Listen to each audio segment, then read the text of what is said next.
From Major Jordan's Diaries. Our deep gratitude and thanks goes to Karen A. for her precious time donated to the transcribing of this book. We've checked many sources and cannot find a publishing house now offering the book for sale. If you know of a source where people may purchase, please let us know. As our time permits, we'll be adding to the historical information surrounding the orchestration, implementation and tragic results of WWII. Most of all, our readers will discover major lies that have been told, which proves once again the victors of war write the history. In this case, as in all cases of war that we've been able to ascertain, the victors are never a nation, regardless appearances, modern history books, or reporting by the media. Why? Because the real victors are the same group of international financiers control the major publishing houses, education, from K-12, into and through all levels of higher learning, as well as the media. And let us not disregard the major role the entertainment industry plays in the thought control process. Books, movies, games, videos, music, all of it geared to create the international citizen slave. Notice that on the 10th of May, 1942, Major Jordan reported to United Nations Depot No. 8, Lend-Lease Division, Newark Airport, Newark, New Jersey, International Section, Air Service Command, Air Corps, U.S. Army. How could that be? U.S. history and government documents assert that the U.S. didn't join the United Nations until 3.5 years later, the 24th of October, 1945, and then again maybe not. Maybe it's just one more lie in a nest of lies, liars and traitors. Before you read the shocking revelations from Major Jordan's diaries about the billions of dollars, airplanes, tanks, munitions, foodstuffs, whole factories, blueprints and material for building the atomic bomb, personal luxuries for despotic Bolshevik Talmudic communist rulers, as well as the paper and plates enabling them to print U.S. Federal Reserve notes, or the sent to the USSR from UN Depot No. 8, Newark, NJ, USA. Let us set the scene. From Voices of History, Volume I, which claims to present a permanent record of all the important speeches of the momentous year, 1942, in one chronological order are the official, unabridged, unedited speeches, state papers, messages, declarations and important letters of the leaders of the world. On page 6 we read, Joint Declaration by United Nations, Washington, D.C., the 1st of January, 1942. White House News Release. Declaration by United Nations, a joint declaration by the United States of America, the United Kingdom of Great Britain and Northern Ireland, the Union of Soviet Socialist Republics, China, Australia, Belgium, Canada, Costa Rica, Cuba, Czechoslovakia, Dominican Republic, El Salvador, Greece, Guatemala, Haiti, Honduras, India, Luxembourg, Netherlands, New Zealand, Nicaragua, Norway, Panama, Poland, South Africa, Yugoslavia. The government's signatory here too, having subscribed to a common program of purposes and principles embodied in the joint declaration of the President of the United States of America and the Prime Minister of the United Kingdom of Great Britain and Northern Ireland, dated the 14th of August, 1941, known as the Atlantic Charter, being convinced that complete victory over their enemies is essential to defend life, liberty, independence and religious freedom, and to preserve human rights and justice in their own lands as well as in other lands, and that they are now engaged in a common struggle against savage and brutal forces seeking to subjugate the world. Declare 1. Each government pledges itself to employ its full resources, military or economic, against those members of the Tripartite Pact and its adherents with which such government is at war. 2. Each government pledges itself to cooperate with the government's signatory hereto and not to make a separate armistice or peace with the enemies. The foregoing declaration may be adhered to by other nations which are, or which may be, rendering material assistance and contributions in the struggle for victory over Hitlerism. Done at Washington, January 1, 1942. And don't kid yourself. Communism is not dead. The new name for communism today is democracy. Please visit this section from time to time. As with all sections, it will be expanded as our time permits with added information that will hopefully dispel the lies into which we were born. If Karen is able to continue her help, updating will be more timely. God bless us everyone. Jackie, the 28th of May, 2003. We are determined that nothing shall stop us from sharing with you all that we have. Harry Hopkins, at the Russian Aid Rally, Madison Square Gardens, June 1942. Preface. My reason for writing this book is very simple. I would like to keep the record straight. I want to put in permanent form the full story of my experiences as a Lend-Lease expediter and liaison officer with the Russians during the war, when I served for 2 crucial years, from May 1942 to June 1944, both at Newark Airport and at the Big Air Base at Grand Falls, Montana. I went into the Army as a businessman in my 40s and a veteran of World War I from the first. As my story shows, I worked wholeheartedly on behalf of the Russians because, like everyone else, I considered it my duty to do so. That they were satisfied with my efforts is indicated by the fact that it was Colonel Kotikov, head of the Russian mission at Great Falls, who requested my promotion to major. But the tremendous volume of Lend-Lease material going through under diplomatic immunity, the infiltration of Soviet agents through the pipeline, the shipments of non-military supplies and even military secrets, were more than I could stomach. I finally protested through proper channels, first in Great Falls, and then in Washington. Nothing happened. This was in 1944, while I was still in the Army. When the atom bomb was first dropped in August 1945, I learned the full meaning of a word uranium I had already encountered in my contact with Colonel Kotikov. When the president announced in 1949 that the Russians had the bomb, I went to see Senator Bridge and my story was thoroughly investigated by the FBI as well as by Fulton Lewis, Jr., who interviewed me on his broadcasts. There followed one congressional hearing in December 1949 and another in March 1950. I have been shocked at the efforts of the character assassins and press experts to keep the implications of the story from being brought into proper focus. A vicious attack was launched against Fulton Lewis, Jr., and the sniping at me has continued for nearly 3 years, in the vain hope that this story would never be evaluated and understood by the public. Incidentally, I wish to state that Mr. Lewis has not seen the manuscript of this book, nor had any connection with it. As late as June 1952, the Long Island Daily Press falsely declared, a congressional committee, however, found no basis for Major Jordan's charges. On the contrary, 3 members of the committee stated just the opposite. First, there is the following summary by Senator Richard M. Nixon, Republican nominee for Vice President. His questions are addressed to Donald T. Apple, former FBI agent and the special investigator for the Committee on Un-American Activities. M.R. Nixon, your investigation shows first, then, that Major Jordan did, at least on 2 occasions, make a report concerning the passage of materials through Great Falls. M.R. Apple, yes, Mr. Nixon, as I recall, Mr. Chambers had to tell his story 5 times before any cognizance was taken of his charges. So apparently if Major Jordan had told his more than twice, he might have gotten the government to do something about it. But be that as it may, as I see it at present time, the issues are 5. First of all, the charge was made that if the shipments were going through, Major Jordan should have made a report. In this regard, he did make a report of the charges at least on 2 occasions. Is that correct, Mr. Apple? Yes, Mr. Nixon, as far as you have been able to find, at least 2 reports were made. M.R. Apple, yes, that is correct, Mr. Nixon. Another point that was made was whether or not he tore radar equipment out of C-47 planes.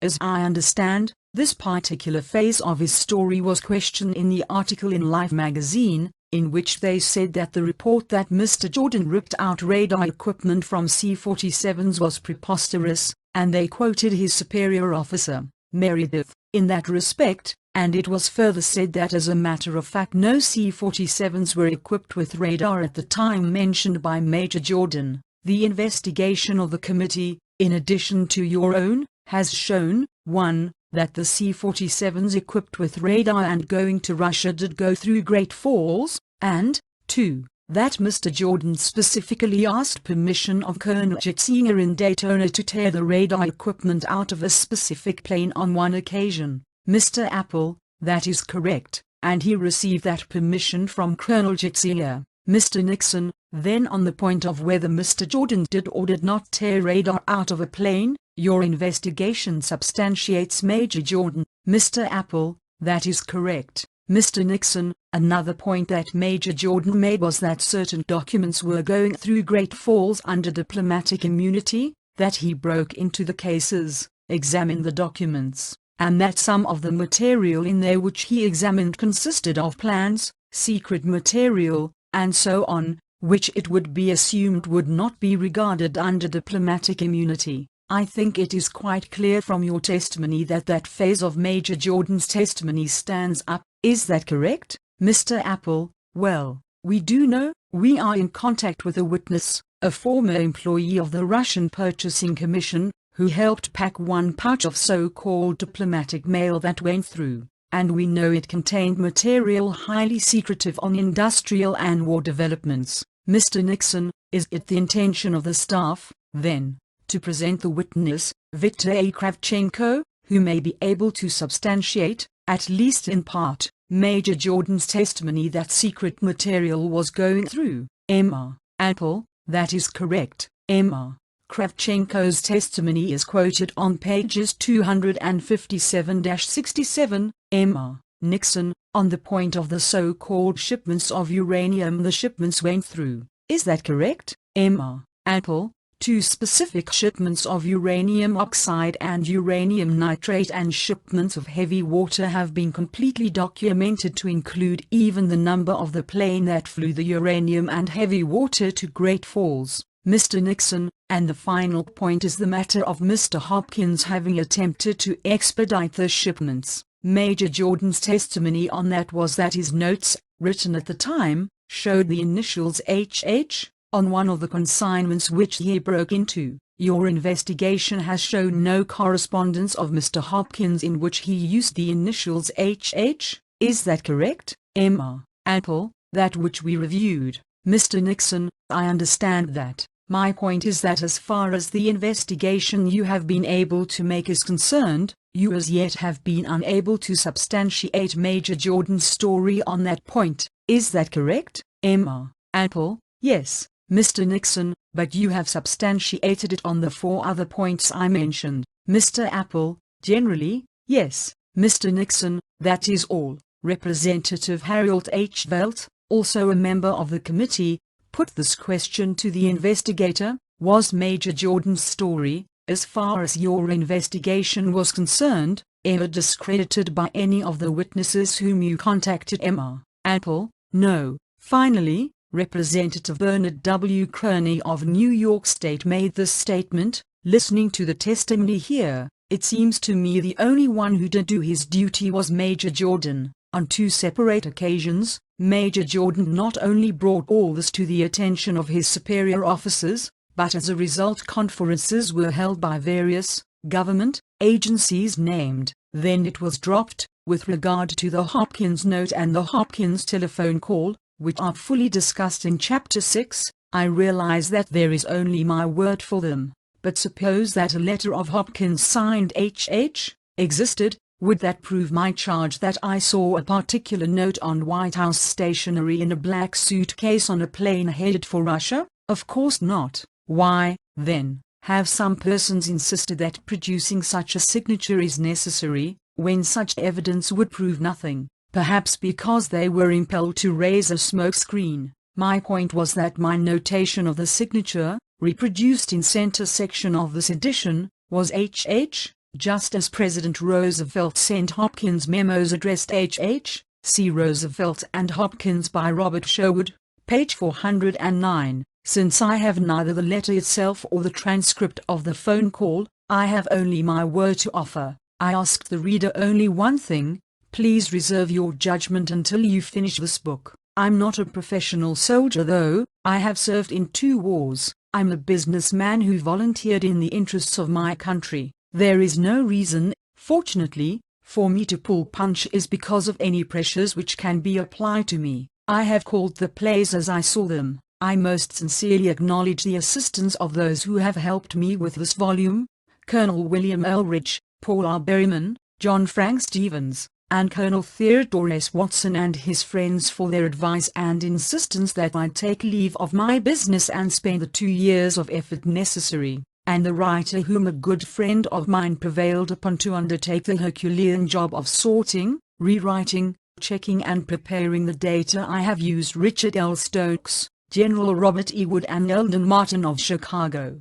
For securing documents for reproduction, Mr. Robert A. Hugg, NY Public Library, Microfilm Division, for patient aid in research, and finally, my publishers for their patience and perseverance in seeing this book through this press. George Ray C. Jordan, East Hampton, Long Island, the 1st of August, 1952. Chapter 1. M.R. Brown and the start of a diary. Late one day in May, 1942, several Russians burst into my office at Newark Airport, furious over an outrage that had just been committed against Soviet honor. They pushed me toward the window where I could see evidence of the crime with my own eyes. They were led by Colonel Anatoly N. Kotikov, the head of the Soviet mission at the airfield. He had become a Soviet hero in 1935 when he made the first seaplane flight from Moscow to Seattle alone, the Polar Cap. Soviet newspapers of that time called him the Russian Lindbergh. He had also been an instructor of the first Soviet parachute troops, and he had 38 jumps to his credit. I had met Colonel Kotikov only a few days before, when I reported for duty on the 10th of May, 1942. My orders gave the full title of the Newark base's United Nations Depot No. 8, Lend-Lease Division, Newark Airport, Newark, New Jersey, International Section, Air Service Command, Air Corps, U.S. Army. I was destined to know Colonel Kotikov very well, and not only at Newark. At that time he knew very little English, but he had the hardihood to rise at 5:30 every morning for a 2-hour lesson. Now he was pointing out the window, shaking his finger vehemently. There on the apron before the administration building was a medium bomber, an A-20 Douglas Havoc. It had been made in an American factory. It had been donated by American Lend-Lease, it was to be paid for by American taxes, and it stood on American soil. Now it was ready to bear the Red Star of the Soviet Air Force. As far as the Russians and Lend-Lease were concerned, it was a Russian plane. It had to leave the field shortly to be hoisted aboard one of the ships in a convoy that was forming to leave for Murmansk and Kandalaksha. On that day the commanding officer was absent and,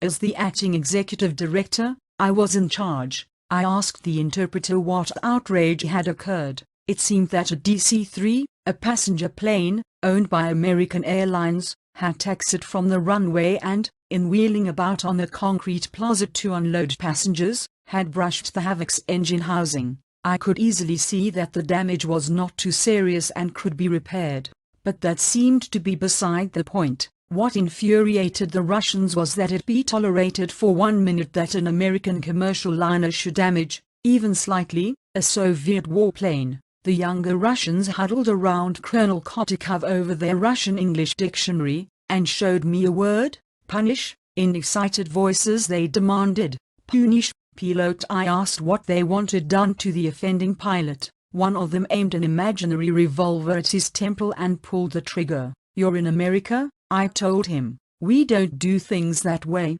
The plane will be repaired and ready for the convoy. They came up with another word, banish. They repeated this excitedly over and over again. Finally I understood that they wanted not only the pilot, but American Airlines, Incorporated, expelled from the Newark field. I asked the interpreter to explain that the U.S. Army has no jurisdiction over commercial companies. After all, the airlines had been using Newark Airport long before the war and even before LaGuardia Airport existed. I tried to calm down the Russians by explaining that our aircraft maintenance officer, Captain Roy B. Gardner, would have the bomber ready for its convey even if it meant a special crew working all night to finish the job. I remembered what General Koenig had said about the Russians when I went to Washington shortly after Pearl Harbor. He knew that in 1917 I had served in the Flying Machine Section, U.S. Signal Corps, and that I had been in combat overseas.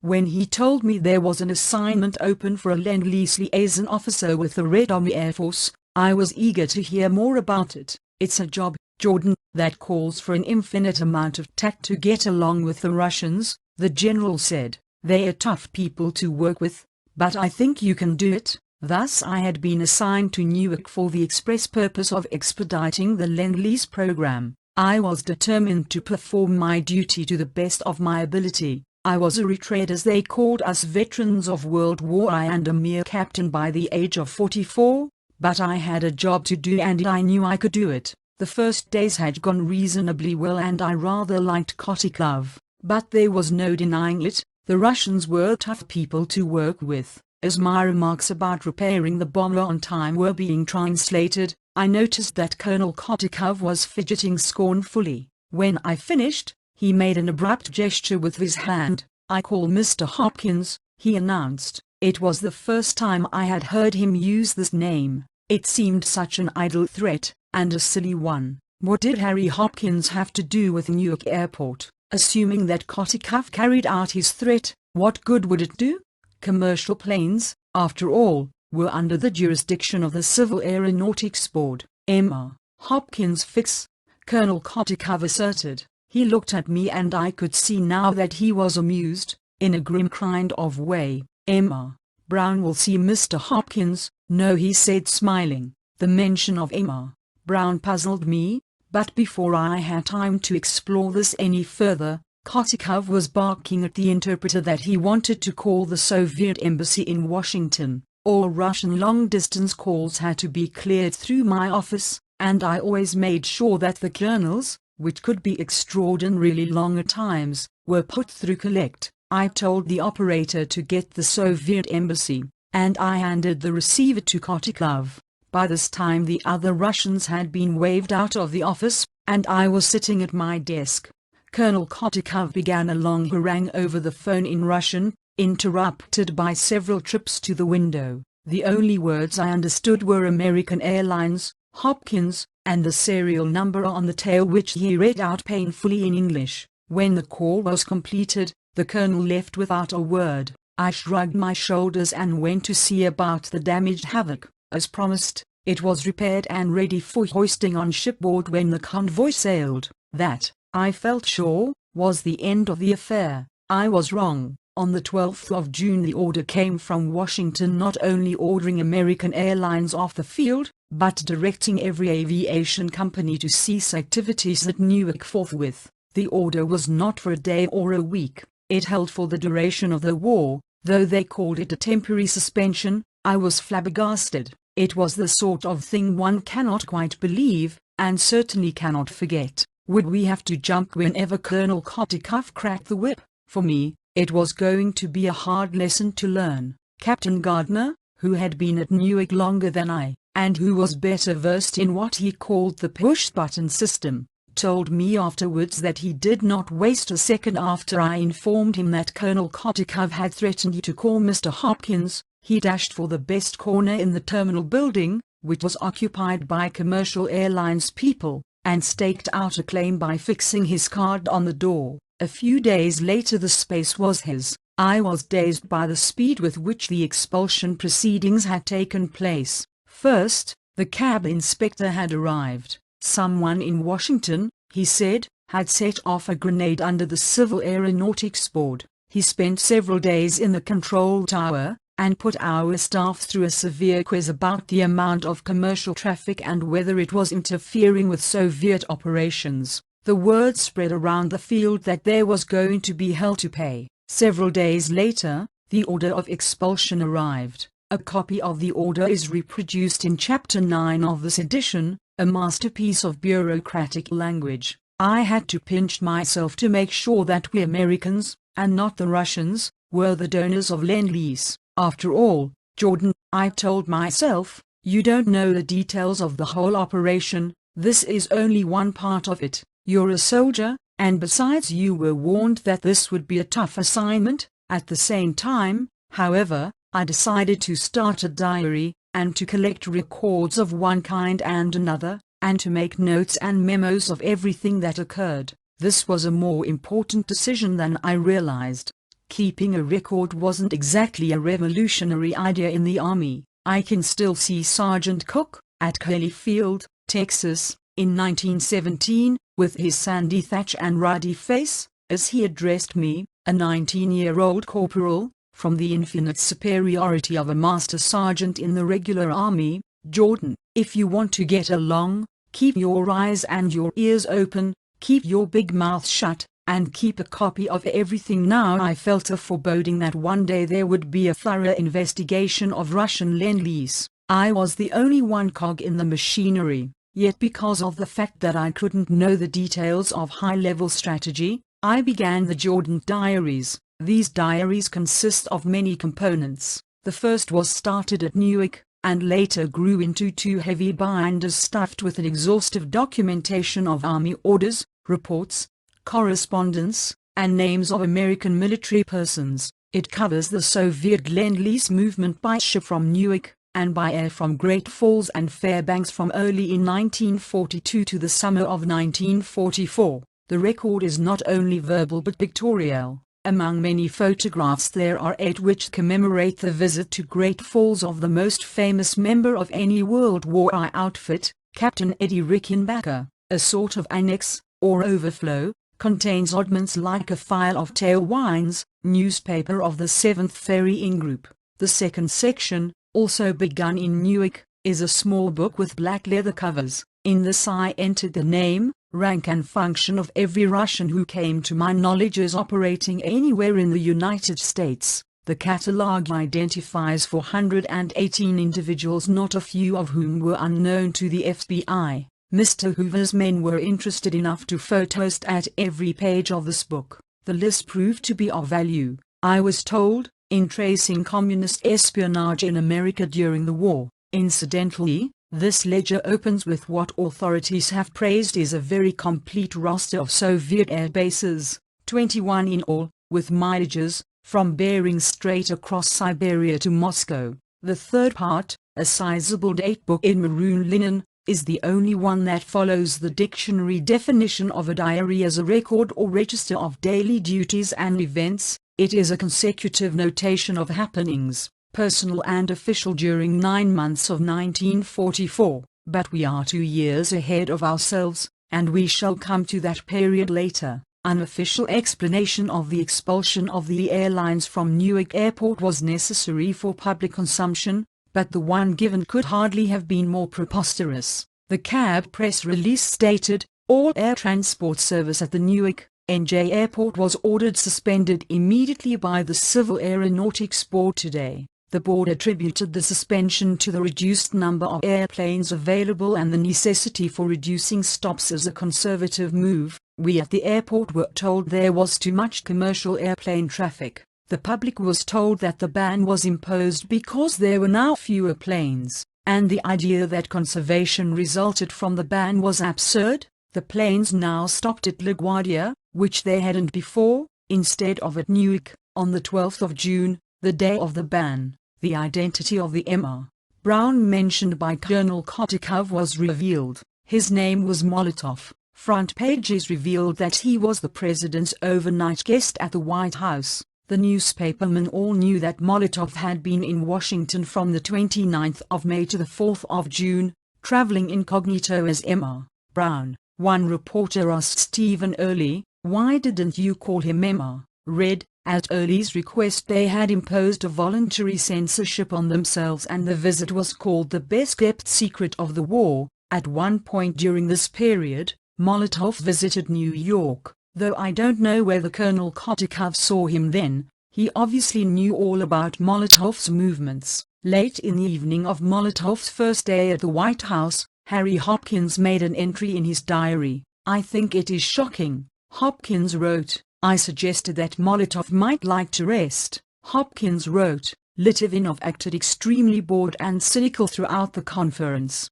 He made every effort to get Molotov to stay at the Blair House tonight, but Molotov obviously wanted to stay at the White House at least one night, so he is put up in the room across the way, across from Hopkins, that is. I went in for a moment to talk to him after the conference, and he asked that one of the girls he brought over as secretaries be permitted to come, and that has been arranged. 10 days after the Molotov story broke, Harry Hopkins came to New York to address a Russian Red rally at Madison Square Gardens. He cried, "A second front, yes, and if necessary, a third and a fourth front. The American people are bound to the people of the Soviet Union in the Great Alliance of the United Nations. They know that in the past year you have in your heroic combat against our common foe performed for us and for all humanity a service that can never be repaid. We are determined that nothing shall stop us from sharing with you all that we have and are in this conflict, and we look forward to sharing with you the fruits of victory and peace." M.R.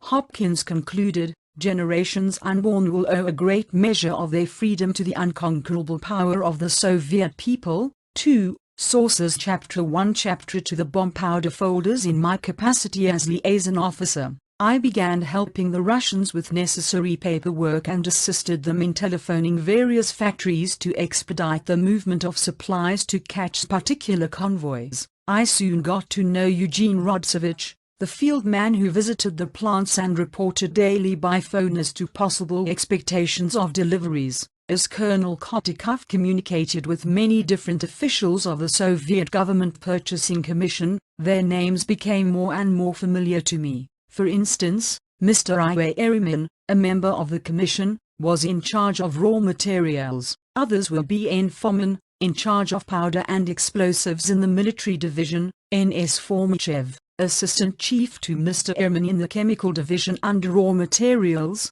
and A.D. Davishchev, in charge of electric furnaces. These names appeared more and more frequently, because we were destined to accumulate chemicals and chemical plants in increasing intensity in the months ahead. Major General S.A. Piskunov was chief of the aviation section, with his assistants, Colonel A.P. Doranin, in charge of medium bombers, and Colonel G.E. Tvetkov, in charge of fighter pursuit planes. I got to know the latter two officers very well. Few of the American officers who came in casual contact with the Russians ever got to see any of their records. But the more I helped Rodsovich and Colonel Kotikov, the more cordial they became. It became customary for me to leaf through their papers to get shipping documents, and to prepare them in folders for quick attention when they reported back to Washington. At this time I knew nothing whatever about the atomic bomb. The words uranium and Manhattan Engineering District were unknown to me, but I became aware that certain folders were being held to one side on Colonel Kotikov's desk for the accumulation of a very special chemical plant. In fact, this chemical plant was referred to by Colonel Kotikov as a bomb powder factory. By referring to my diary, and checking the items I now know went into an atomic energy plant, I am able to show the following records starting with the year 1942. While I was still at Newark, these materials, which are necessary for the creation of atomic trial, moved to Russia in 1942,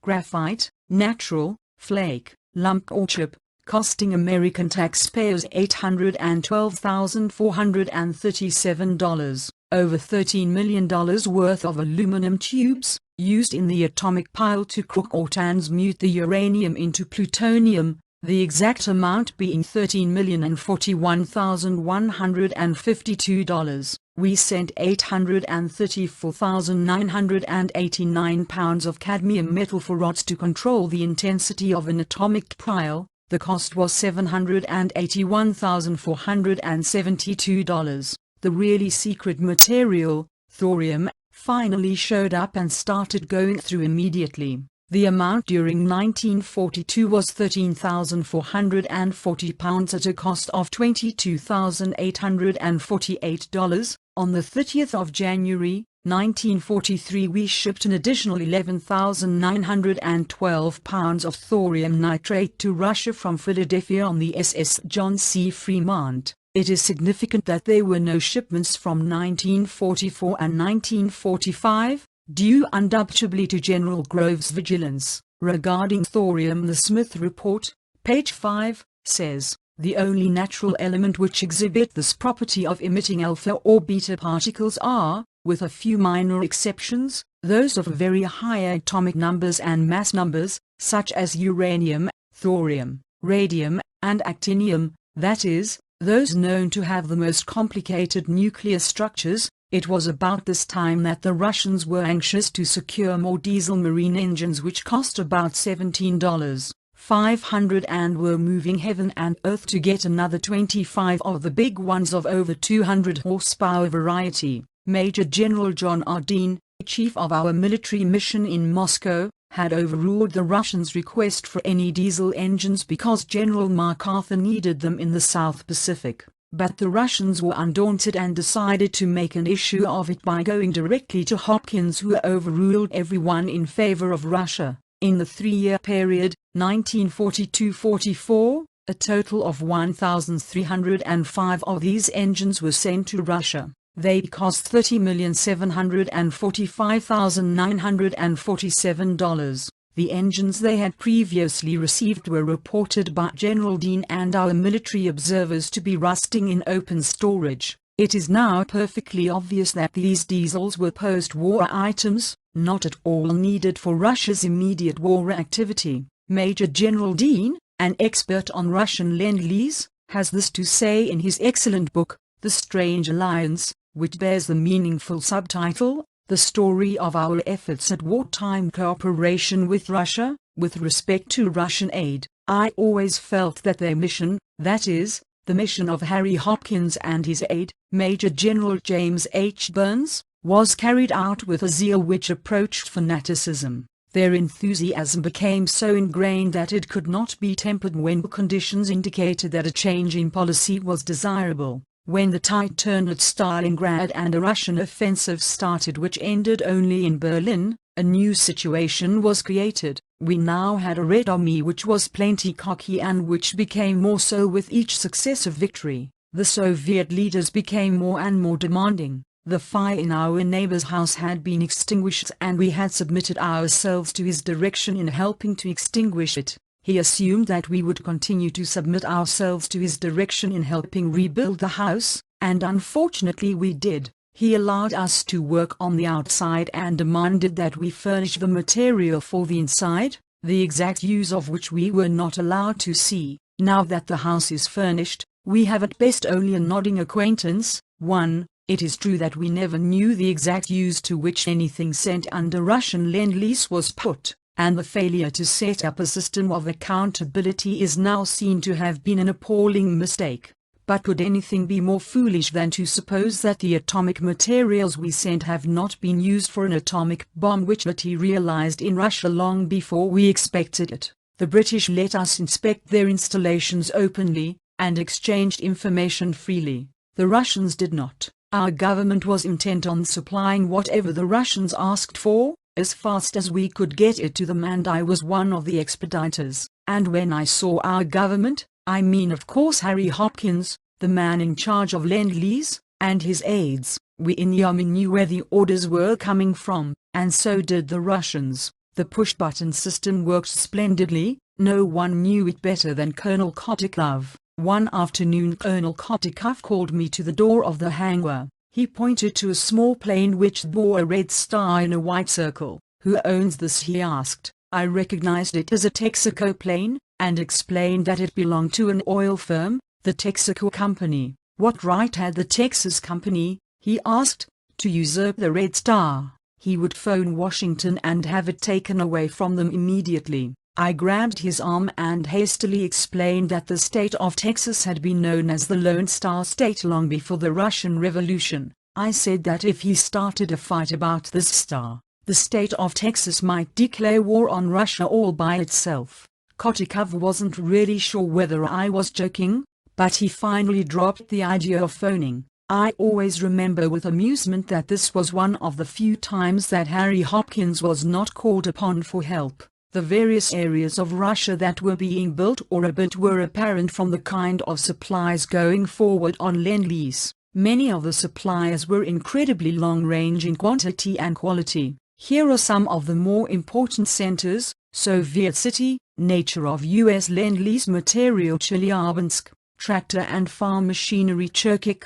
powder and explosive factories Kamensk, Uralsky aluminum manufacture Nizhny Tagil, railway car shops Novosibirsk, plane factory and parts Magnitogorsk, steel mill equipment Omsk, tank center Sverdlovsk, armament plants. The Russians were great admirers of Henry Ford. Often the interpreter would repeat to me such statements of theirs as, "These shipments will help to Fordize our country, or we are behind the rest of the world and have to hurry to catch up." It became clear, however, that we were not going to stay at Newark much longer. The growing scope of our activities, the expansion of Lend-Lease, the need for more speedy delivery of aircraft to Russia, all these factors were forcing a decision in the direction of air delivery to supplant ship delivery. It had long been obvious that the best route was from Alaska across to Siberia. From the first the Russians were reluctant to open the Alaskan-Siberian route. Even before Pearl Harbor, on the occasion of the first Harriman Beaverbrook mission to Moscow in September 1941, Admiral Harriman had suggested to Stalin that American aircraft could be delivered to the Soviet Union from Alaska through Siberia by American crews. Stalin demurred and said it was too dangerous a route. It would have brought us, of course, behind the Iron Curtain. During the Molotov visit to the White House, Secretary of State Cordell Hull handed Harry Hopkins a memorandum with 9 items of agenda for the Russians, the first of which was the establishment of an airplane ferrying service from the United States to the Soviet Union through Alaska and Siberia. When the president brought this up, Molotov observed it was under advisement, but he did not as yet know what decision had been reached. Major General John Ardeen has an ironic comment on Russian procrastination in this regard. "Before I left for Russia, General Arnold, who could pound the desk and get things done in the United States, had called me to his office, pounded the desk, and told me what he wanted done in the way of improving air transportation between the United States and Russia. He informed me that I was to obtain Russian approval for American operation of air transport planes to Moscow on any of the following routes in order of priority: 1. The Alaskan-Siberian route, 2. Via the United Kingdom and Stockholm, or 3. From Tehran to Moscow." I saluted, said yes, sir, and tried for 2 years to carry out his instructions. 2. Where the US was not able to force Russia's hand, Nazi submarines succeeded. Subs out of Norway were attacking our Lend-Lease convoys on the Murmansk route, apparently not regarded as too dangerous a route for American crews. A disastrous limit was finally reached when out of one convoy of 34 ships, 21 were lost. The Douglas A-20 Havocs,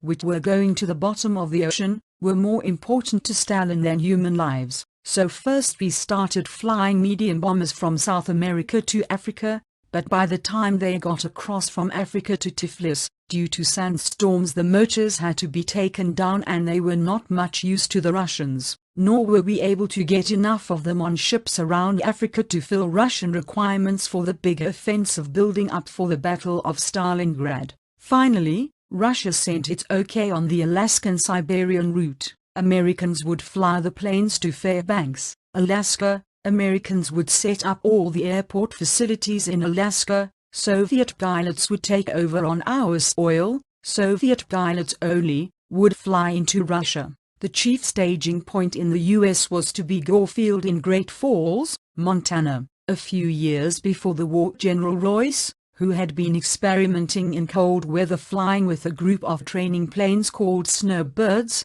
had found that Great Falls, with its airport 665 feet above sea level on the top of a mesa tableland 300 feet above the city itself, had a remarkable record of more than 300 clear flying days per year, despite its very cold dry climate in the winter. If you look at a projection of the globe centered on the North Pole, you will see that Great Falls is almost on a direct line with Moscow. This was to be called the New and Secret Pipeline. The army called it also. Later it came out that we actually built bases for the Russians in Siberia.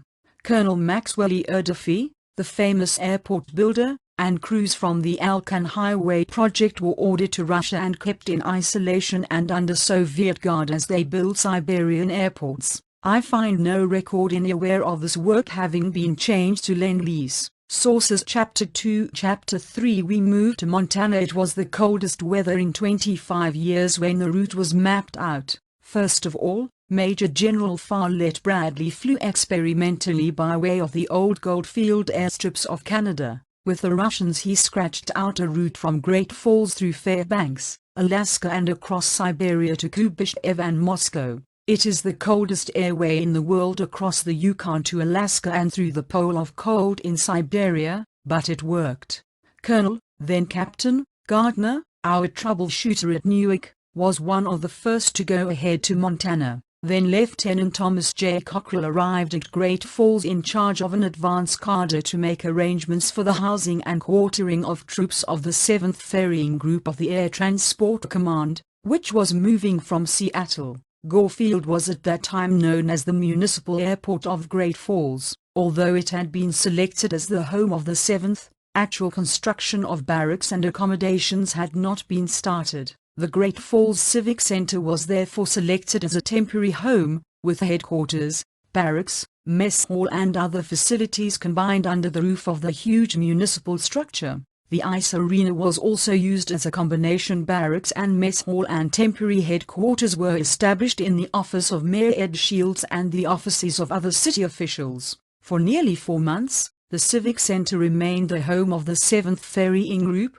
while contractors rushed construction of the barracks, hangars and other buildings which were to make up the post on Gorefield. The group completed its move up to Gore Hill early in November 1942. The 7th Group continued to supervise all stations and operations along the northwest route until the 17th of November 1942. When the Alaskan wing of the Air Transport Command was established to take over the operations of the route to the north through Canada to Fairbanks, where hundreds of Russian pilots were waiting to take over. Major Alexander Cohn arrived from Spokane to establish the 34th Sub-Depot for the Air Service Command. It was this depot that supervised the mountain of air freight that originated from all over the United States and poured into the funnel of this end of the pipeline. Colonel Gardner arranged for my transfer from Newark to Great Falls. My orders designated me as United Nations representative. Few people realize that although the United Nations organization was not set up in San Francisco until September 1945, the name United Nations was being used in the Lend-Lease organization as early as 1942, as in my original orders to Newark. For the record, I want to quote my orders to Great Falls, with one phrase italicized. One reason for this is that in 1949 the New York Times printed the following statement of a spokesman for the United Nations: "Jordan never worked for the United Nations." I thereupon took the original copy of my orders in person to the Times, explained that this was an Army designation as early as 1942, and asked them in fairness to run a correction, which they did not do, since I never claimed to have worked for the United Nations and their story left the impression that I was lying.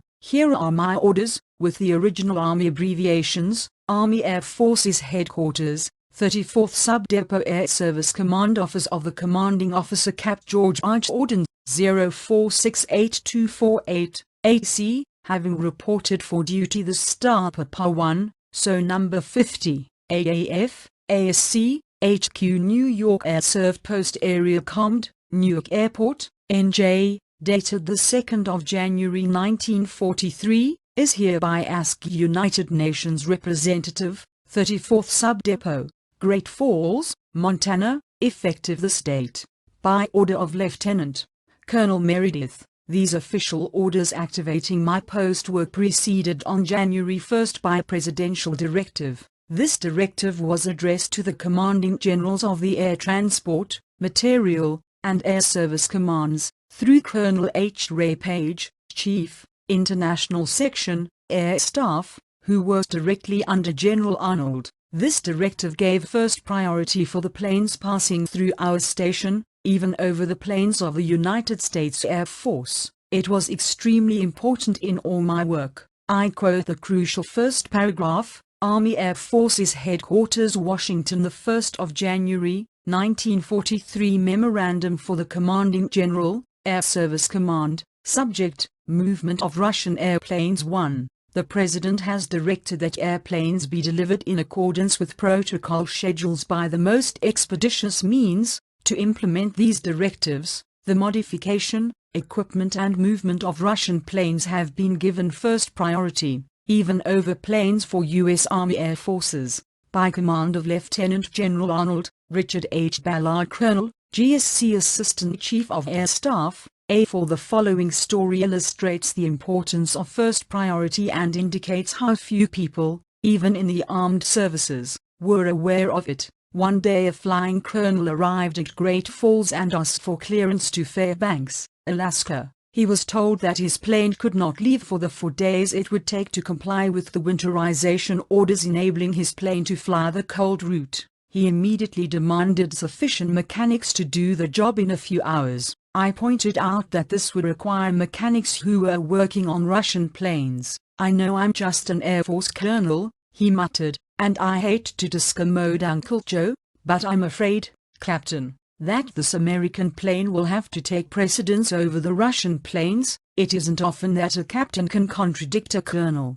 When I showed him the foregoing directive and he read the words, "The President has directed," and "first priority," he was positively speechless. We suggested that he could borrow some mechanics from Pocatello, Idaho, and Ogden, Utah, to facilitate the winterization of his plane, but he went around with a puzzled look, muttering first priority. "I'll be damned." He asked me whether many Air Force pilots knew about this. I told him that they found it out when they hit Great Falls and tried to enter the pipeline. To complete my dossier, there was an order from the headquarters of the Air Service Command which outlined my duties in detail. I think it important enough to quote in full: Army Air Forces Headquarters, Air Service Command, Patterson Field, Fairfield, Ohio, the 1st of July 1943. Subject: Duties in connection with movement of Russian airplanes. 2. Commanding Officer 34th Sub-Depot, Great Falls Municipal Airport, Great Falls, Montana. 1. In connection with the movement of aircraft to USSR through your station, it is directed that you appoint an officer who will be charged with the following duties: A. Inspect aircraft upon arrival, to determine 1. Condition, 2. Status of regular equipment. B. Install special flight equipment as requested by Russia. C. Receive and store special flight equipment furnished for this movement. D. Report any shortages of regular equipment to United Nations branch, oversee section, and take necessary action to have them supplied. E. Furnish United Nations branch, oversee section, with daily report covering arrivals and departure of these aircraft and status of those held on field. F. Coordinate activities of Air Service Command, Air Transport Command and Material Command which affect this entire movement of aircraft. G. Receive and transmit messages and requisitions from Fairbanks. H. Coordinate and expedite air freight movements for USSR from Great Falls and Edmonton. 2. It is recommended that Captain Jordan, who was recently assigned to your station, be appointed for this purpose, by command of Major General Frank A.C.P. Kane, Col. C.C. for Lester T. Miller, Brigadier General, USA Chief, Supply Division. The temperatures were ranging from 0 to 70 degrees below zero along the route where the Willie Wars blow between Great Falls and Fairbanks. The Willie Wars don't get down as far as Gorfield, but gales up to 110 miles an hour. Moved one pilot to say, "If we used a 500-pound bomb as a windsock, it would blow around too much." Despite the cold, the engineer corps were rebuilding the old Canadian Goldfield airstrips and were getting the airway really started as a pipeline. The Russian staff had moved from Newark to Great Falls, with Colonel Kotikov still at their head. By this time I was on a very friendly personal basis with the colonel. As human beings, we got on very well together. From the viewpoint of the usual Russian behavior toward Americans, it could even be said that we were on intimate terms. Colonel Gardner decided that it would expedite matters if I took a trip to Fairbanks, visiting the various airports en route to familiarize myself with conditions and with the Russian personnel. I was to return and report back to Colonel Winters and Colonel Doty in Dayton the type of accessories that were needed to expedite the deliveries of the cannon-firing F-39 Airacobras, the small fighting planes that were being flown by contact pilots to Ladd Field, Fairbanks. The medium bombers and the transports could, of course, be flown by instrument pilots. The Russians nicknamed the Bell Airacobras the Cobra Stochkas, dear little cobras, and reported that they were able to perform successfully all sorts of vertical maneuvers, particularly the chandelle, and held a very definite advantage over the Messerschmitt 109. If bought in lots of 1,000, the Airacobras cost U.S. taxpayers only $85,465.45 each. On February 1,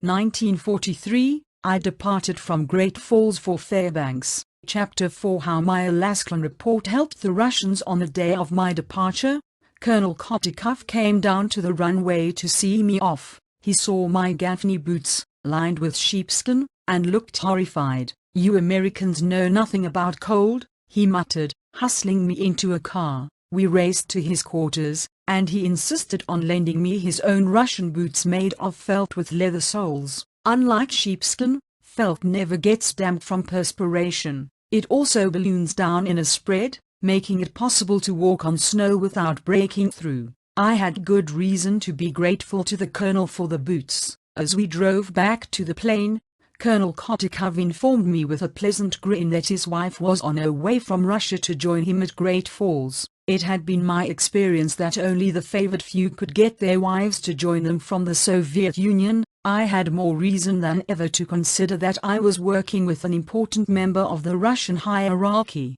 Incidentally, Mrs. Kotikov arrived at Great Falls after my return from Fairbanks. She was the most seasick person I have ever seen, and it took all the efforts of most of our medical staff to bring her back to normalcy. But it wasn't the sea voyage from Vladivostok which caused her illness. It was the land voyage, Mrs. Kotikov told us, across Siberia by camel caravan. She assured us that a rocking boat was infinitely preferable to a swaying camel. Since she spoke some English, and quickly learned to use a typewriter, she became Kotikov's secretary, office manager, and general assistant. My flight from Great Falls to Fairbanks, about 1,926 miles, took 6 days. I kept a day-by-day record of the nightmarish trip, much of it penciled in the air. Also, it was my habit to write once a week to my mother, and some of my letters have helped me to piece out the record quite fully. The first 3 days of the trip, the easiest leg, brought us to Watson Lake. Here are some diary entries. Tuesday, the 2nd of February, landed at Edmonton, first stop. Weather foggy, but up above the clouds we saw the Rockies and a gorgeous sunset against the mountains. Many Canadian flyers and planes. Wednesday, the 3rd of February, covered very mountainous country at 10,000 feet. Lots of clouds and storm patches. Arrived Grand Prairie, OK, then Fort St. John, very rugged looking ahead. Arrived at Fort Nelson 3:45 p.m. too overcast to go on. Went to Hudson Bay Trading Post. Saw a trapper with frozen whiskers who had come 70 miles through the bush by dogsled. On Thursday we arrived at Watson Lake, getting down just in time to avoid the very bad snowstorm which had started. During the afternoon and night of the next day 13 men perished, and the 5th of February, 1943 became known as Black Friday on the American arm of the pipeline. Everyone aboard the C-49 transport piloted by Colonel Mensinger was lost. I had met Colonel Mensinger that Friday morning at Watson Lake. We were all blizzard-bound, about 30 pilots, with the weather closed on the north by a frost bank 10,000 feet high. The outdoor temperature was 35 to 50 degrees below zero. The runway was a strip of solid ice, between furrows of snow. That day the sun rose at 10:15 a.m. and set around 4 o'clock in the afternoon. At midday our pilot, Captain Arthur C. Rush, and I struggled across the field to the weather station. We were protected by 3 suits of winter underwear, fur-lined flying jackets, special gloves, chamois face masks and 3 pairs of heavy socks inside our boots. At the weather shack we found an officer who introduced himself as Colonel Mensinger, of slight figure and medium stature. He was well on the way to 50 years. He was intelligent and courteous, but he grew indignant as messages began crackling off earphones inside the depot. "Just listen," he exclaimed. "All we need to know about weather is coming through from naval stations in the Aleutians and submarines far out at sea. But we can't understand a word of it. Men are dying because it isn't protocol for the Navy to share its code with the Army." He said he had jotted down a notebook full of memoranda on weather intelligence, our worst bottleneck. When he got to Edmonton, he would prepare a broadside of a report. Just then it was announced on the loudspeaker that Colonel Mensinger, who was flying south, could go, if he wanted to take a chance, but that Captain Rush and I, who were northbound, had to stay. The colonel said he would face the risk, for the sake of American lives. He felt that his report could not wait. As we shook hands, he complimented me on the work being done at Great Falls. Rush and I were tramping off to lunch when we heard his motor start. The plane dashed along the runway in a spume of ice chips kicked up by the grippers in the tires. Thus Colonel Mensinger, with his 10 companions and his notes on weather service reform, vanished into oblivion. His body was not found until 5 years later. This was my diary entry for the next day, Saturday, the 6th of February. Temperature 35 below. Slept last night in sleeping bag. Husky dog under my bed had nightmare. Huddled and upset bed. In evening saw old movie, King of Alcatraz. Played poker with the boys, won a little. 2 of our best pursuit pilots sprained ankles. First time on skis, no more skiing allowed. Magnificent northern lights. After sunset, beautiful glow in black night from sun below horizon. Very strange. 3 wolves ran across lake. Must be very hungry to come that close.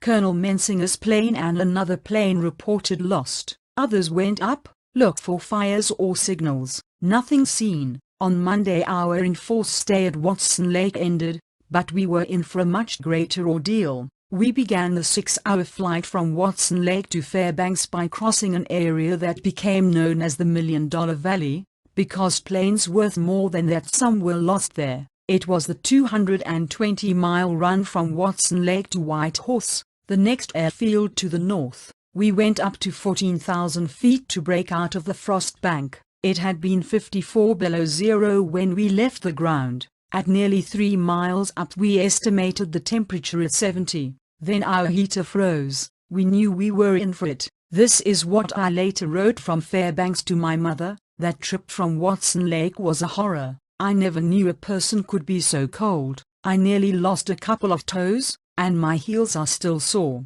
My nostrils cracked when I breathed and the corners of my mouth hurt like a toothache. I shut my eyes because the eyeballs pained so. My shaving brush froze and the hairs dropped off just like my eyelashes. I ate 40 lumps of sugar and lots of candy bars. Your socks were a big help.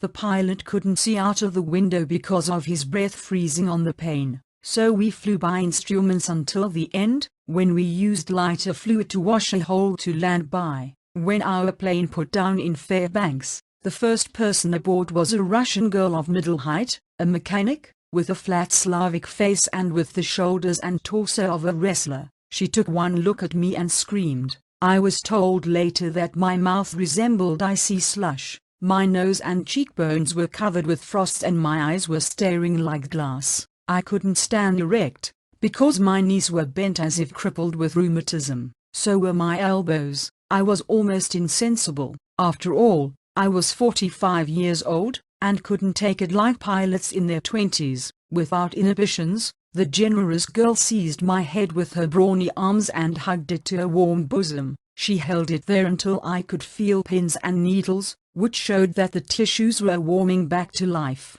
Then she helped me into her bugger midget car with tractors for snow work and sped across the field to the Russian operations office. I was stripped down to shorts and plunged into a tub of cold water, which to my body seemed hot. Cups of cold water were poured over my head and shoulders by Russian men and girls, One of them brought vodka in a paper cup and grinned at me, Russian medicine. As I sipped it gratefully, my mind began to work again. Through the window I saw our plane, which had been towed across the field. An air hose, blowing out the heater pipe, hurled chunks of ice against the building. Then there was a roar of engines, and the C-47, which Captain Rush had landed only a few minutes earlier, was off for Siberia with the Soviet crew. Suddenly the Russians, including a colonel or so, dropped everything and stood at attention. Over my shoulder, for the first time, I saw the slight, elegant figure of a man about 40 years old and weighing 125 pounds. His hair was black, and his dark, ascetic face could have been that of a holy recluse. When he addressed me, the voice was soft and gentle. He spoke in cultivated English. "I am sorry you had such a hard trip," he murmured. I gave him a wet hand. He ordered the Russians to heat cloths on the steam radiator and put them against my neck. At his direction, they rubbed me down with rough towels until I thought the skin would come off. Finally he said that if I felt well enough he would like me to be his guest at dinner. I accepted, and he departed. I asked who he was. The answer was one of the names most dreaded by Russians in America, that of the Lend-Lease spy chief for the Soviet Purchasing Commission, Alexei Anisimov. At Fairbanks you do everything underground, and don't come by except to fly. Shops, restaurants, quarters, they all made a marvelous underground city. The underground part of the airport was in the shape of a circular tunnel 5 miles long and 9 feet in diameter, connected by stairways with heated offices and hangars above. At this time the new Alcan Highway was not yet through, and was not expected until the spring. Everything had to be brought into Fairbanks by plane or boat. The airport was known as Ladfield. There were seldom fewer than 150 Soviet pilots at Ladfield, and sometimes there were as many as 600. They were older and hardier than our boys, and nearly all were combat veterans. The deadly Siberian lane was considered a great honor by these pilots, and it was held out to them as a reward for courage and for wounds in action. While I was there, one of these pilots landed an Airacobra on the apron instead of the runway, and drove it weaving among other crafts parked along the plaza. The operations officer, Captain Frederick J. Kane, took him to task. The flyer answered rudely, "I got 8 Nazi planes. How many you got?" As I entered the officers' mess, in response to Mr. Anisimov's invitation, I noticed that the Americans kept apart on the other side of the dining hall, where women were not allowed. The Russians, on the other hand, were sitting with their wives, and with girl translators. I looked for my host, but could not spot him. Suddenly the Russians stopped eating, thrust their hands under the tables, and sat at attention. Mr. Anisimov had entered. He greeted me cordially. As we sat down at his table, the silence in the room persisted. It was not until he picked up his knife and fork that the Russians shifted from attention to at ease. He acted as if this procedure were the most natural thing in the world, and undoubtedly it was, for him. At that dinner I sealed my subsequent fate in the army, the final outcome of which was not to occur until 15 months later. Data that Mr. Anisimov gave me, verified by my personal inspection,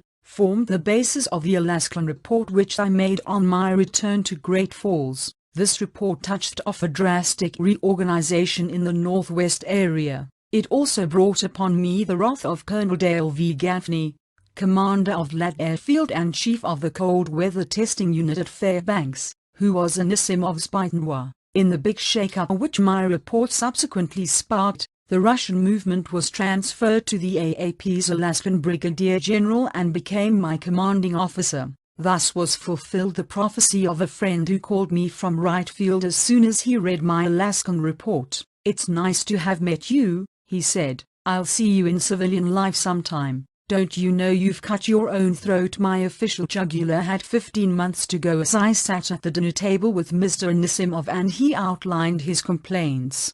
Colonel Gaffney, he charged, was taking all the good mechanics for his weather operations when it was obvious that the very best ones should be servicing Russian planes for the 6,000-mile hop across Asia. The Alaska Defense Force was snatching Russian supplies for its own needs in Alaska and the Aleutians. equipment for both Alaska and Russia, mixed in utter confusion, lay stretched for miles in heaps buried under snow, along the bank of the Tanana River. As the last point was difficult to credit, I borrowed a heater truck the next day, and made morning and afternoon trips along the riverside. It was 50 below zero, so cold that I could work only 20 minutes at a time before returning to the truck to warm up. The task would have been impossible without Colonel Kotikov's boots. On the morning tour I was accompanied by my Lend-Lease opposite number at Ladfield, Captain Robert P. Mortimer.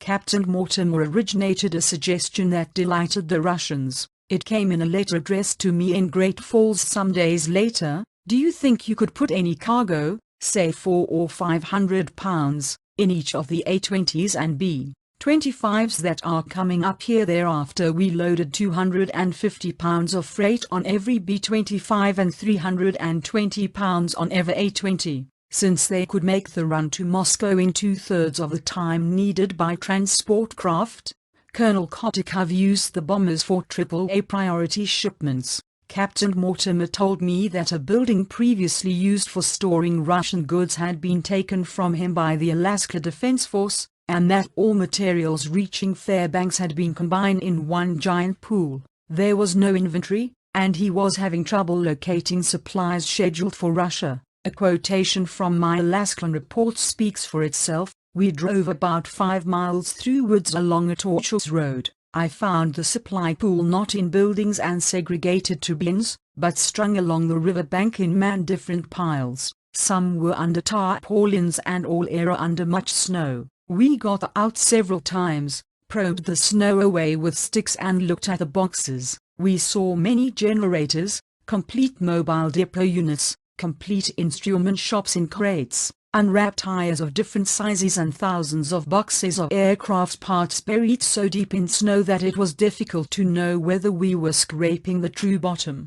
By actual count, I saw nearly 100 box Pratt & Whitney and other type motors covered with snow along this river front. In one case we found a mimeograph machine, for which Captain Mortimer said he had been trying several months to get an order through. There seemed to be hundreds and hundreds of boxes of Air Corps spare parts, tools, dies, belly tanks, tires, Pioneer equipment and wheel assemblies. A sergeant, my driver, told me that in the spring this river always overflows its banks for a quarter of a mile on either side. It is a most dangerous situation because many supplies will surely sink out of sight in the moist tundra, if they are not actually inundated by the fresh air when the ice breaks. Including my list of recommendations, the report was 8 pages long. As a tribute to Colonel Mensinger, I urged that naval weather codes be made available to Air Force's radio operators. I included 3 Russian requests, in behalf of speed, which were granted. De-icer booths were removed from all planes, camera installations were stripped from Airacobras, and tow target equipment was omitted from B-25 bombers. The Russians explained that they had plenty of real Nazi targets to practice on. Among other things, it was recommended that each air station should have a first echelon repair shop, and spare supplies of tires, tubes, generators and radio sets, that Russian materials be isolated in a building of their own at Fairbanks, and that facilities and personnel at Gorefield be enlarged to cope with the mounting operations. On Wednesday, the 10th of February, our return trip plane arrived from the Russian front. It was a C-47, thoroughly pounded and badly in need of repairs. It had no heater. Captain Rush looked it over and said, "I hope it hangs together long enough to get us home." We started the engines and finally took off. I had exchanged farewells with Mr. Anisimov that morning. We flew to 14,000 feet and soon everything on the plane was frozen. An orange in my pocket became as hard as a rock. We had on board 10 pilots and crewmen who had delivered Soviet planes at Ladfield and were returning to Great Falls for another consignment. It was colder and colder. Some time later, looking out from the sleeping bag into which I had crawled with all clothes on, I was amazed to see the crew chief, Sergeant O'Hare, holding the blaze of a blowtorch against his foot. He said he could feel nothing. I told him he would burn off his toes and be crippled for life. He said he knew it, but anything was better than freezing to death. I put out the torch and rubbed his feet with a crash towel. When circulation was restored, he did the same for me. We managed to get to Fort Nelson, where a safe landing was made and where we had a good dinner of caribou steak. We were all ready to take off again when a snowstorm arose, so we decided to stay over in the comfortable log cabins. In the morning it was 33 below zero and it was with the greatest difficulty that we coaxed the motors to start, warming them up from 6 a.m. to 9 a.m. When we were 150 miles from Edmonton, the fuel pressure of the right engine began an ominous drop. We got ready to heave everything overboard except U.S. mail and Russian dispatches and diplomatic pouches from Moscow. I tore out the radio operator's table, wrenched off the toilet seat, disposed of every loose object in sight. Poor Captain Heidi, who had been 2 years in Nome and was on his first return trip to the U.S., watched as I dragged his steamer trunk to the door. The gauge dropped from 20 to 6. I adjusted my parachute and opened the door. At 3 we would fling everything overboard and bail out, leaving Captain Rush to try a belly landing with one engine. Then the pressure began rising. When it got to 10 we breathed a big sigh, shook hands and sat down again. By this time Edmonton was in sight. Were we glad to get down? After lunch we set out on the last lap to Great Falls. Just as we took off, I saw gasoline pouring over my window. The tank cap on the left wing had been put back loose, and was swept off by the slipstream. The whole side of the plane was being drenched. I ran and told the pilot, who said, "Bays, all we can do is pray that we don't have any sparks from that left engine." We tightened parachutes and flattened noses against the windows looking for sparks. As Captain Rush wheeled around to land, seconds seemed like hours. I looked down on Edmonton and wondered in what part of the town I would land if I had to jump. The pilot skillfully banked the motor to keep sparks away from the gasoline spray, and throttled the left engine. The moment our wheels touched the ground we radioed the control tower, and a jeep dashed up with a new cap.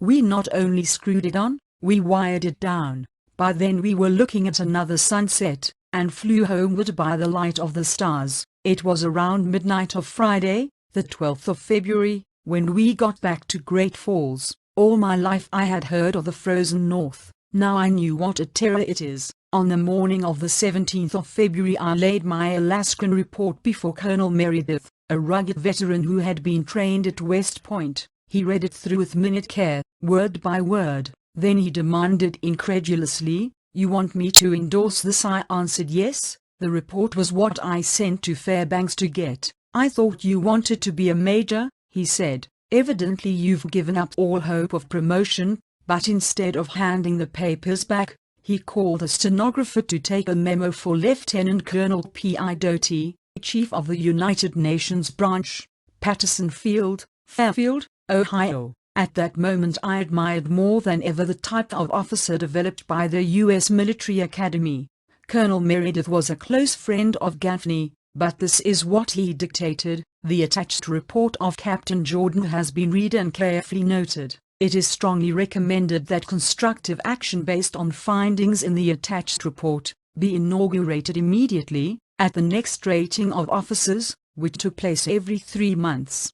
Colonel Meredith jumped me from excellent to superior. When I came up for promotion, he sent a letter which I treasure. He wrote that he believed the thoroughness and forcefulness I had displayed were strong factors in expediting the movement of United Nations airplanes through Great Falls, and that my tact and understanding had contributed materially to excellent relations with the Russian representatives. As for my Alaskan report, Colonel Gardner told me that Lieutenant Colonel Ambrose A. Winters, executive officer of the United Nations branch at Wright Field, had ordered a couple of 100 mimeographs of my report put in circulation. But Colonel Gardner warned me that from now on I would be a marked man. He observed that Pratt & Whitney motors cost the taxpayers $25,000 each, and he added, "You would be the one to go out in the snow and dig them up." Inspectors began to rush to Fairbanks by the plane load. They started with first lieutenants and captains. As their reports went back,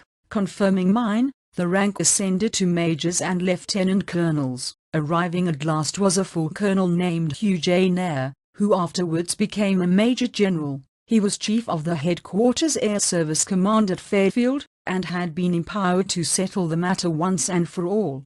Colonel Diaz announced that my report was raising the roof, and that Colonel Gaffney had been summoned to Washington by the Chief of Staff of the Army Air Forces, Major General E. Stratemeyer. Gaffney wanted to see me when he passed through Great Falls. Colonel Diaz continued, I was eligible for some leave, and if I liked he would get orders cut for me to go to Seattle or San Francisco. My reply was that I wouldn't run away. He left us alone when Colonel Gaffney arrived. I had never seen him before. He was a giant of a man, with a square, massive head and the superstructure of a Babe Ruth. He slammed his fist on the desk and roared, "You've certainly raised hell. What right had you to come into my post and make a report without consulting me?" I explained that while I was in Fairbanks he was absent on a flight to photograph mountains. I had discharged my military duty by reporting to Lieutenant Colonel Raymond F. Kitchingman, commander of the 384th Supply Squadron which handled shipments to Russia. I quoted Mr. Nisimov as declaring that he had protested repeatedly to Colonel Gaffney without result. "I'm going to Washington," shouted the colonel, "to try and undo the damage you've done. I'm giving you a last chance to retract." I said the report was true and I wouldn't take back a line. I remembered the 6 words which Sergeant Cook had once assured me would stop any brass hat in his tracks. What I had done, I told Colonel Gaffney, was for the good of the service. He was too furious to speak, and dismissed me with a fling of the arm. At least I could point to these results of my Alaskan report. The Navy's code was thrown open to wireless operators on the pipeline's American leg. There were personnel changes made at Ladfield, one of which was a new supply officer for the 384th Squadron. Consignments for Russia were separated from those of the Alaskan Defense Force. Adequate storage housing was ordered. The Russian operation was now recognized as paramount at Great Falls. It was shifted to the town's largest air installation, from which a bomber training center had removed overseas, known as East Base. Chapter 5 The Black Suitcases. After my return to Great Falls I began to realize an important fact. While we were a pipeline to Russia, Russia was also a pipeline to us. One really disturbing fact which brought this home to me was that the entry of Soviet personnel into the United States was completely uncontrolled. Planes were arriving regularly from Moscow with unidentified Russians aboard. I would see them jump off planes, hop over fences, and run for taxicabs. They seemed to know in advance exactly where they were headed, and how to get there. It was an ideal setup for planting spies in this country, with false identities, for use during and after the war. Major General Farlett Bradley, USAF, Ret. Winner of the Distinguished Service Medal for his pioneering of the Orsib pipeline, wrote in the New York Times on the 31st of August, 1951, "Of my own personal knowledge I know that beginning early in 1942 Russian civilian and military agents were in our country in large numbers. It is hard to believe, but in 1943 there was no censorship set up at Great Falls. An inspector more than 70 years old, named Randolph K. Hardy, did double work for the Treasury Department in Customs and Immigration. His office, in the city, was 4 miles from the airfield. He played the organ in a local church, and I was often told he was practicing and could not be interrupted. I took it on myself to provide him with telephone, typewriter, desk, file cabinet, stenographer, interpreter and staff car. Finally I was driven to put up a large sign over my own office door, with the legend in Russian and English, "Customs Office Report here." When Mr. Hardy was not present I got into the habit of demanding passports myself and jotting down names and particulars. It was not my job, but the list in my diary of Russians operating in this country began to swell by leaps and bounds. In the end I had the 418 names mentioned earlier in this book. Despite my private worries, my relations with Colonel Kotikov were excellent. I was doing all that I could do to expedite Russian shipments. My directives were clear, and I was following them to the best of my ability. Colonel Kotikov was well aware that a major could do more expediting than a captain. I was not surprised, therefore, to learn that Kotikov had painstakingly dictated in English the following letter to Colonel Jitsia, Army Air Forces 34th Sub-Depot United Nations Unit Great Falls, Montana, the 8th of March, 1943. Lieutenant Col C.H. Jitsia, 3rd National Building, Dayton, Ohio. Dear Colonel Jitsia, Captain Jordan work any day here is always with the same people. Sub-Depot Engineering Officer, Major Boaz, 7th Ferrying Group Base Engineering Officer, Major Lawrence, Alaskan Wing Control and Engineering Office, Major Taylor, Sub-Depot Executive Officer, Major O'Neill, and Base Supply Officer, Major Ramsey. He is much hindered in his good work by underrank with these officers who he asks for things all time. I ask you to recommend him for a equal rank to help the Russian movement here. A.N. Kotikov Kol, USSR representative. When my promotion finally came through, the gold oak leaves were pinned on my shoulder by Colonel Kotikov. This occasion was photographed and the picture is reproduced elsewhere in this book. Now 2 other occurrences began troubling me. The first was the unusual number of black patent leather suitcases, bound with white window sash cord and sealed with red wax, which were coming through on the route to Moscow. The second was the burglary of morphine ampoules from half of the 500 first aid kits in our Gorefield warehouse. The first black suitcases, 6 in number, were in charge of a Russian officer and I passed them without question upon his declaration that they were personal luggage, but the units mounted to 10, 20 and 30 and at last to standard batches of 50 which weighed almost 2 tons and consumed the cargo allotment of an entire plane. The officers were replaced by armed couriers, traveling in pairs, and the excuse for avoiding inspection was changed from personal luggage to diplomatic immunity. Here were tons of materials proceeding to the Soviet Union, and I had no idea what they were. If interrogated, I should have to plead ignorance. I began pursuing Colonel Kotikov with queries and protests. He answered with one eternal refrain. The suitcases were of highest diplomatic character. I retorted that they were not being sent by the Soviet embassy but the Soviet Government Publishing Commission in Washington. He asserted that, whatever the origin, they were covered by diplomatic immunity. But I'm sure he knew that one of these days I would try to search the containers. They had grown to such importance in the eyes of the Russians that they asked for a locked room. The only door in the warehouse with a lock was that to the compartment in which the first aid packets were kept. I put it at Colonel Kotikov's disposal. The couriers took turn about. First one and then the other slept on top of the suitcases, while his companion stood guard. Perhaps unjustly, I suspected them of stealing our morphine. They were the only persons left in the storeroom without witnesses. At 4 o'clock one cold afternoon in March, 1943, Colonel Kotikov said to me, "I want you dinner tonight." Then he doubled the surprise by whisking from his ulster pockets 2 slender bottles with long, sloping necks. Vodka. The invitation was accepted with pleasure and also curiosity. For almost a year now I had associated with Colonel Kotikov and his staff, but I had never dined with them. As a matter of routine they lunched with us at the officers' club, but at night they disappeared, wandering off by themselves to other restaurants or the dining room of the Rainbow Hotel, where they were quartered. So far as I knew, this was the first time they had bidden an American to an evening repast. It reminded me of my meal with Mr. Anisimov, who had wanted something from me. At the officers' club we had noticed that the Russians were extremely absent-minded about picking up bob checks. These oversights were costing us around $80 monthly,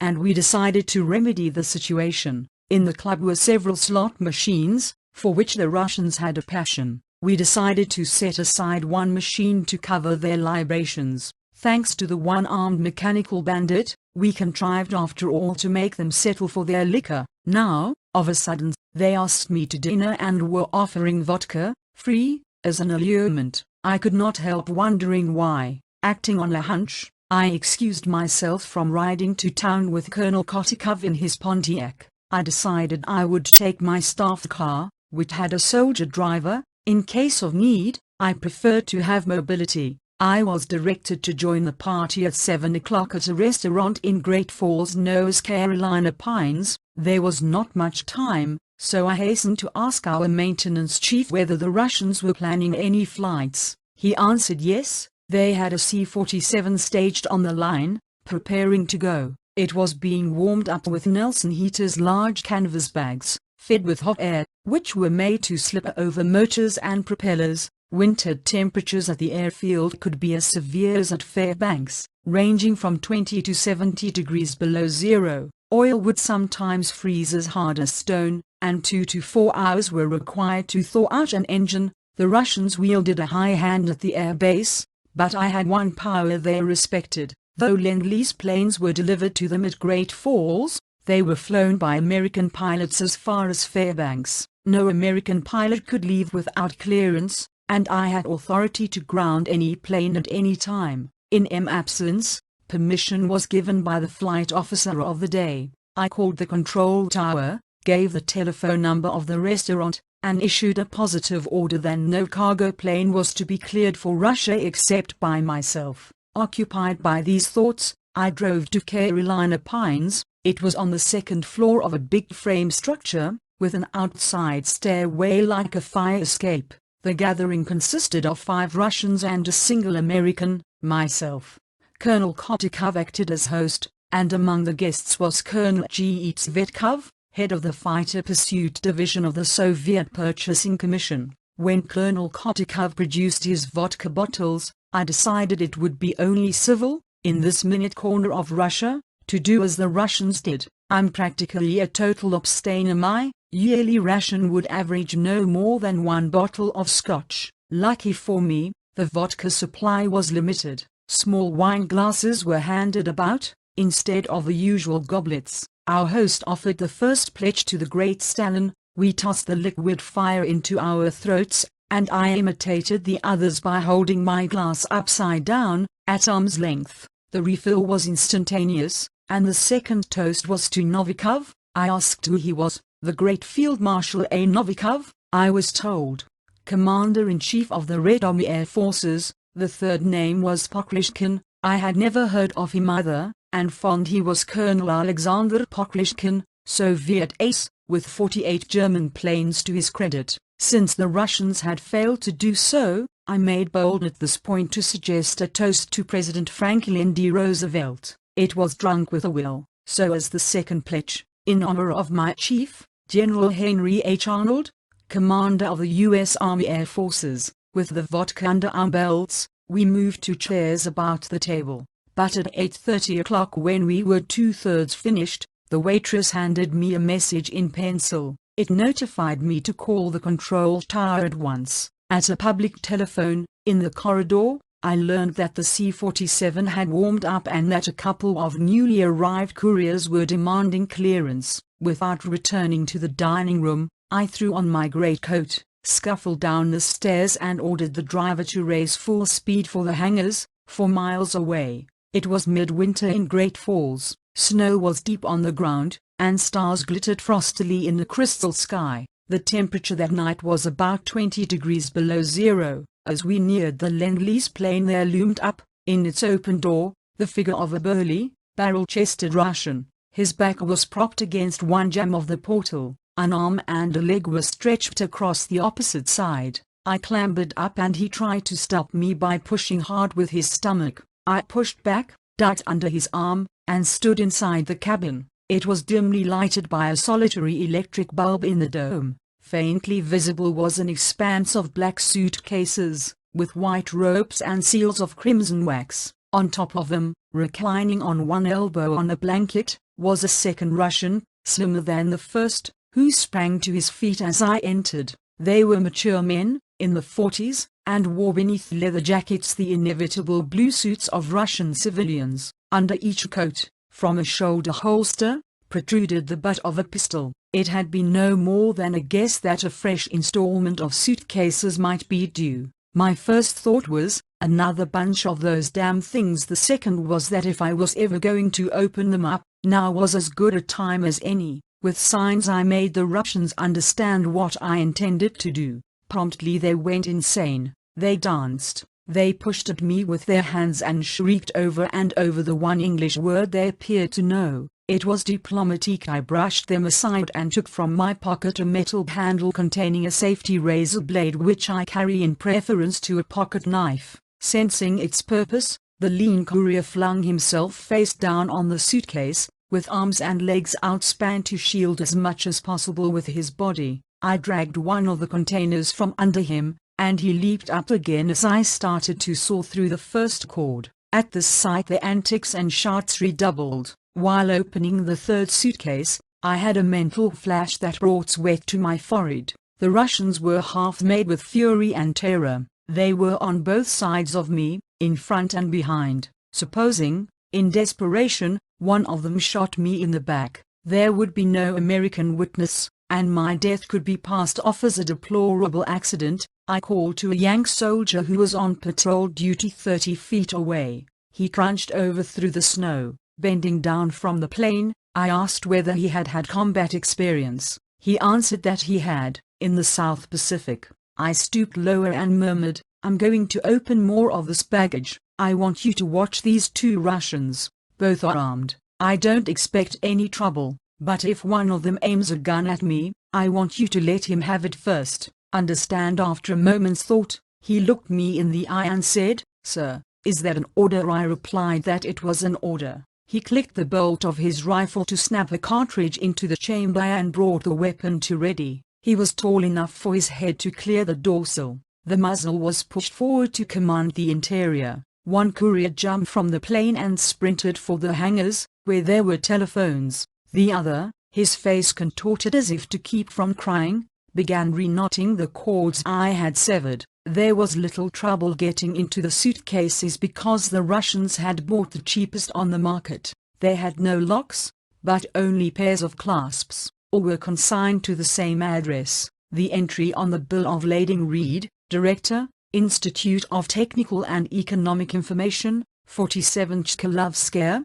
Moscow 120, USSR. I decided to attempt only a spot check, one suitcase, say, in every 3. I examined perhaps 18 of 50. Otherwise the search was fairly thorough, as I was looking for morphine. Incidentally, none was found. The light was so weak that it was impossible to decipher text without using a flash lamp. I had to take off my gloves, and my fingers grew numb with cold. Using one knee as a desk, I jotted notes with a pencil on 2 long envelopes that happened to be in my pocket. There was usually one entry, or phrase of description, for each suitcase inspected. These scrawls were gathered within the next few days into a memorandum, after which I discarded the envelopes. A page of the memorandum is reproduced in this book on pages 80, 81. The first thing I unearthed made me snort with disgust. It was a ponderous tome on the art of shipping 4-legged animals.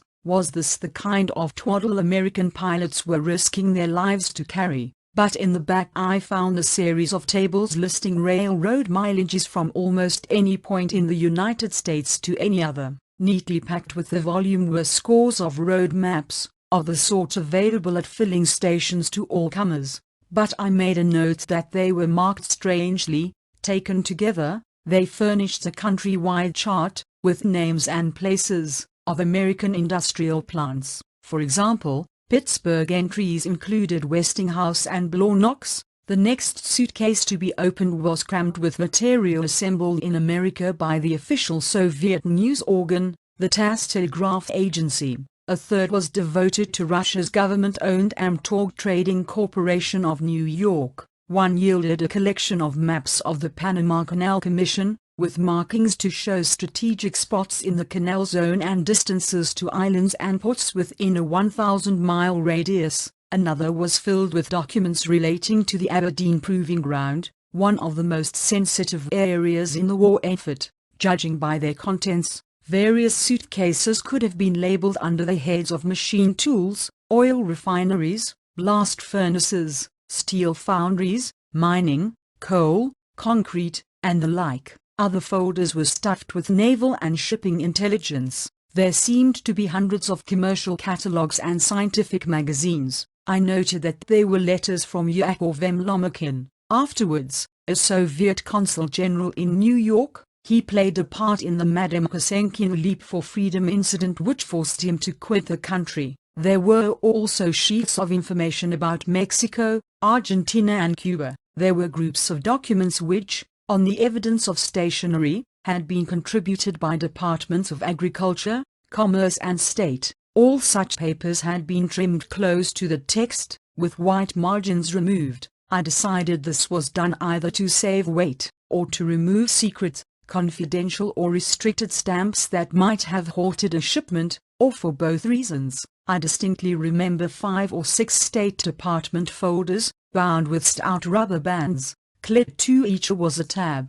The first read, from Said. I took down the words because it ran through my head that someone of that name had recently been High Commissioner to the Philippines. Then I copied the legend, from Hiss. I had never heard of Alger Hiss, and made the entry because the folder bearing his name happened to be second in the pile. It contained hundreds of photostats of what seemed to be military reports. There was a third name which I did not copy but which stuck in my mind because it was the same as that of my dentist. The tab read, from Geiger. I did not list and cannot remember the names on other State Department folders in my Fulton Lewis broadcasts. It was decided to use the designations MR, X and MR, Y for Said and Hiss, since the trial of Alger Hiss was then in progress and mention of his name might have prejudiced it. From the radio transcript of the 2nd of December, 1949, Lewis, now careful, don't mention any name. One folder said from X and the other said from Y, and Mr. X and Mr. Y were well-known State Department officials, one of them particularly prominent in the news. Jordan, that's right. In one was an account by an American Army officer of a tour in the Near East. I read it hurriedly. Turkey and Iran were among the countries he had reviewed, unconsciously, for the Kremlin's enlightenment. Glancing through the document, I found passages dealing with Soviet military strength in and about this area. Bewildering, to say the least, was the discovery of voluminous copies of reports which American attachés in Moscow had forwarded trustfully, in diplomatic pouches, to their superiors in Washington. I asked myself what these officers would think if they knew their most secret dispatches were being returned to the Soviet capital, for perusal by the very individuals whom they had discussed and possibly denounced. A suitcase opened midway in the search appeared to contain nothing but engineering and scientific treatises. They bristled with formulae, calculations and professional jargon. I was about to close the case and pass on when my eye was caught by a specimen of stationery such as I had never before seen. Its letterhead was a magic incantation, "The White House, Washington." As a prospective owner of an 80-acre tract along the shore of Washington state, I was impressed by the lordly omission of the capitals, D.C. Under the flashlight I studied this paper with attention. It was a brief note, of 2 sheets, in a script which was not level but sloped upward to the right. The name to which it was addressed, Mikoyan, was wholly new to me. By questioning Colonel Kotikov later, I learned that A.I. Mikoyan at the moment was Russia's number 3 man, after Premier Stalin and Foreign Commissar Molotov. He was Commissar of Foreign Trade and Soviet base of Lend-Lease. A salutation, my dear Mr. Minister, led to a few sentences of stock courtesies. One passage, of 11 words, in the top line of the 2nd page, impressed me enough to merit a scribble on my envelope. That excerpt ran thus: "Had a hell of a time getting these away from Groves." The last 2 words should not be taken as referring to Major General Leslie R. Groves himself. What they meant, probably, was from the Groves Organization, the commander of the Manhattan Engineer District, later the Manhattan Project, was almost unique in the Washington hierarchy for his dislike and suspicion of Russia. I shall tell here, for the first time, that the verb before hell was preceded by a name, which stood at the end of the last line of the opening sheet. Its initial was either a capital O or C, since it was slightly open at the top, after which came 4 or 5 characters that rushed away in half-legible flourish.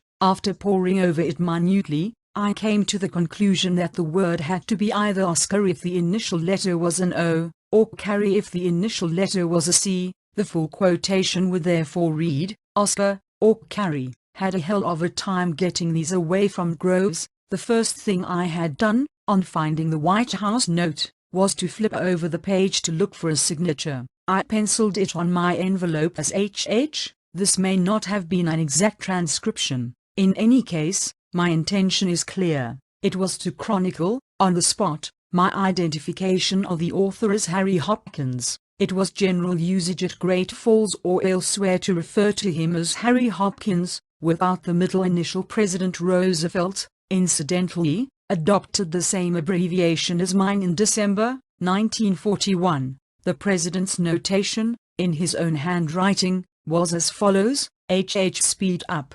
FDR. A reproduction of this note can be seen on page 400 of the Robert Sherwood book. At the time of this episode I was as unaware as anyone could be of Oak Ridge, the Manhattan districts and its chief, General Groves. The enterprise has been celebrated as the best guarded secret in history. It is superlatively hush-hush, to the extreme that army officers in the know were forbidden to mention it over their private telephones inside the Pentagon. General Groves has testified that his office would have refused to send any document to the White House, without authority from himself, even if it was requested personally by the President. I'm certain that this is true, and I have never asserted anything to the contrary with respect to General Groves. I admire General Groves very much, and I think that his testimony at the congressional hearing was one of the impressive things that occurred there. The fact that he testified that he had never met Hopkins or even spoken to him seemed to convince some people that I was lying. But of course, for Hopkins to write that Oscar had a hell of a time getting these away from Groves in no way implies that Hopkins knew about Groves. General Groves did confirm in the following testimony that pressure was definitely felt in his organization, even though he would not specify its source. Mr. Harrison, you said there was a great deal of pressure on Lend-Lease to ship uranium to Russia. Can you tell us who exerted the pressure? General Groves: no, I can't tell you who exerted the pressure on Lend-Lease. Of course it could have been internal pressure. At any rate, we saw every evidence of that pressure, and I believe your files of the Lend-Lease diaries will show how they repeatedly came back. It was evident from reading the diaries that we didn't want this material shipped, yet they kept coming back and coming back. I believe it is fair to say that General Wesson's subordinates were fully aware that we did not want this material to be shipped abroad, and this continual pressure to ship it was certainly coming from somewhere. Either it was coming internally, from ambitious souls, or it was coming externally. I'm sure if you would check on the pressure on officers handling all supplies of a military nature during the war, you will find the pressure to give to Russia everything that could be given was not limited to atomic matters. There was one incident that occurred later.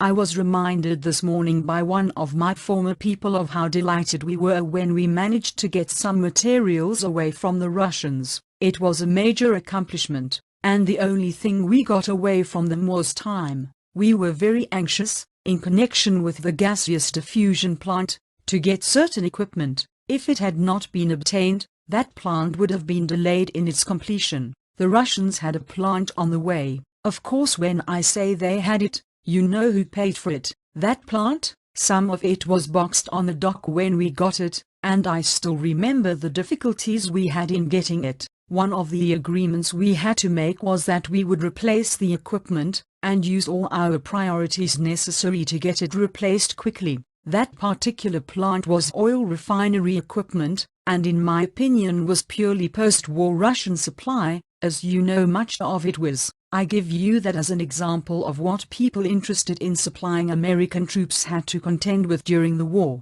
Where that influence came from, you can guess as well as I can. It was certainly prevalent in Washington, and it was prevalent throughout the country, and the only spot I know of that was distinctly anti-Russian at an early period was the Manhattan Project, and there was never any doubt about it from sometime along about October 1942. 1. Italics added, in short, it seems as clear as daylight that if anyone did try to get anything away from General Groves or his organization, he would really have had a hell of a time. From the outset, Extraordinary secrecy and security measures have surrounded the project, declared Henry L. Stimson, Secretary of War, in commenting on the first military use of the atom bomb. This was personally ordered by President Roosevelt. Mr. Roosevelt's orders, he innocently added, have been strictly complied with, too, yet Russians with whom I worked side by side at Great Falls knew about the A-bomb at least as early as March 1943, and General Groves had reason to distrust the Russians in October 1942.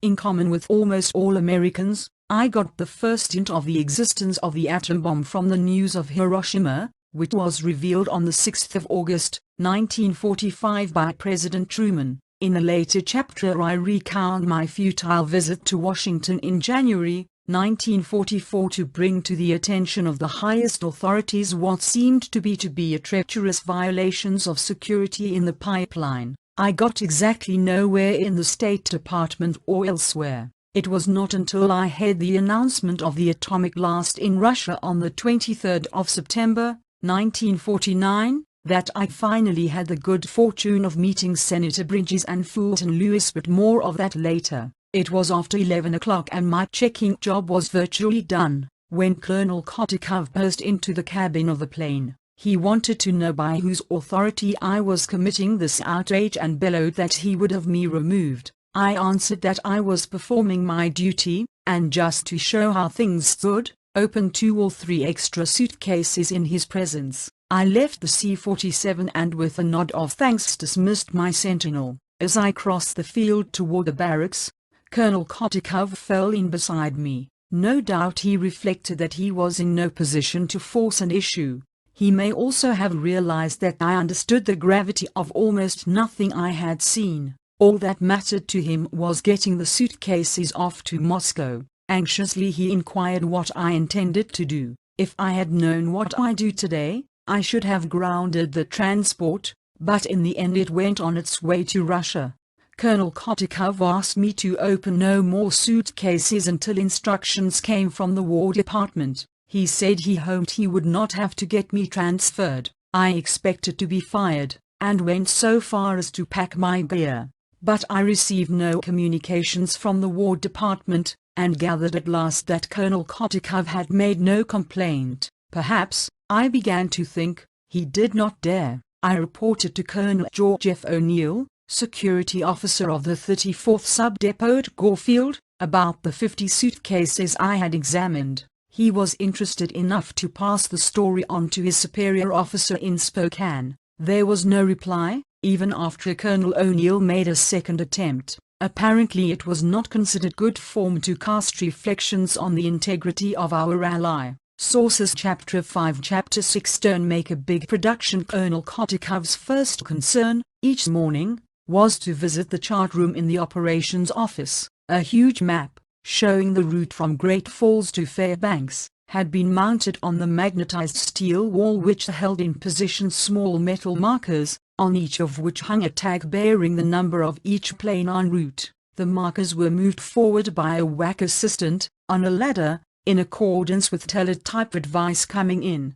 Colonel Kotikov could read the situation at a glance. Toward the end of April, 1943, there was an unusual congestion of Airacobra pursuit planes at our field. We usually handled about 400 a month, in comparison with 80 medium bombers and 15 cargo ships in the same period. The Airacobras were used as anti-tank weapons by the Russians. There was always a chronic shortage of American pilots, but in 1943 the demand was ravenous in the Atlantic, in the Pacific, in Europe, in Asia, and in the American system of global air transport, which was a wonder of the war. Now, to Kotikov's disgust and fury, as many as 200 Airacobras were stacked up on the field, the markers clustered on the map as thick as bees. When he criticized us for allowing the situation to develop, I pointed out that the Russians had troubles, too. This he took as an insult. Never, never, he shouted.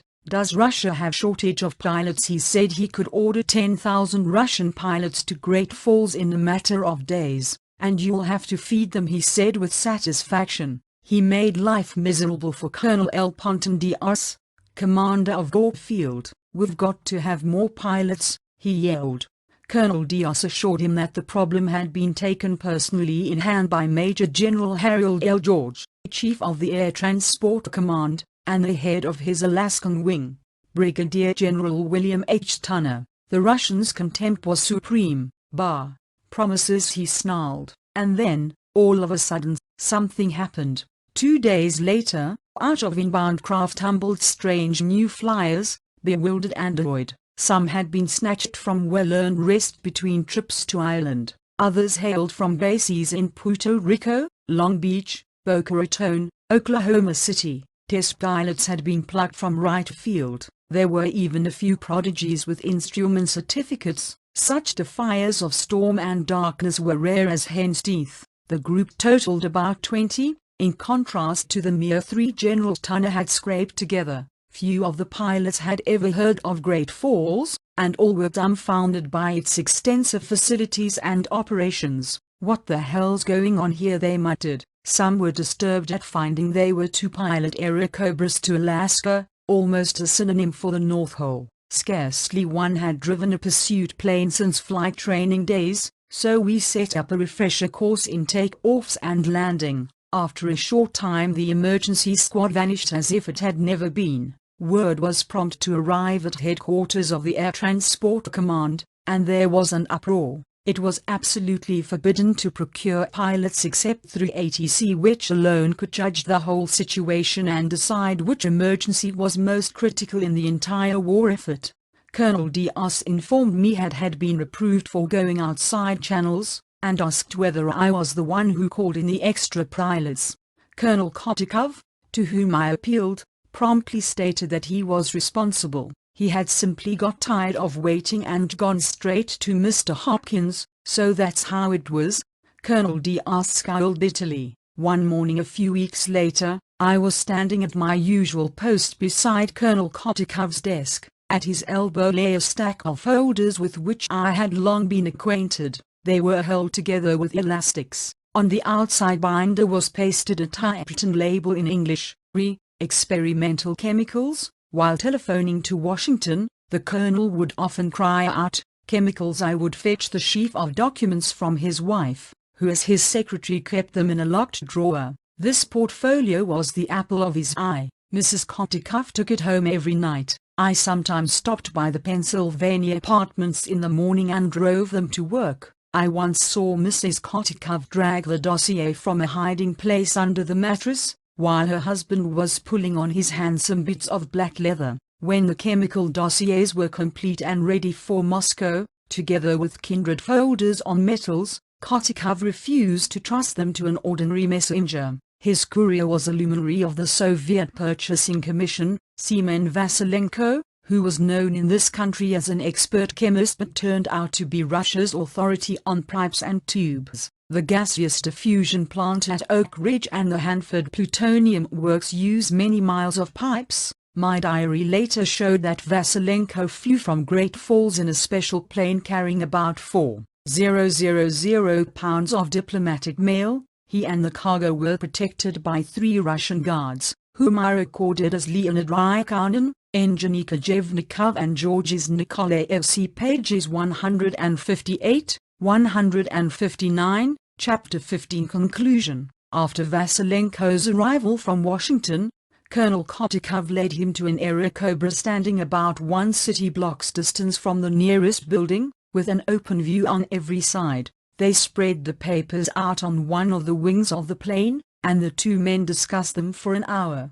This precaution was due to the colonel's pet bodgy, dictagraphs. There were no dictagraphs in the field, but that did not stop him and his aides from searching for them every day in lamp fixtures and telephone books, and behind calendars and pictures. They even sounded the walls. I gathered it was not American spies that he feared but Soviet police agents. One morning in April 1943, Colonel Kotikov asked whether I could find space for an important consignment of nearly 2,000 pounds. I said, "No. We have £250,000 backlog already." He directed me to put through a call to Washington for him, and spoke for a while in his own tongue. Then he put a hand over the mouthpiece and confided to me in English, Very special shipment, experimental chemicals going though soon. There was an interval of Slavic gutturals, and he turned to me again. Emma Hopkins coming on now, he reported. Then he gave me the surprise of my life. He handed me the phone and announced, "Big boss, Mr. Hopkins, wants you." It was quite a moment. I was about to speak for the first time with a legendary figure of the day, the top man in the world of Lend-Lease in which I lived. I have been careful to keep the following account as accurate in substance and language as I can. My memory, normally good, was stimulated by the thrill of the occasion. Moreover, the incident was stamped on my mind because it was unique in my experience of almost 25 months at Newark and Great Falls. A bit in awe, I stammered, "Jordan speaking." A male voice began at once, "This is Mr. Hopkins. Are you my expediter out there?" I answered that I was the United Nations representative at Great Falls, working with Colonel Kotiklov. Under the circumstances, who could have doubted that the speaker was Harry Hopkins? Friends have since asked me whether it might not have been a Soviet agent who was an American. I doubt this, because his next remark brought up a subject which only Mr. Hopkins and myself could have known. He asked, "Did you get those pilots I sent you?" "Oh yes, sir," I responded. "They were very much appreciated, and helped us in unblocking the jam in the pipeline. We were accused of going out of channels, and got the dickens for it." Emma Hopkins let that one go by, and moved on to the heart of things. "Now, Jordan," he said, "there's a certain shipment of chemicals going through that I want you to expedite. This is something very special." "Shall I take it up?" I asked, with the commanding colonel. "I don't want you to discuss this with anyone," Mr. Hopkins ordered, "and it is not to go on the records. Don't make a big production of it, but just send it through quietly." "In a hurry?" I asked how I was to identify the shipment when it arrived. He turned from the phone, and I could hear his voice. "How will Mr. Jordan know the shipment when it gets there?" He came back on the line and said,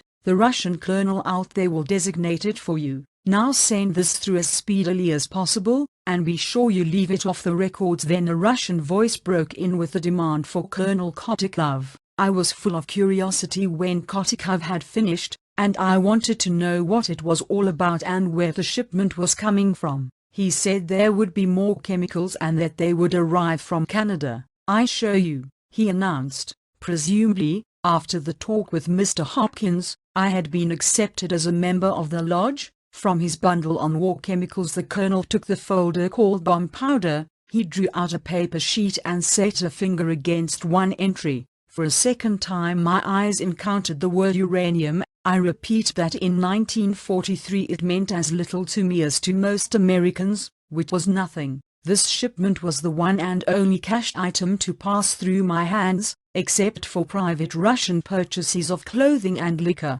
It was the only one, out of a tremendous multitude of consignments, that I was ordered not to enter on my tally sheets. It was the only one I was forbidden to discuss with my superiors, and the only one I was directed to keep secret from everybody. Despite Mr. Hopkins' urgency, there was a delay of 5 weeks. On the morning of the 10th of June, I caught sight of a loaded C-47 which was idling on the runway. I went over and asked the pilot what was holding him up. He said he understood some kind of special shipment was still to come. 7 years afterward the pilot identified himself to the press as Air Force's Lieutenant Ben L. Brown of Cincinnati. I asked Colonel Kotikov about the plane, and he told me the shipment Mr. Hopkins was interested in had just arrived at the railroad yards, and I should send a truck to pick it up.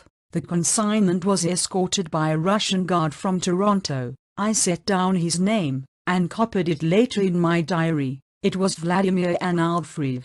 I identified him with the initials CC, for Canadian Courier. 15 wooden cases were put aboard the transport, which took off for Moscow by way of Alaska. At Fairbanks, Lieutenant Brown has related, one box fell from the plane, smashing a corner and spilling a small quantity of chocolate brown powder. Out of curiosity, he picked up a handful of the unfamiliar grains, with the notion of asking somebody what they were. A Soviet officer slapped the crystals from his palm and explained nervously, No burn hands. Not until the latter part of 1949 was it definitely proved, from responsible records, that during the war federal agencies delivered to Russia at least 3 consignments of uranium chemicals, totaling 1,465 pounds, or nearly 3/4 of a ton. Confirmed also was the shipment of 1 kilogram, or 2.2 pounds, of uranium metal at a time when the total American stock was 4.5 pounds. Implicated by name were the Lend-Lease Administration, the Department of Commerce, the Procurement Division of the Treasury, and the Board of Economic Warfare. The State Department became involved to the extent of refusing access to files of Lend-Lease and its successor, the Foreign Economic Administration. The first 2 uranium shipments traveled through Great Falls by air. The third was dispatched by truck and railway from Rochester, NY, to Portland, and then by ship to Vladivostok. The dates were March and June 1943, and July, 1944. No doubt was left that the transaction discussed by Mr. Hopkins and myself was the one of June, 1943. This was not merely the largest of our known uranium deals with the Soviet Union, it was also the most shocking. There seemed to be no lengths to which some American officials would not go in aiding Russia to master the secret of nuclear fission. For 4 years monopoly of the A-bomb was the cornerstone of our military and overseas policy. Yet on the 23rd of September, 1949, long in advance of Washington estimates, President Truman announced that an atomic explosion had occurred in the Soviet Union. In behalf of national security, the Manhattan Project during the spring of 1943 collapsed an embargo on American exports of uranium compounds. But zealots in Washington appear to have resolved that Russia must have at all costs the ingredients for atomic experiment. The intensely pro-Soviet mood of that time may be judged from the echoes in later years. For example, there was Joseph E. Davis, ambassador to the Soviet Union in 1936-39, and author of a book and movie of flagrant propaganda, Mission to Moscow. In an interview with the Times Herald of Washington for the 18th of February, 1946, he was quoted as saying, "Russia, in self-defense, has every moral right to seek atomic bomb secrets through military espionage if excluded from such information by her former fighting allies." There also was Professor Harold C. Urey, American scientist, who sat in the innermost circle of the Manhattan Project. Yet on the 14th of December, 1949, in a report of the Atlantic Action Committee, Dr. Urey said that Major Jordan should be court-martialed if he had removed anything from planes bound for Russia. When American supplies were cut off, the device of outmaneuvering General Groves was to procure the materials clandestinely from Canada. Not until 1946 did the commander of the Manhattan Project learn from the Un-American Activities Committee that his stockade had been undermined. The government of Canada frowned on uranium sales, but thought the U.S. has the right to determine whether Russia should have the precious product. In fact, it would appear that Canada's alertness rather than ours prevented further shipments. My share in the revelation was testimony under oath, leading to one conclusion only: that the Canadian bypass was aided by Mr. Hopkins. At his direction, Lend-Lease issued a certificate of release without which the consignment could not have moved. Lend-Lease channels of transportation and Lend-Lease personnel, such as myself, were used. Traces of the scheme were kept off Lend-Lease books by making it a cash transaction. The shipment was paid for with a check of the Amtorg Trading Corporation. Because the initial branch of the airlift to Moscow was under American control, passage of the chemicals across the United States territory could not be avoided, in Alaska if not Montana. On account of that fact, the cash nature of the project, it was necessary to obtain an export license from the Board of Economic Warfare. Such a document, covering a shipment of American origin, was first prepared. It was altered, to comply with the Canadian maneuver, by some BU official whose identity has been concealed by the State Department. As amended, the license was issued on the 29th of April, 1943. Its serial number was C1643180. But two facts were forgotten: a.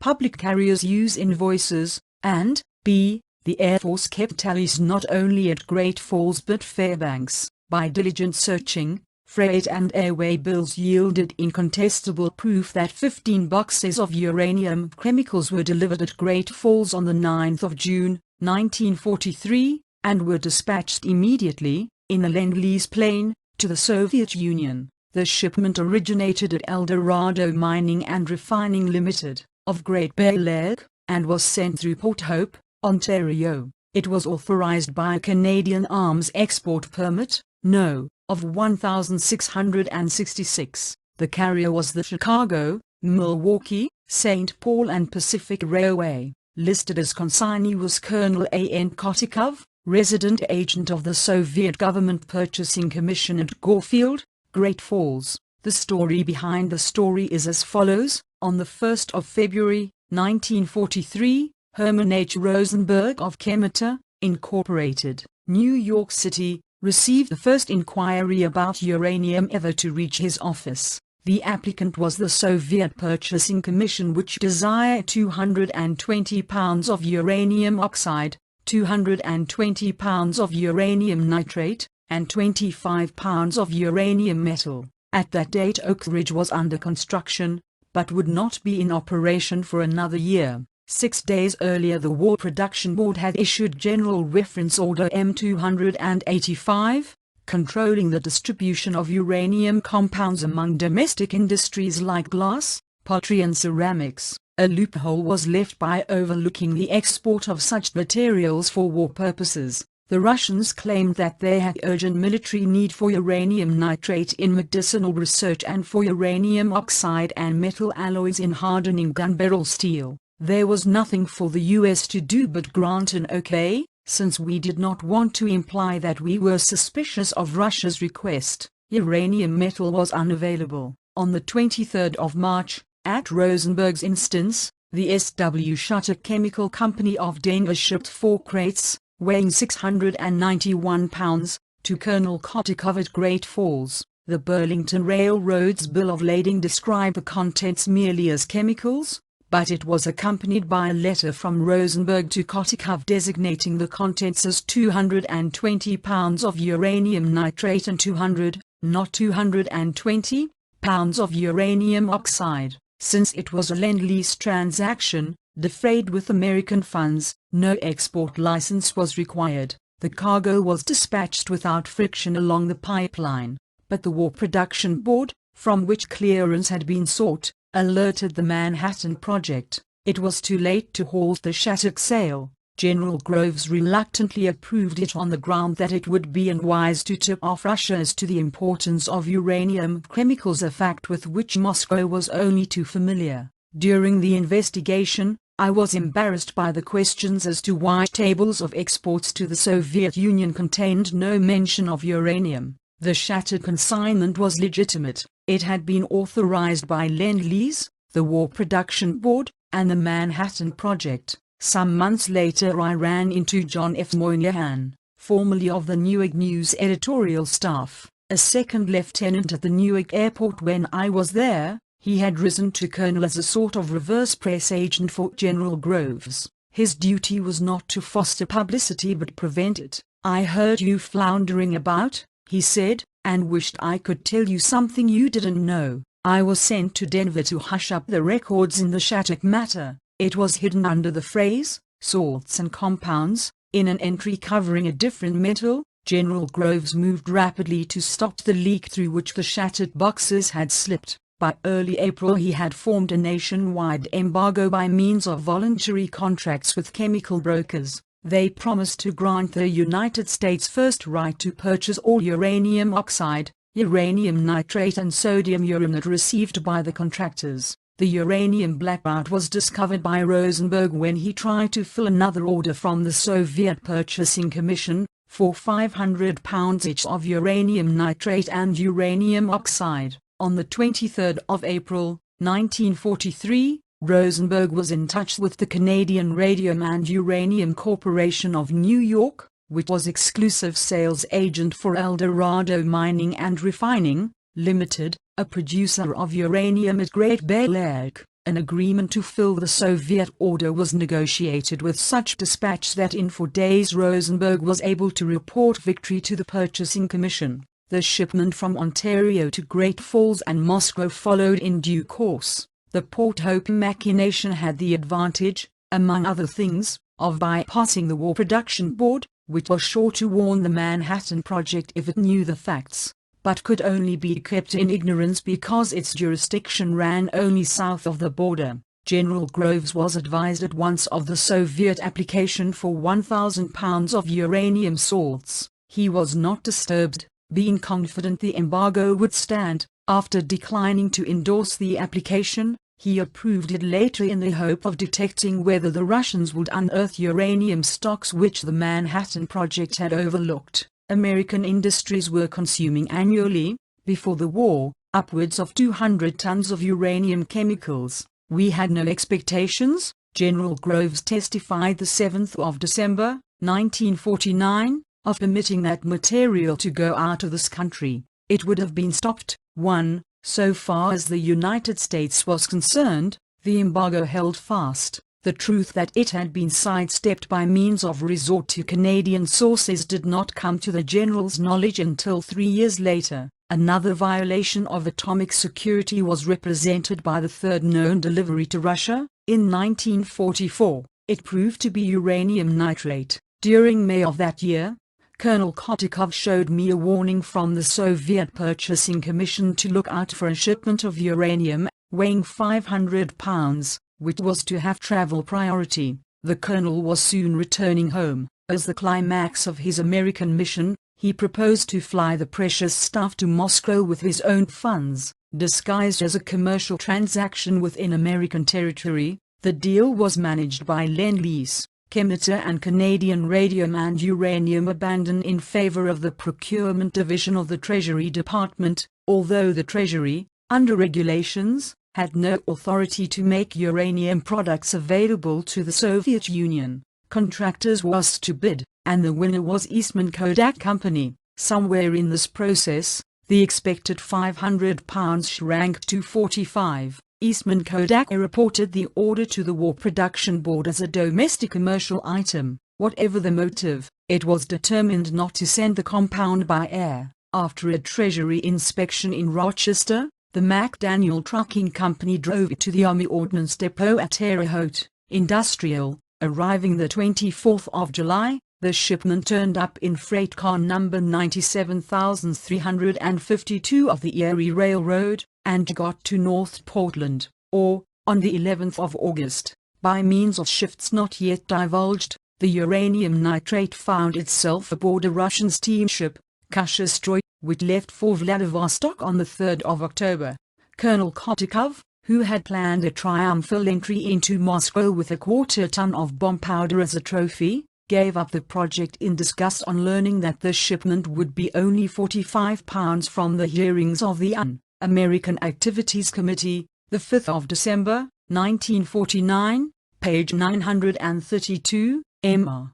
Taverner. Were there shipments of uranium passing through your field which originated at places other than Canada after you received the Canadian shipments? Mr. Jordan, I believe the other shipments came from Army Ordnance, in charge of uranium purchases for the Manhattan Project in 1944 was Dr. Philip L. Merritt, appearing the 24th of January, 1950, before the Un-American Activities Committee. Dr. Merritt swore he was taken by surprise, a day earlier, on discovering for the first time that the Eastman Kodak order had been shipped to Russian by way of Army Ordnance. General Groves was likewise uninformed. Asked as a witness whether it was possible for uranium shipments to have been made in 1944, he answered, "Not if we could have helped it, and not with our knowledge of any kind. They would have had to be entirely secret, and not discovered." 2. He declared that there was no way for the Russians to get uranium products in this country without the support of U.S. authorities in one way or another.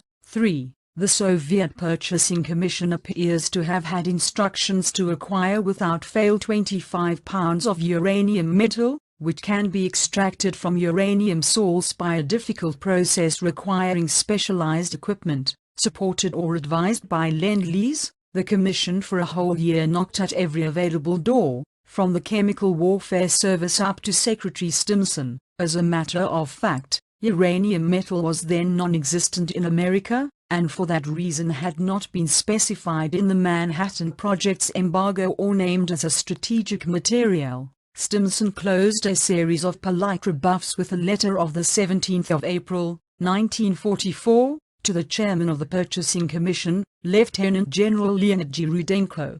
But Moscow was stubborn. Under Soviet pressure, the Commission or its American friends had an inspiration. Why not have the uranium made to order by some private concern? As usual, a roundabout course was taken. The Commission first approached the manufacturer's chemical company, 527 Fifth Avenue, New York, which passed the order along to Eddie McKay, Incorporated, 198 Broadway. By the latter it was farmed out to the Cooper Metallurgical Laboratory in Cleveland. According to Mr. McKay, neither he nor the Cooper concern suspected that their customer was the Soviet Union. But McKay reported the deal to the War Production Board, which warned the Manhattan Project. The latter's expert on rare metals, Lawrence C. Berman, went to Cleveland, it is related, and urged the Cooper firm to make sure that its product was of poor quality. He did not explain why, but the metal, of which 4.5 pounds was made, turned out to be 87.5% pure as against the stipulated 99%. Delivery to the Soviet Union was then authorized of a small sample of this defective metal, to represent what was available in the United States. Actually shipped was 1 kilogram, or 2.2 pounds. The Purchasing Commission abruptly silenced its demands for pure uranium, but the powers that be found it suitable to omit this item, as well as the Rochester sale, from the 1944 schedule of exports to Russia. From the start, in contrast to the atmosphere prevailing in Washington,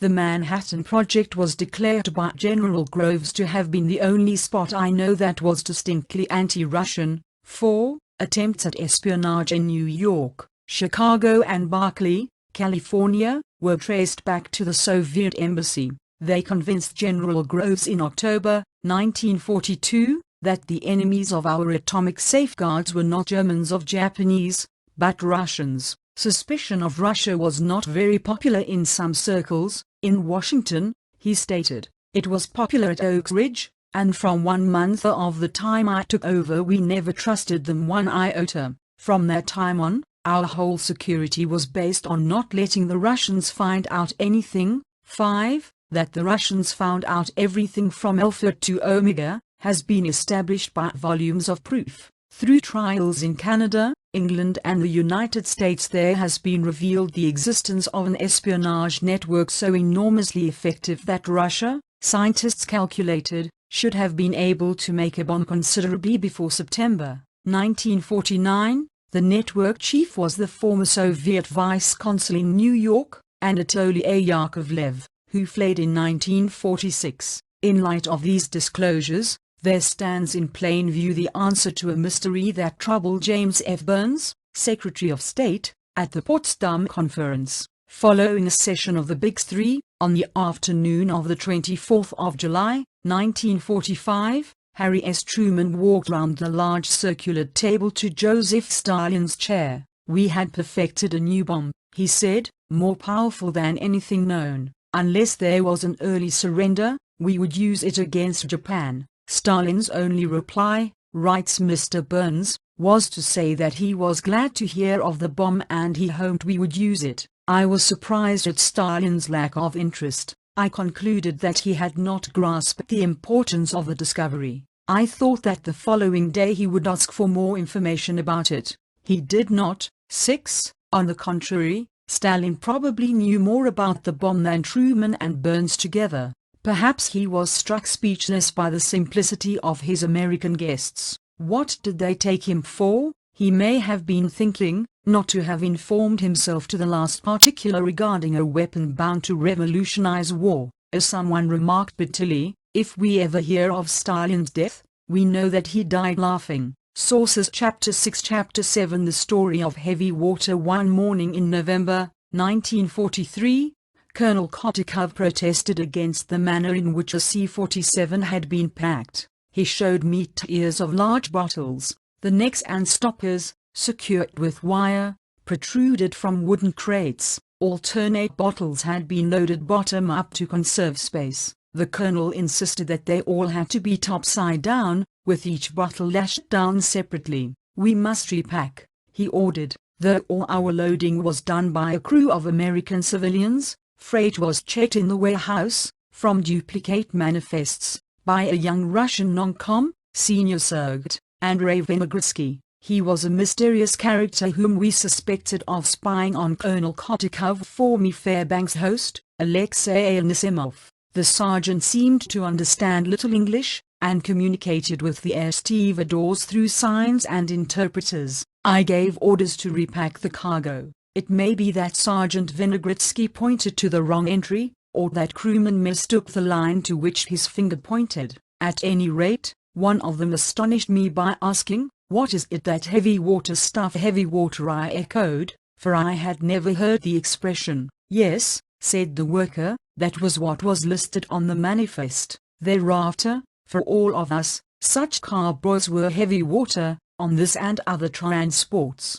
Many times I heard the shout, "Be careful of that heavy water." The fact is that the 5-gallon demijohns actually contained sulfuric acid. It was demonstrated 6 years later, during the Fulton Lewis broadcast of the 6th of December, 1949, that this misunderstanding was general. 3 former members of the Garfield ground crew, Elmer Williams, John Q.K. and Leonard Woods, were quoted as declaring stoutly that with their own hands they had loaded big cargoes of heavy water. Unwittingly, Colonel Kotikov helped them mistake along by asking over the phone whether the heavy water plane had taken off. I said no. He directed me to hold it and drop by his office for a bundle of papers to be handed to the pilot. While leafing through the folder, I caught sight of the words, "heavy water," and asked the colonel what they meant. "Something for our new chemical plants," came the answer. What is popularly known as heavy water is technically called deuterium oxide. It is in crystal form, not liquid. In alleging medical and other grounds for its needs of uranium oxide and uranium nitrate, Russia had taken care to observe an appearance of truth, for such use is not unknown to therapeutics. It had been tried out in throat sprays and lent its name to uranwine, a German specific against diabetes. Uranium oxide had been tested as an alloy for toughening steel, but it was found difficult to handle and had erratic results. Therefore, when Moscow asked for heavy water, they let the cat out of the bag. Except for curious experiments regarding plant growth, heavy water boasts only one useful property: it is the best of moderators for slowing down the speed of neutrons in nuclear reactions. Records of evidence: 1. Prove that on the 23rd of August, 1943, Hermann Rosenberg of Chemnitz received an application from the Soviet Purchasing Commission for 1,000 grams of deuterium oxide. The purpose stated was research. A supplier was found in the Stewart Oxygen Company of San Francisco, which shipped the merchandise on the 30th of October, by railway express, to Chemitz's New York office. Rosenberg forwarded the consignment to the Purchasing Commission in Washington, which dispatched it on the 29th of November, by way of the pipeline to Rasnoimport, USSR, Moscow U1, Ruintishover 22. The order was packed with as much tenderness as if it had been a casket of jewels. 40 Pyrex ampoules, each containing 25 grams, were enclosed in mailing tubes and wrapped in layers of cotton. The ampoules were divided in lots of 10 among 4 cartons, which were placed, with further precautions against damage, in a large wooden box. This was strapped and sealed. The overall weight was 41.12 pounds. The cost of the fluid content was that of expensive perfumes, $80 an ounce. The export of heavy water to the Soviet Union was approved by a release certificate, number 366, dated the 15th of November, with the signature of William C. Moore, Division for Soviet Supply, Office of Lend-Lease Administration. If General Groves had been consulted, the heavy water would not have left this country. Had it been known at the time, he said, that 1,000 grams were available, unquestionably he would have bought the treasure himself. He added, if it had been pure, too, that it was between 99.7 and 99.8% pure was attested by an independent analysis made for Rosenberg in the laboratories of Aberdeen Hanks, Incorporated, San Francisco. At the beginning of 1945, the Soviet Purchasing Commission placed with Rosenberg a second order for heavy water. Only 100 grams were sought. He applied once more to the Stewart concern, which expressed the liquid diamonds to Kemeter on the 7th of February. 1 week later Rosenberg forwarded the parcel to the commission. Its subsequent adventures have not been traced. In August of the same year Rosenberg was naturalized as an American citizen from General Grove's testimony on the 7th of December, 1949. It is just like somebody would tell me they shipped a dozen Hope diamonds, in good faith, I assured the American Activities Commission at the first hearing that passed through Gorfield we had separate loads of carboys of heavy water that we could hardly move. 3. At my second hearing before the committee on the 3rd of March, 1950, I admitted confusing heavy water with sulfuric acid, and I explained how the confusion occurred. 4. Was 1 kilogram of heavy water and were mere hundreds of pounds of uranium chemicals too insignificant for important use? Specialists agree that the quantities delivered were inadequate for producing one A-bomb or even one experimental pile. They point out, however, that scarcely any fraction of a substance can be too small for laboratory research. The head of a pin could not have formed with the first plutonium ever made. From 500 micrograms were determined most of the properties and the chemical behavior of an element which 18 months earlier had been entirely unknown. On the presumption that 1,465 pounds of uranium salts were contributed to the Soviet Union, metallurgists estimate that they were reducible in theory to 875 pounds of natural uranium, which in turn would yield 6.25 pounds of fissionable U-235, but 4.4 pounds of the latter, or nearly 2 pounds less, are capable of producing an atomic explosion. Authority for this assertion may be found in the celebrated report which Dr. Henry D. Wolfe Smith of Princeton University wrote at the request of General Groves and published in 1945. The Shattuck and El Dorado purchases totaled 1,420 pounds. With their third requisition the Russians expected so confidently to acquire another 500 pounds that papers to that effect were drafted and sent to us in Montana. If the full amount had been available, instead of 45 pounds, the aggregate would have been 1,920 pounds, or virtually 1 ton. At his Paris laboratory, while chief of the Atomic Energy Commission of France, Frederick Joliot-Curie built an experimental pile to which he gave the affectionate name of Zoe. It actually ran, though the voltage was feeble. The quantity of uranium crystals, said Dr. Joliot-Curie, was something in the order of 1 ton. It seems fair to take into account not merely what the Russians got, but what they tried to get. With communist tenacity and ardent support from both White House and Lend-Lease, the Soviet Purchasing Commission strove again and again to obtain 812 tons each of the uranium oxide and uranium nitrate, plus 25 pounds of uranium metal. The campaign started in February 1943, and persisted until the Russians were squelched by Secretary Stimson during April 1944. Captain Kavanaugh of the U.S. Army replied as follows in 1943 to a Russian request for uranium. The amount of 8½ tons of uranium requested is unavailable in this country. There are memorable instances of what can be achieved with less than 17 tons of uranium powders. One was a model atomic pile which went into operation at Chicago University on the 2nd of December, 1942. So far as we know, Dr. Smythe recounts, this is the first time that human beings ever initiated a self-maintaining nuclear chain reaction, with a pile level of 200 watts. The device served as a pilot plant for the Hanford Engineer Works. The uranium supply available to them was 6 tons. Even earlier,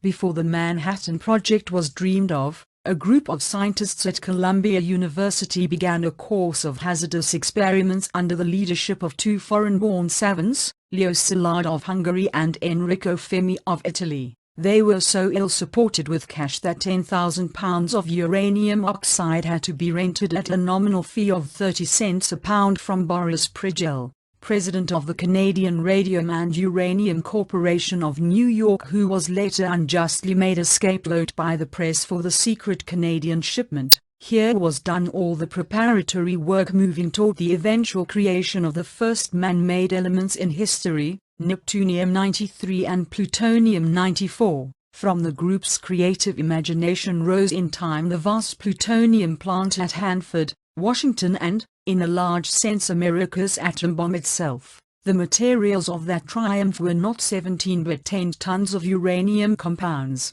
One of my lucky experiences was that of chancing upon the 27th of February, 1950 issue of the magazine Life shortly before the Un-American Activities Committee. I bore the copy with me to the witness chair. It contained an illustrated article on the atomic bomb. I learned for the first time that a plutonium pile consists of giant blocks of graphite, surrounded by heavy walls of concrete and honeycombed with aluminum tubes. In these tubes, it was related, are inserted slugs of natural uranium, containing 1% of U-235.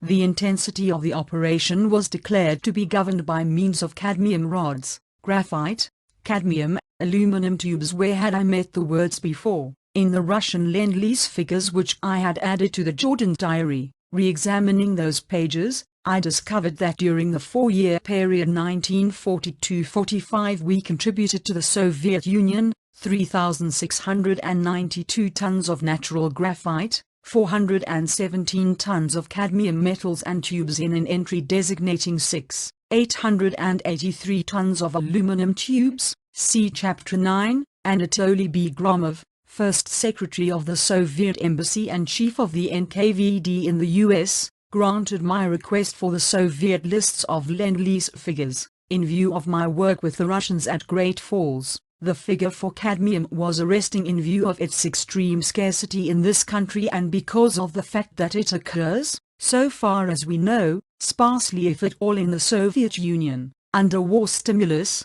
American production of cadmium rose from 2,182 short tons in 1940 to 4.192 in 1945. It was interesting to find that in 1942-45 we shipped to Russia 437 tons of cobalt, a staggering amount when collated with American production, which was nothing before the war, and increased to 382 tons in 1942 and 575 in 1945. That cobalt is valuable in the A-bomb for retarding radioactive emanations, and could be equally so in the hydrogen bomb, has been affirmed by a chemical engineer who was consultant to one of the war agencies. Cobalt, says he, was one of our highest scarcity materials. If I had known that so large a proportion was going to the Russians, I should have suspected them of being at work on the bomb. Incidentally, cobalt was the first item to be restricted by President Truman in the Korean emergency. Almost as curious was the discovery that we shipped to Russia more than 12 tons of thorium salts and compounds. Two other elements alone, besides uranium and plutonium, are fissionable. They are protactinium and thorium. The former may be disregarded because of its rarity in nature, but thorium, which is relatively plentiful, is expected by physicists to rival uranium someday, or even supplant it, as a source of atomic energy. Then there were cerium and strontium, of which the Soviet Purchasing Commission obtained 44 tons. Both metals, along with cadmium, thorium and cobalt, figured in Colonel Kotikov's dossier on experimental chemicals. They are useless for atomic purposes, but Russian scientists may have been working their way through the rare earths and metals, on a well-founded suspicion that something momentous was afoot in that group. Everyone is aware, of course, that these elements have industrial or military functions unrelated to the atomic bomb, but Russia had a very critical interest in procuring A-bomb components from America. Red scientists are said to have been the first in Europe to announce the theory of nuclear fission. As America discovered at a cost of billions of dollars, it is a far cry from setting down speculations on paper to putting them in practice at the dimensions imposed by modern war. Thus the Kremlin was frantically inquisitive about large-scale production techniques developed by the Manhattan Project. The following incident occurred after my first broadcast from the private studio at the home of Fulton Lewis, Jr., in Maryland. A few minutes after we went off the air, a long-distance call rang in. The speaker was General Groves, from his residence in Connecticut. He wished to verify a particular quotation from the memorandum I made of my night examination of the diplomatic suitcases. Mr. Lewis read the passage, walls 5 feet thick, of lead and water, to control flying neurons. There was a long silence. Putting a hand over the mouthpiece,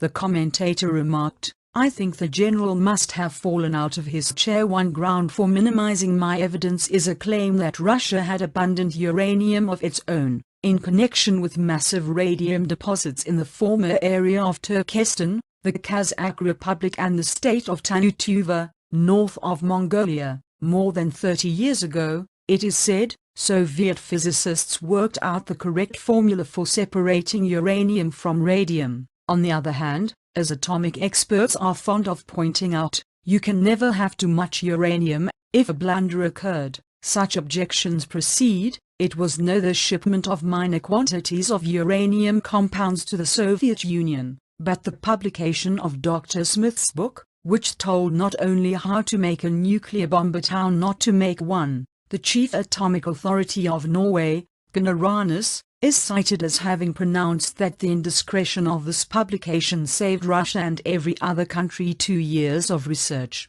According to Professor Szilard, one half of the atomic bomb's secret was given away when we used the bomb, and the other half when we published the Smith report, after the espionage trials. However, one may ask whether the Smith revelations were not more informative to the American public than to the Politburo. W. L. White, noted war correspondent and author of Report on the Russians, tells the following first-hand account of how much more they knew in Russia in 1944 than Americans did. Just what do they know in the Soviet Union about our atomic secret? When I visited Russia in 1944 they knew more than I did. A Soviet guy took our party on a tour of Leningrad. At the badly bombed Kirov electrical plant, a curious contraption of rusty steel caught my attention. "What is that?" I asked Kirillov, our guide. "Oh, that," said Kirillov, "is cyclotron, is used by our great Soviet physicist, Professor Joff, when he makes, how you say, splitting of atom. But this is old," continued Kirillov. "The new ones we move them behind Ural Mountains. Behind Urals Professor Joff has much newer, much better." Of course, I was humoring him. I could see he was trying to make the point that, even with the enemy at its gates, in the Soviet Union this research in the theoretical science will continue.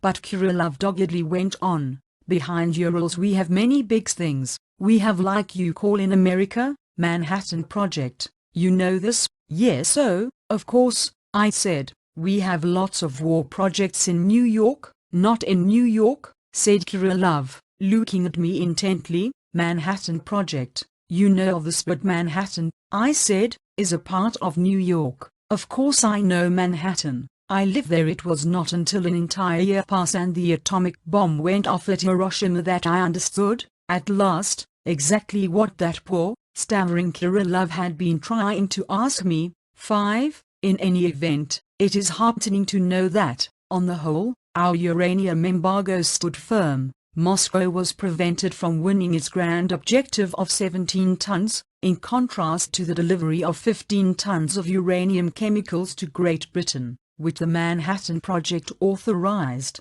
The steadfastness of the General Groves organization against Russia was the more admirable in that it was challenged by Mr. Hopkins, with the power of the White House behind him. After the Un-American Activities Committee closed its hearing on the 7th of March, 1950, I was examined searchingly by government investigators. They tried to lure me into admitting a possibility, however faint, that the person to whom I spoke might have been Edward R. Stettintinius, Jr., who had died 5 months earlier, on the 11th of October, 1949. My answer was that never once, during my 2 years at Newark and Great Falls, did I hear so much as a mention of Stettintinius, though reference to Hopkins was daily on the lips of the Russians. It is common knowledge that on the 28th of August, 1941, Stettintinius succeeded Hopkins as titular chief of Lend-Lease, and held the post until the 25th of September,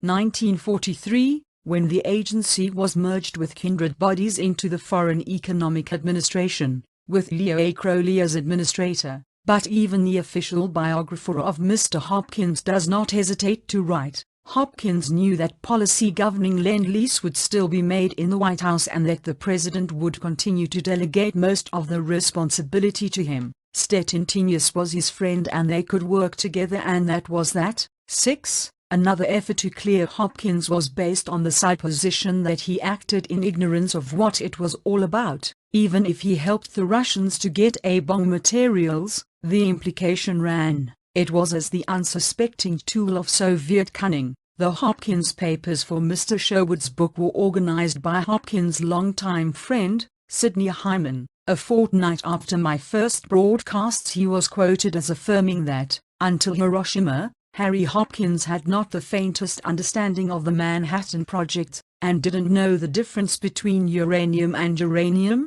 On the contrary, Harry Hopkins was one of the first men anywhere to know about the atom bomb. Dr. Vannevar Bush chose Hopkins as his intermediary for presenting to Mr. Roosevelt the idea of the atom bomb. It was in consultation with Hopkins that Dr. Bush drafted the letter, for Mr. Roosevelt's signature, which launched the A-bomb operation on the 14th of June, 1941. Where do we learn this? In the official biography of Mr. Sherwood, on pages 154 and 155. Finally, on page 704 we are told that the head of a state, Winston Churchill, was conducting this correspondence on the atomic project with Hopkins rather than with the president, and that he continued to do so for many months thereafter. A witness on the topic, General Groves, testified that to the best of his recollection and belief he never met Harry Hopkins, talked with him on the telephone, or exchanged letters or dealt with anyone claiming to represent him.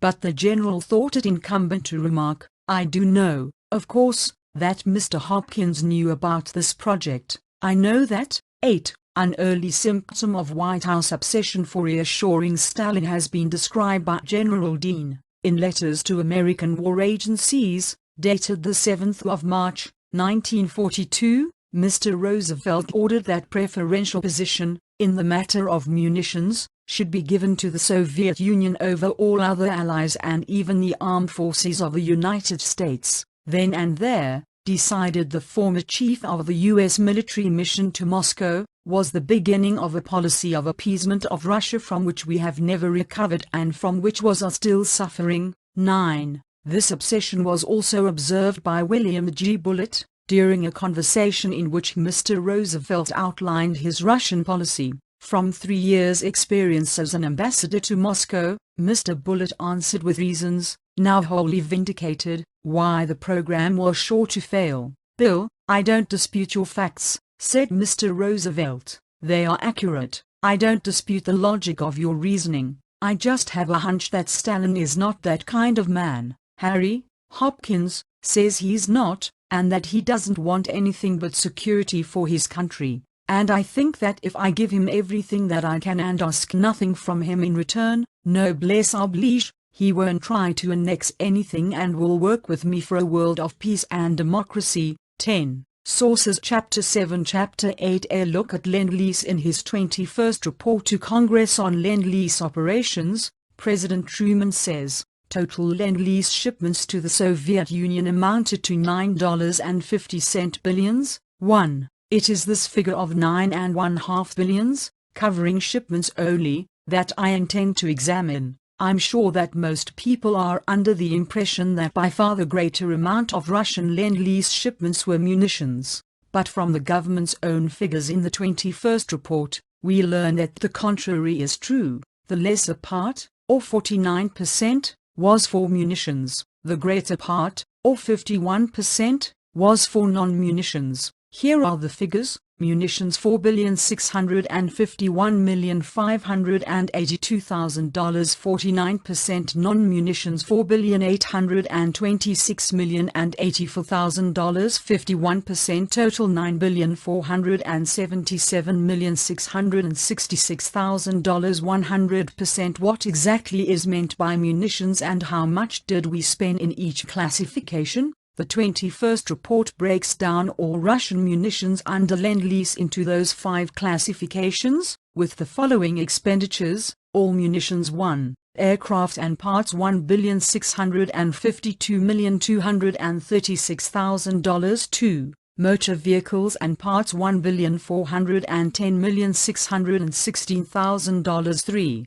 ordnance and ammunition $814,493,000, 4, tanks and parts $478,398,000, 5, watercraft $295,839,000, total $4,651,582,000, 2. In addition to a merchant fleet, we gave the Russians 581 naval vessels. Though they agreed to return all the ships at the conclusion of war, they are still holding most of them. Among the few returned, the radar-equipped light cruiser Milwaukee, 4 frigates, and a couple of badly used icebreakers. The original list included 77 minesweepers, 105 landing craft, 103 sub-chasers, 28 frigates, 202 torpedo boats, 4 floating dreadnoughts, 4 250-ton pontoon barges,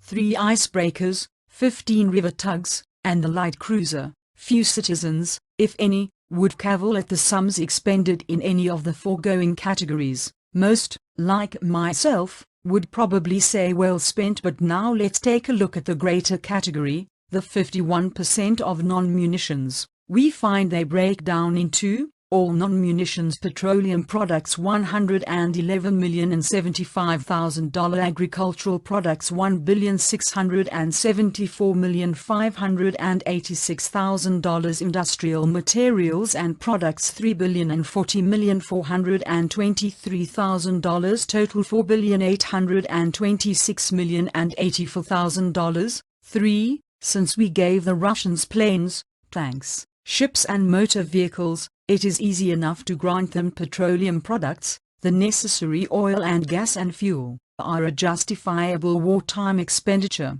though the government does not do this. To my mind, the $111,075,000 could logically be included under munitions. But what about the rest of this greater part of Lend-Lease? In the spirit of humanity, let us pass over the enormous figure of $1,674,586,000 for agricultural products, even though we never got so much as a formal thank you from the Russian people or their leaders, and even though the dislocations and shortages caused in our own domestic economy by these tremendous shipments of foodstuffs are only too vivid in our memories, there still remains the largest figure of all, $3,040,423,000. We now discover that 1/3 of the whole of our $9.5 billion of Russian Lend-Lease comes under the heading of industrial materials and products. It is this category which conceals a multitude of sins, running the gamut from such military secrets as uranium and other atomic bomb ingredients, down to the Moscow amusement park, which I will show you was paid for by Lend-Lease, and under which of President Truman's 4 main headings: munitions, agricultural, or industrial. Could the following items legitimately be listed: cigarette cases, phonograph records, household furnishings, lipsticks, perfumes, fishing tackle, dolls, bank vaults, ladies' compacts, sheet music, playground equipment. Yet these are things which we sent to Russia under Lend-Lease, as I shall shortly show you in detail. And just to mention at this point several other fantastic items, we also sent pianos and other musical instruments, antique furniture, calendars, 13,328 sets of teeth, toothbrushes, of course, women's jewelry, etc., etc. Yet the Lend-Lease Act specifically excluded goods furnished for relief and rehabilitation purposes. Are these items listed in the President's 21st report? You can bet your life they aren't. The 21st report has only general statements and the grand totals I have quoted. Where can one find a list of the specific items of Lend-Lease shipped to Russia? Not in any government publication. If you go to the Library of Congress, or write to the Superintendent of Documents for Lend-Lease figures, you will get Department of State publication number 2739, entitled Soviet Supply Protocols. 3. This booklet of 156 pages seems comprehensive. It has an account of the 4 big Lend-Lease agreements or protocols arrived at between October 1941 at conferences in Moscow, Washington, London, and Ottawa respectively. It has all kinds of headings and subheadings about Soviet requirements, but after a good deal of frustrating attempts at analysis, you find the loophole statement that the booklet does not indicate the extent to which materials were actually delivered to the Soviet Union, and where do they refer you for this information? To the 21st report, which has a partial list of goods shipped, only 28 items. 8. After bouncing back and forth between the Soviet supply protocols with its unanalyzable figures and lack of actual deliveries, and the incomplete figures of the 21st report, the knowledge-seeking citizen finally asks himself, whom do they think they are fooling? Fortunately, I have the Russians' own figures. That's where the items listed above come from. The lists compiled by the Russians are crystal clear. There is no legal gobbledygook, no prattle about protocols. Instead there is the name of each item, the quantity, and the cost. Just like that, the Russians reveal that under Lend-Lease they received all kinds of supplies which can be found in no published government record. My own favorite item went over in 1944. There it is, listed all by itself. See reproduction on page 79 of this edition. Is tobacco pipe. 1. $10. For what person would the entire machinery of Lend-Lease make available one pipe? Maybe Joseph Stalin wanted to test, for himself, the subtler resources of Lend-Lease. In any event, there it is. As far as I know, these Russian figures have never been made available. I consider them the core of this book and I include them in the following chapter in full. They deserve endless study and examination. Small businesses that found wartime shortages severe to the point of stopping production will be amazed to learn how many scare items were lavishly supplied to Russia. Housewives will be aghast at the quantities of butter we denied ourselves and sent to a people which used it for greasing purposes. Chemical and metal experts, and machinists, other specialists in many fields will find here the facts and figures which affected them in wartime. Atomic materials were only one of many things that Moscow's friends in Washington sent along to Russia via Lend-Lease,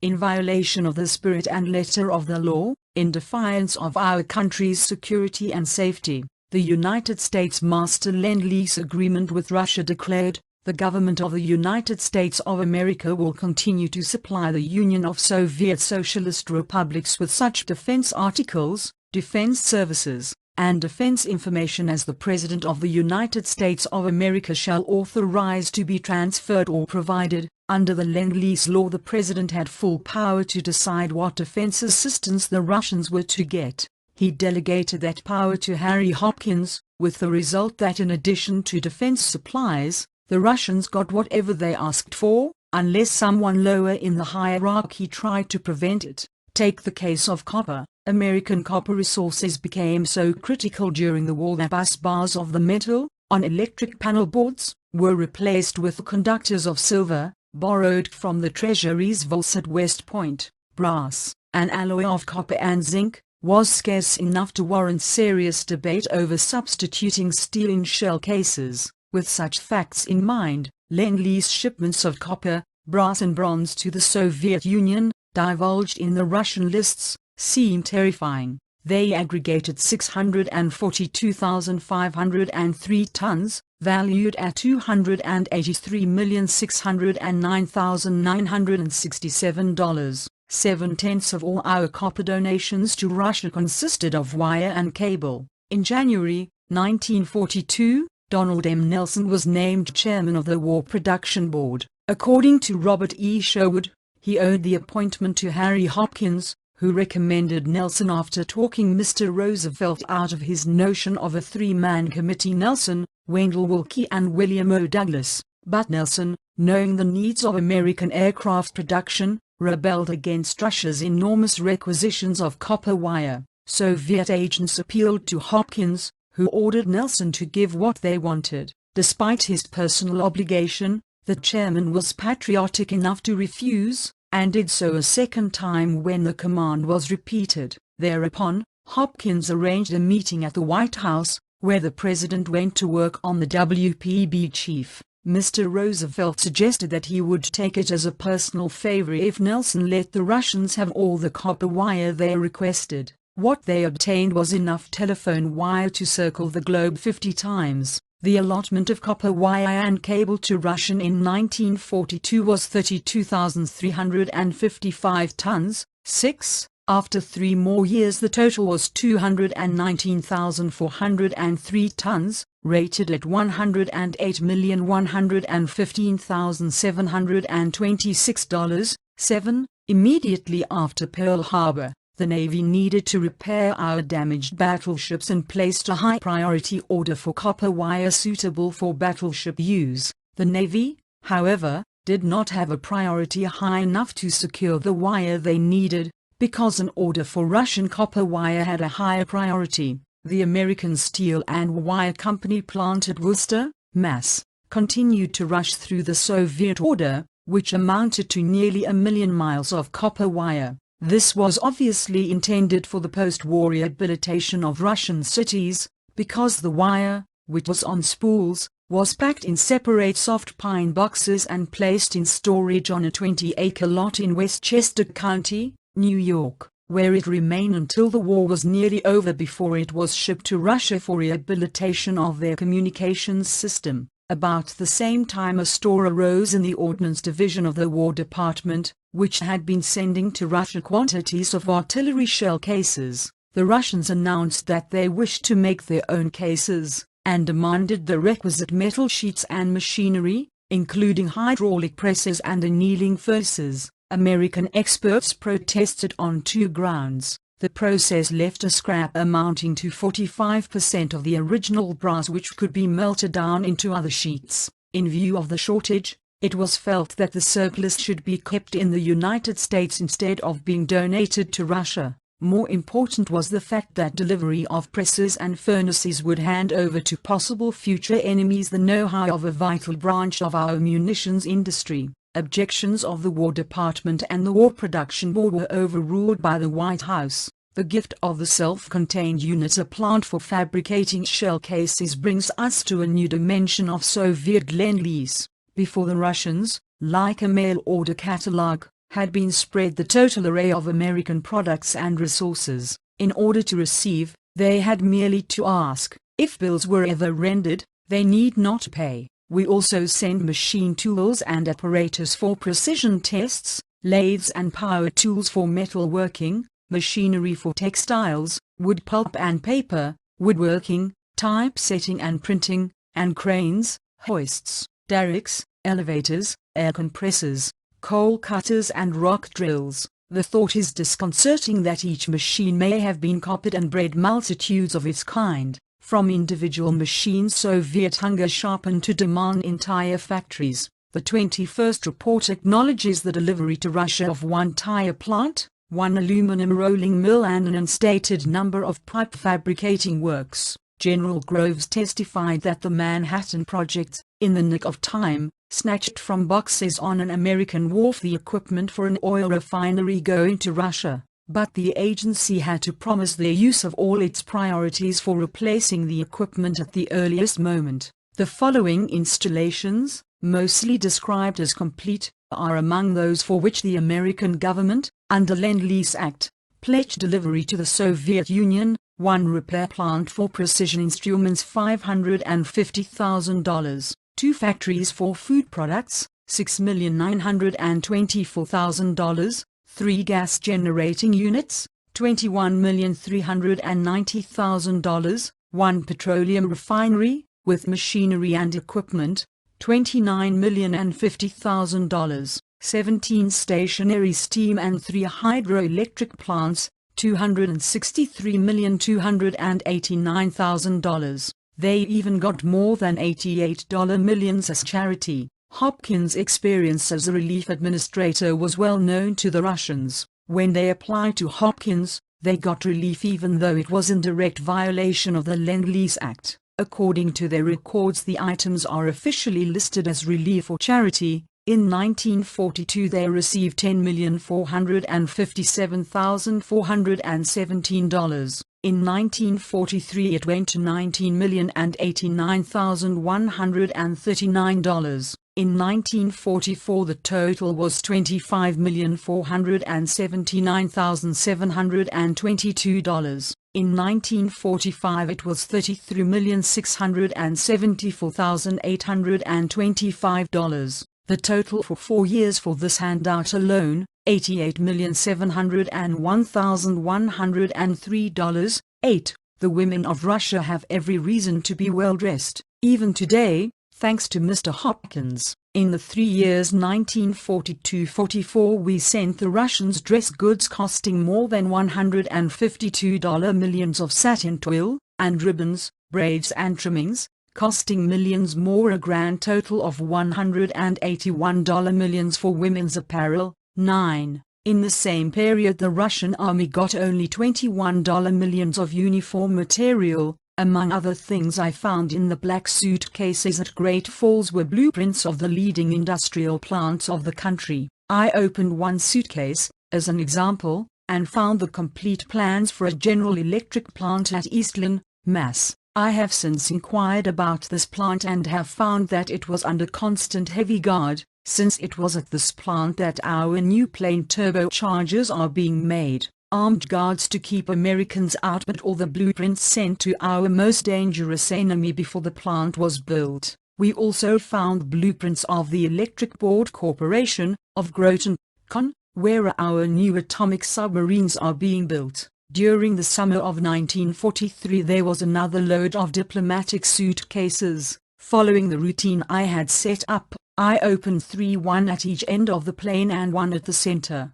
To my surprise, all contained reprints of the patents in the U.S. Patent Office, a division of the Department of Commerce. When I spoke to Colonel Kotikov, he said the entire cargo consisted of these records, and that they would be coming through continuously. The Soviet Union has refused to give out a single one of its patents since 1927. But our patent office was thrown open to a crew of technical experts from the Amtorg Trading Corporation. They were on full-time duty, and spent every day going over the files to pick out what they wanted. The documents were provided by the patent office itself. Later the task was given over by another Soviet government agency, the Four Continent Book Company, which abandoned the selective process and took everything in sight. The photostats were paid for with frequent checks, running from $1,000 to $4,000 each. The number of patents acquired, the House Committee on Un-American Activities stated in 1949, runs into the hundreds of thousands. The committee further stated that Russian officials have been able to collect a lot of our industrial and military inventions from our government patent office. This is done right out in the open with our permission. Among the patent reprints supplied to Russia the committee listed bomb sights, military tanks, airplanes, ship controls, bomb-dropping devices, helicopters, minesweepers, ammunition, bullet-resisting armor. This sack of America's inventive ingenuity did not end with the war, but continued 4 years longer. The State Department ruled that nothing could be done without congressional legislation. Finally, due to the Fulton Lewis broadcasts and the resulting public indignation, John Marzall, Commissioner of Patents, ordered the termination of this practice on the 13th of December, 1949. Another diplomatic cargo which arrived at Great Falls was a plane-load of films. Colonel Stanislaw Shumovsky, the Russian in charge, tried to prevent me from making an inspection by flaunting a letter from the State Department. I told him the letter did not apply to me. It was a letter authorizing this Russian to visit any restricted plant, and to make motion pictures of very intricate machinery and manufacturing processes. I looked over a half dozen of the hundreds of cans of films. That one plane carried a tremendous amount of America's technical know-how to Russia, and, in return, well, here is the story of reverse Lend-Lease. In 1943 we in Great Falls sent Dr. Petrinkov on to Washington as a representative of Russian industry. He was supposed to have the very latest process data for making synthetic rubber. The State Department publicized his arrival and arranged for him to meet with the Rubber Reserve Corporation. There, in exchange for the invaluable Russian technique, he was to be completely enlightened about 1. Our chemical processes for making synthetic rubber, 2. The plant designs and flow sheets, 3. Anything else he might want to know about. The visit, from the point of view of Rubber Reserve Corporation, was valueless for the following reasons. 1. In July of 1942 all process designs were frozen so that plant construction could commence. 2. During late 1943 construction was largely completed and operations were beginning to deliver the rubber. 3. The protest from Hoodry Process Corporation during late 1943 that they had perfected a better, cheaper process than they then being projected, was overruled since the objective was to produce rubber and not to perfect an ideal system for. Dr. Petrinkov arrived during the Hoodry protest and such ideas on process as he did reluctantly divulge were unsuitable and, in fact, covered almost primitive phases of synthesis which had been obsolete in the United States for some time. Dr. Petrinkov, after being refused full unlimited access to its data by the Rubber Reserve Corporation, went to various chemical and rubber companies in the country and attempted to gain what had been denied to him in Washington. Each company he visited called Rubber Reserve Corporation for confirmation and each in turn refused the requested information. He then went to the plant construction companies and received the same treatment. Thereafter the Department of State sent him to DuPont and asked that he be given the process data on neoprene production. Sufficient pressure accompanied this request to make DuPont accede. The neoprene process is not patented but is undivulged in this country. Thus, it can be assumed that the Russians did learn this very valuable process through the intervention of our State Department. Dr. Petrinkov's visit was publicized as reverse Lend-Lease Russian aid to the United States. This reverse Lend-Lease cost taxpayers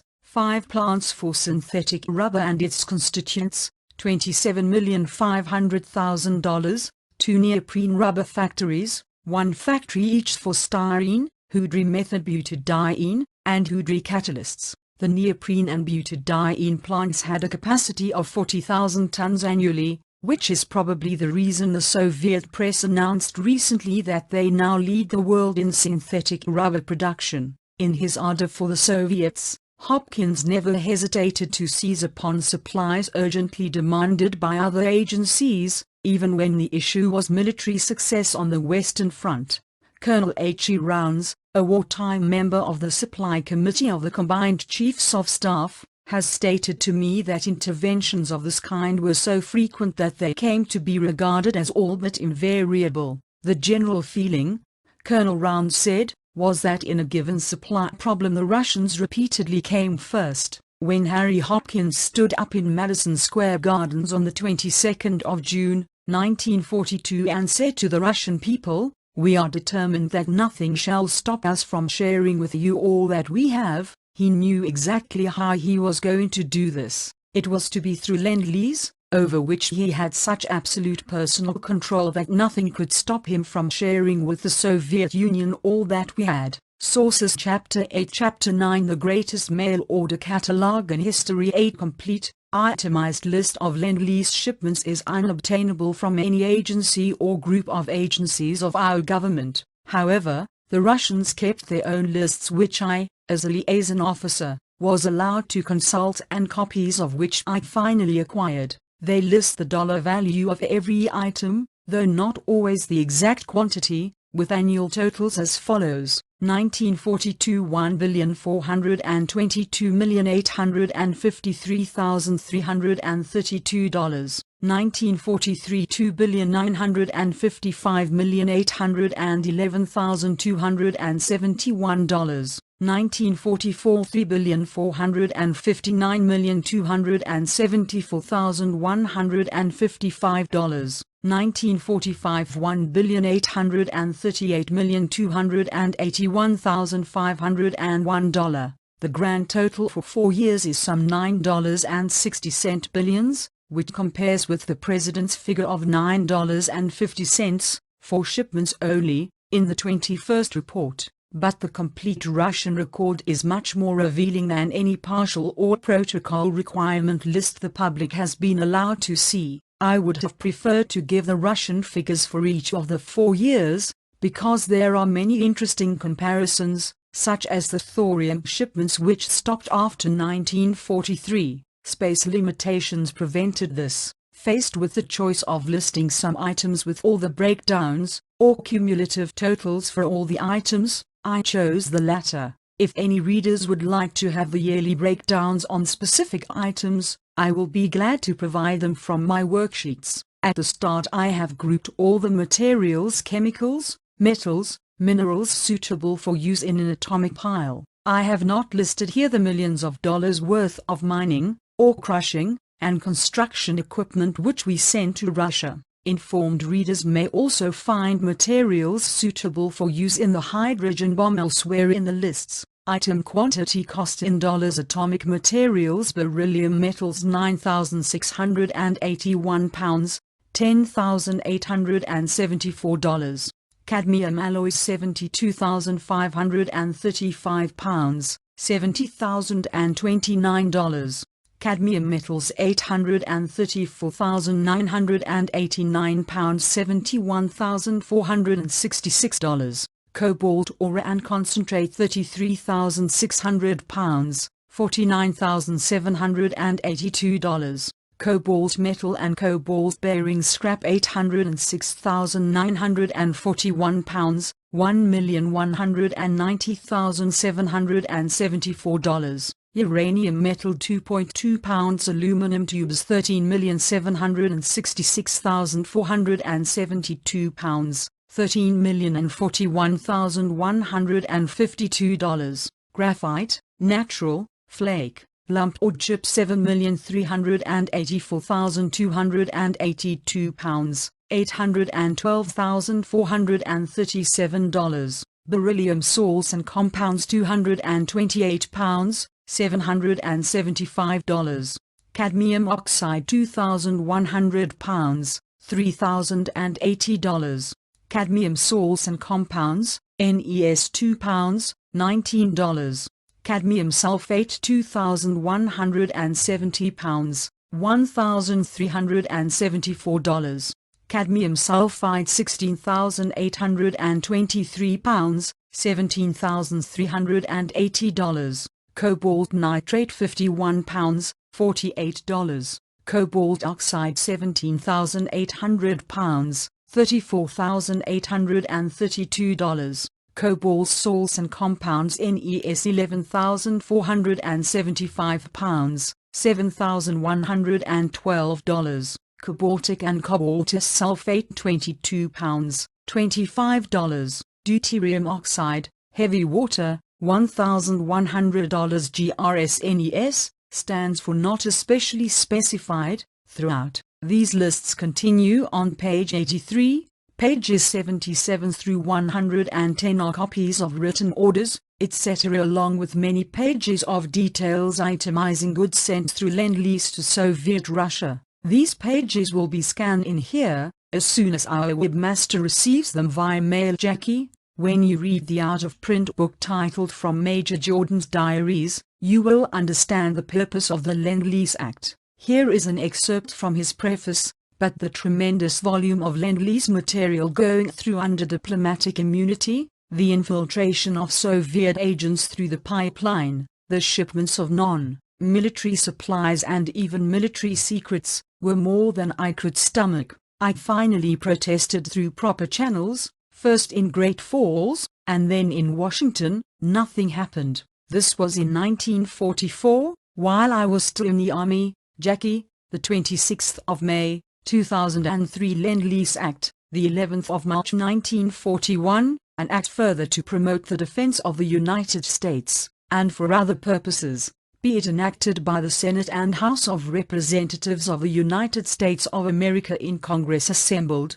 that this act may be cited as an act to promote the defense of the United States. Sec. 2. As used in this act, the term defense article means 1. Any weapon, munition, aircraft, vessel, or boat. 2. Any machinery, facility, tool, material, or supply necessary for the manufacture, production, processing, repair, servicing, or operation of any article described in this subsection. 3. Any component, material, or part of or equipment for any article described in this subsection. 4. Any agricultural, industrial, or other commodity or article for defense. Such term defense article includes any article described in this subsection, manufactured or procured pursuant to Section 3, or to which the United States or any foreign government has or hereafter acquires title, possession, or control.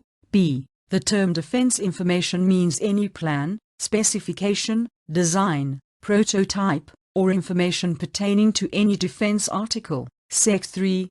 Notwithstanding the provisions of any other law, the President may, from time to time when he deems it in the interest of national defense, authorize the Secretary of War, the Secretary of the Navy, or the head of any other department or agency of the government, 1. To manufacture in arsenals, factories, and shipyards under their jurisdiction, or otherwise procure, to the extent to which funds are made available therefor, or contracts are authorized from time to time by the Congress, or both, any defense article for the government of any country whose defense the President deems vital to the defense of the United States. 2. To sell, transfer title to, exchange, lease, lend, or otherwise dispose of, to any such government any defense article, but no defense article not manufactured or procured under paragraph 1, shall in any way be disposed of under this paragraph, except after consultation with the Chief of Staff of the Army or the Chief of Naval Operations of the Navy, or both. The value of defense articles disposed of in any way under authority of this paragraph, and procured from funds heretofore appropriated, shall not exceed $1,300,000,000. The value of such defense articles shall be determined by the head of the department or agency concerned, or such other department, agency, or officer as shall be designated in the manner provided in the rules and regulations issued hereunder. Defense articles procured from funds hereafter appropriated to any department or agency of the government, other than from funds authorized to be appropriated under this Act, shall not be disposed of in any way under authority of this paragraph except to the extent hereafter authorized by the Congress in the Acts appropriating such funds or otherwise. 3. To test, inspect, prove, repair, outfit, recondition, or otherwise to place in good working order, to the extent to which funds are made available therefor, or contracts are authorized from time to time by the Congress, or both, any defense article for any such government, or to procure any or all such services by private contract. 4.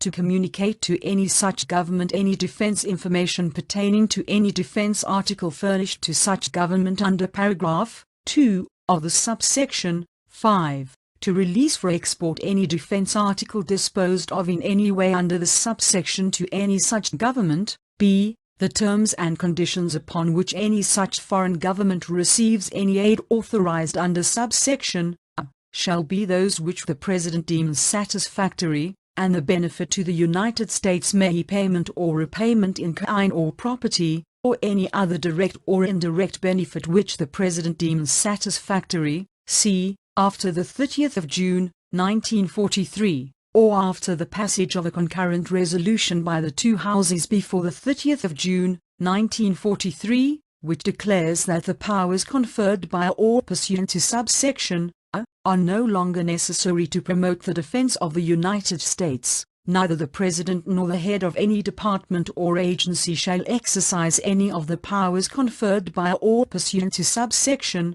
A, except that until the 1st of July, 1946, Any of such powers may be exercised to the extent necessary to carry out a contract or agreement with such a foreign government made before the 1st of July, 1943, or before the passage of such concurrent resolution, whichever is the earlier. D. Nothing in this Act shall be construed to authorize or to permit the authorization of convoying vessels by naval vessels of the United States. E. Nothing in this Act shall be construed to authorize or to permit the authorization of the entry of any American vessel into a combat area in violation of Section 3 of the Neutrality Act of 1939. Sec. 4. All contracts or agreements made for the disposition of any defense article or defense information pursuant to Section 3 shall contain a clause by which the foreign government undertakes that it will not, without the consent of the President, transfer title to or possession of such a defense article or defense information by gift,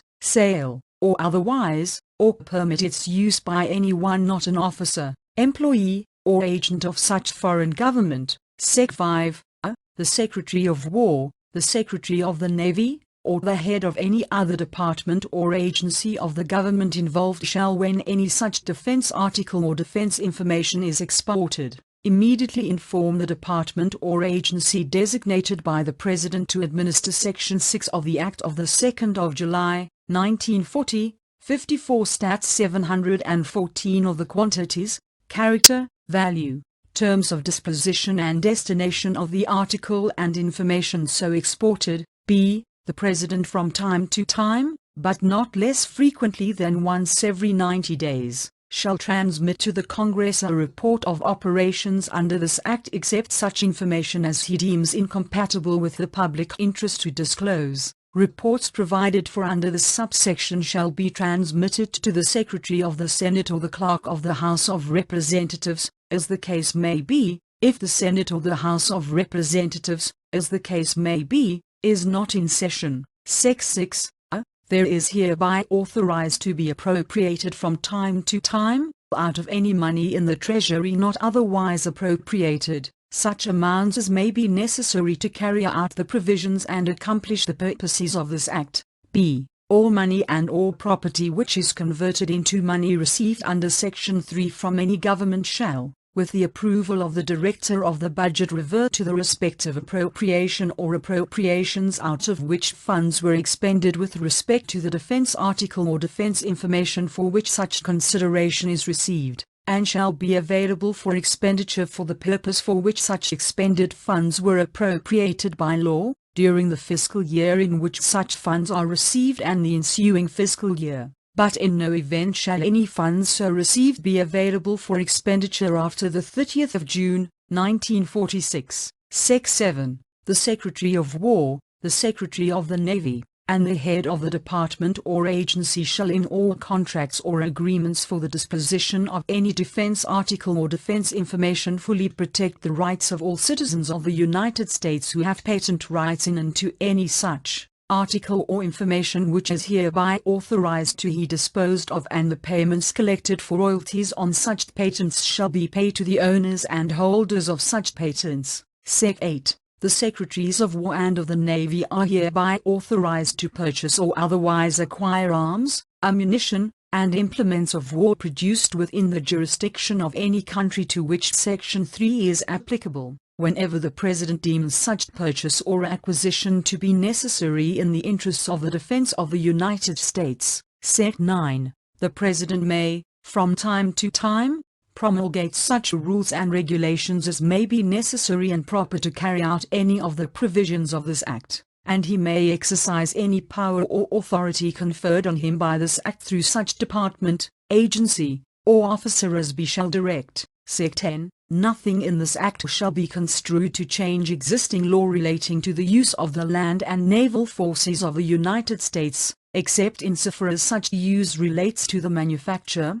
procurement, and repair of defense articles, the communication of information and other non-combatant purposes enumerated in this Act. Sec. 11. If any provision of this Act or the application of such provision to any circumstance shall be held invalid, the validity of the remainder of the Act and the applicability of such provision to other circumstances shall not be affected thereby. Approved, the 11th of March, 1941. Source: Public Laws. Part 1 of United States Statutes at Large, containing the laws and concurrent resolutions enacted during the first session of the 77th Congress of the United States of America, 1941 to 1942, and treaties, international agreements other than treaties, and proclamations. Volume 55, Washington, Government Printing Office, 1942, 31-33. Chapter 10. My visit to the State Department in 1944. The stream of diplomatic suitcases passing without inspection through Great Falls weighed more heavily than ever upon my conscience.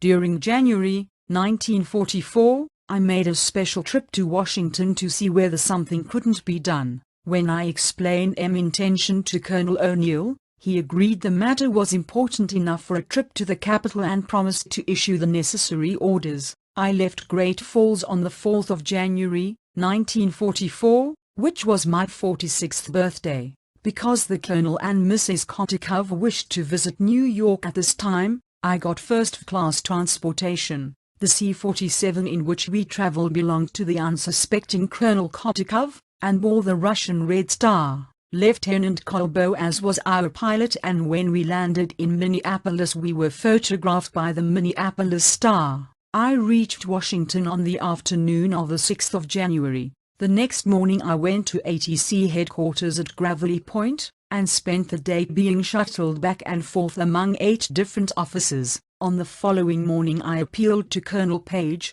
who suggested that I try the Chief Air Inspector, Brigadier General Janius W. Jones. General Jones afterwards denied that he ever met me, but my diary entry for the 8th of January reads, "Saw General Jones, Cole Wilson, Cole Vanderlugd." As a matter of fact, Jones listened to me for 15 minutes, and promised to send one of his ace inspectors to Great Falls. He said this officer would be Colonel Robert H. Dahm, who actually arrived on the 25th of January. That afternoon I went to the old State Department building on Pennsylvania Avenue. I had been directed to John Newbold Hazard, liaison officer for Lend-Lease. He was soon to act as a special advisor to Vice President Wallace on a mission to the Soviet Union and China, and is today professor of public law at Columbia University and director of its Russian Institute. I was not to meet Mr. Hazard, however, until some months later at a meeting of the Washington Forum.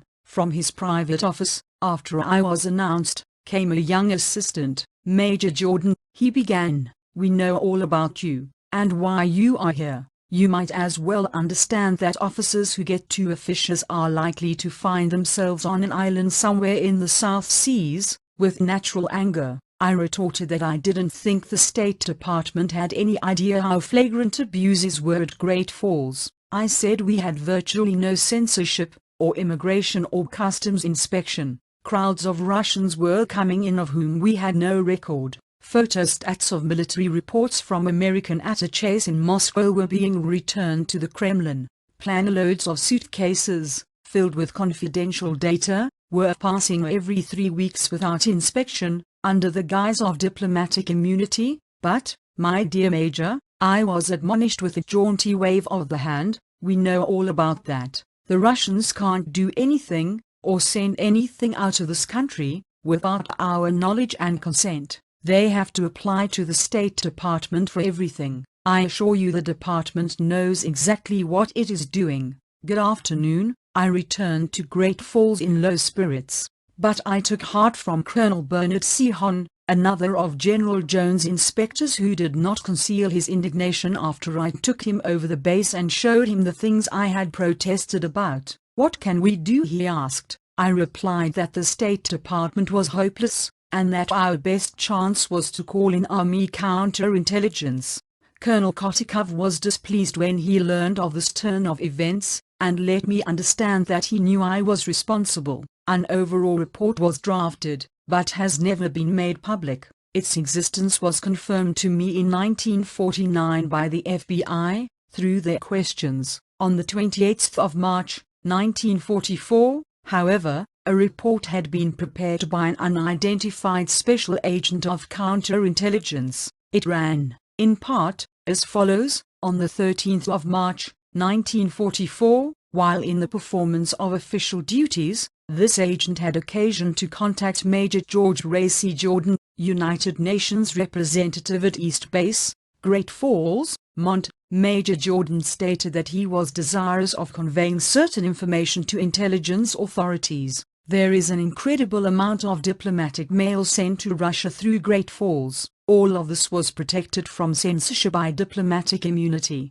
It may be significant that it is not at all uncommon for the Russian mail or freight shipment to be accompanied by two men who openly state that they are to see that the mail or freight is not examined and the diplomatic immunity privilege violated. This agency observed that Major Jordan appeared to maintain accurate, detailed files and was very anxious to convey his information through intelligence channels. He requested that he be contacted at a time when the Russian activity could be outlined in minute detail, and was advised that this would be done. It is recommended that a prolonged interview be conducted with Major Jordan, that his records be scrutinized for information of an intelligence nature, and that he be contacted regularly. It is further recommended that the facts contained herein be given due consideration, with a view to contacting the State Department in order that they may be cognizant of the situation and that corrective measures be taken. 1. The recommendations were endorsed by the Acting Adjutant General of the U.S. Army,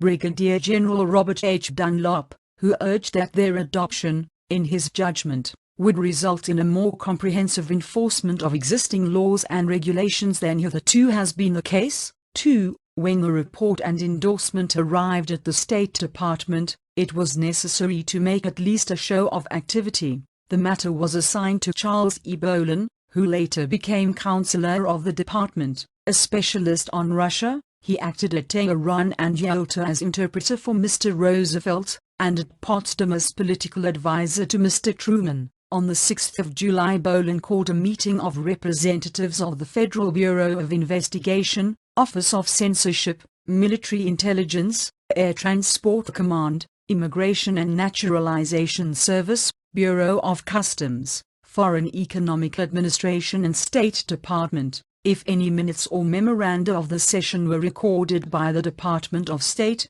they were not made available from its files when the Un-American Activities Committee asked for them in 1950. Bolen had an interview with the Second Secretary of the Soviet Embassy, and followed with a written memorandum dated the 28th of July. It presented a statement of U.S. customs and censorship regulations, and advised that in future they would be enforced. The warning appears to have been ignored completely. On the 20th of September, 1944, security officers at Great Falls reported that a C-47 left for Moscow with 3,800 pounds of non-diplomatic records. They had not been censored and were therefore in violation of the Espionage Act, but local officers did not dare to remove the shipment from the pipeline. An explanation of their timidity was found in a notarized statement submitted to the Un-American Activities Committee by Captain Harry Decker, chief of a new traffic control unit set up in July, 1944 at Great Falls.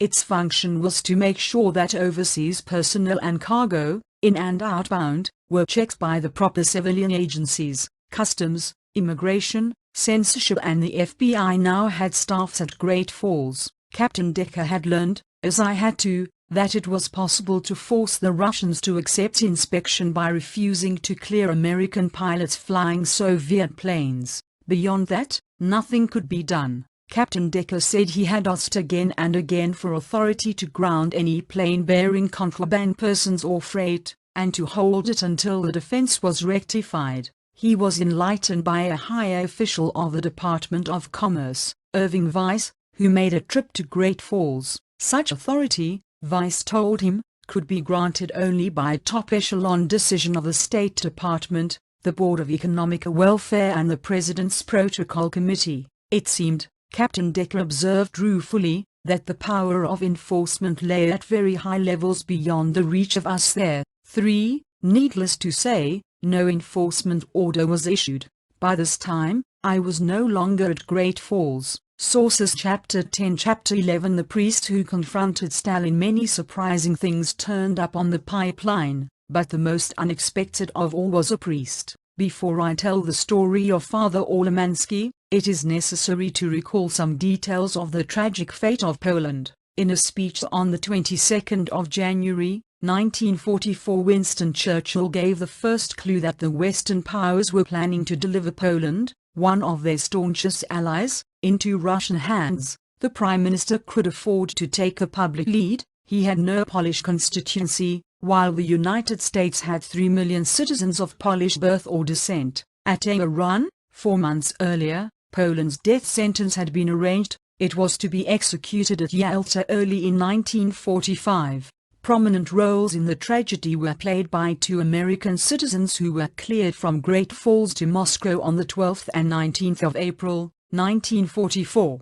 Both had been equipped by the State Department with passports authorizing travel to the Soviet Union, and by the War Department with military passes for the Western Defense Command, Great Falls, and Alaska Defense Force, Fairbanks. First to arrive was Oscar Richard Lange, professor of economics at Chicago University. Born and educated in Poland, he had been a traveling fellow of the Rockefeller Foundation from 1934-36 and had come to America in 1937. At the age of 33, he was naturalized in 1943. I first heard of Oscar Lange from Colonel Kotikov, who was leaving on one of his mysterious hurry-up flights to Washington. He asked me to keep a particular lookout for a man high in Polish affairs who would be passing through on the way to Moscow. He could be identified because he walked with a limp. On account of an urgent appointment in Edmonton, he was to be sent along without delay. As my diary records, Professor Lange arrived on the 11th of April and departed early the next morning. In the press of other business I took little notice except to examine his papers, which were in order.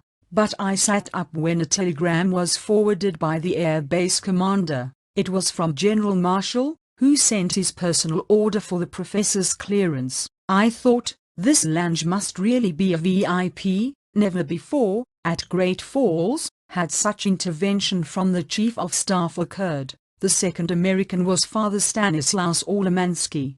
To the best of my information, Professor Lange and Father Olemansky were the first Americans to pass the Iron Curtain stretched across the Bering Sea. Father Olemansky was the pastor of a church in Springfield, Mass. He was possessed by the idea of an heroic mission. He would confront Joseph Stalin face to face and wrest from him a promise that communist persecution of religion would cease. For such a dream there have not been too many parallels since the Middle Ages. In the year 1219 another of God's fools, Saint Francis of Assisi, trudged across a no-man's land in Egypt, through the Moslem camp where there was a price on every Christian head, and stood at last before the Saracen commander-in-chief. To Sultan Malik al-Kamil the friar preached the gospel and implored him to accept baptism. The monarch smiled, but granted safe conduct to Francis and remarked to his courtiers that for the first time he had met a true Nazarene. On the morning of the 18th of April Colonel Kotikov telephoned us that he had been stranded at Billings, Montana,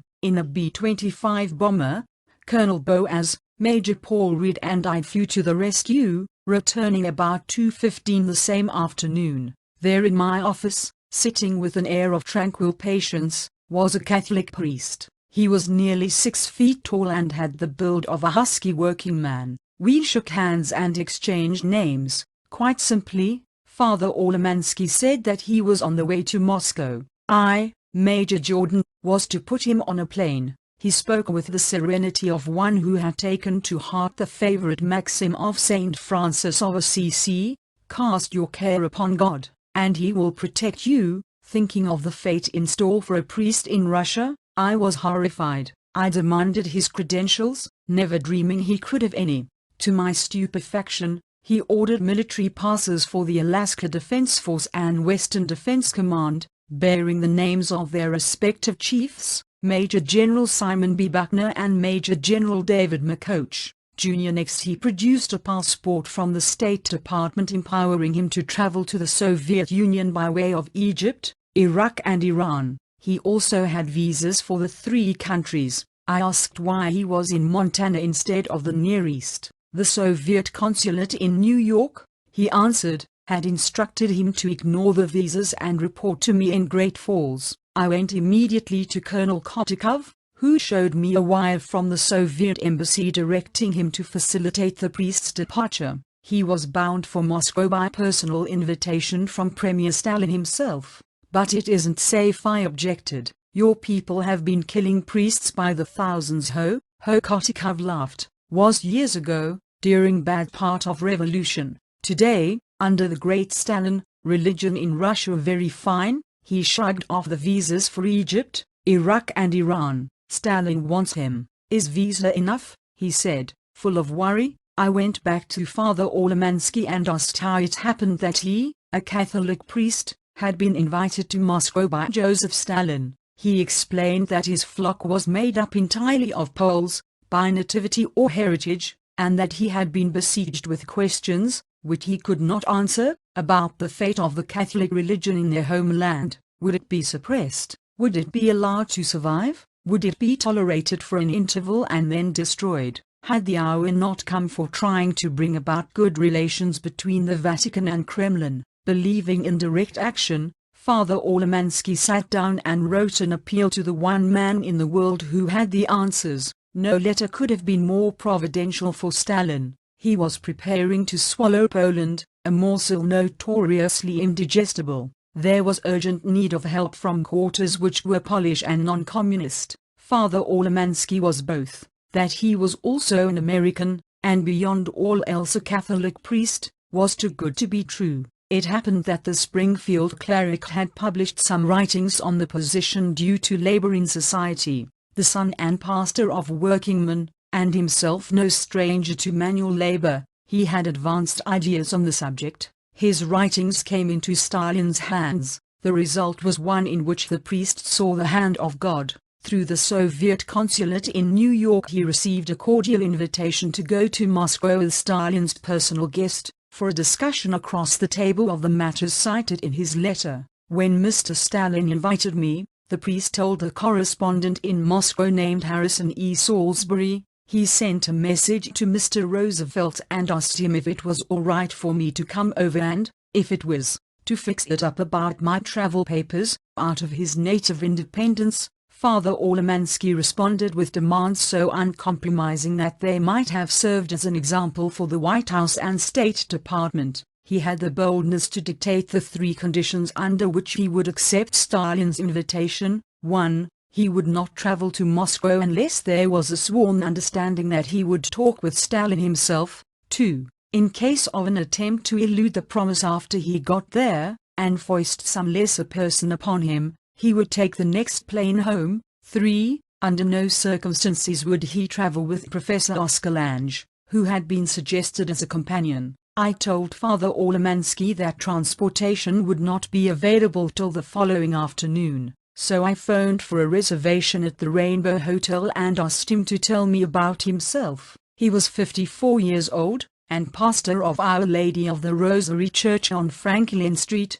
Springfield, Mass. His father was an immigrant from Posen who had come with his young bride to Erie, PA, in 1876, then had 10 children, 5 girls and 5 boys, of whom 4 became priests. The elder Orlemansky started life in America as a common laborer, but gained a modest fortune in the contracting business. In 1912 he won a Carnegie Medal for heroism. He had risked his life in an effort to snatch a stranger from death in a railroad accident. In 1917, 2 years after ordination, Father Orlemansky was sent to Springfield to found a parish in a settlement of Polish Americans who were employed in local mills. There were only 80 families, but the number grew in 27 years to 965, aggregating about 3,000 souls. Beginning with a rented tenement, he developed a parish center, not without fame, which covered more than a city block and was valued at $500,000.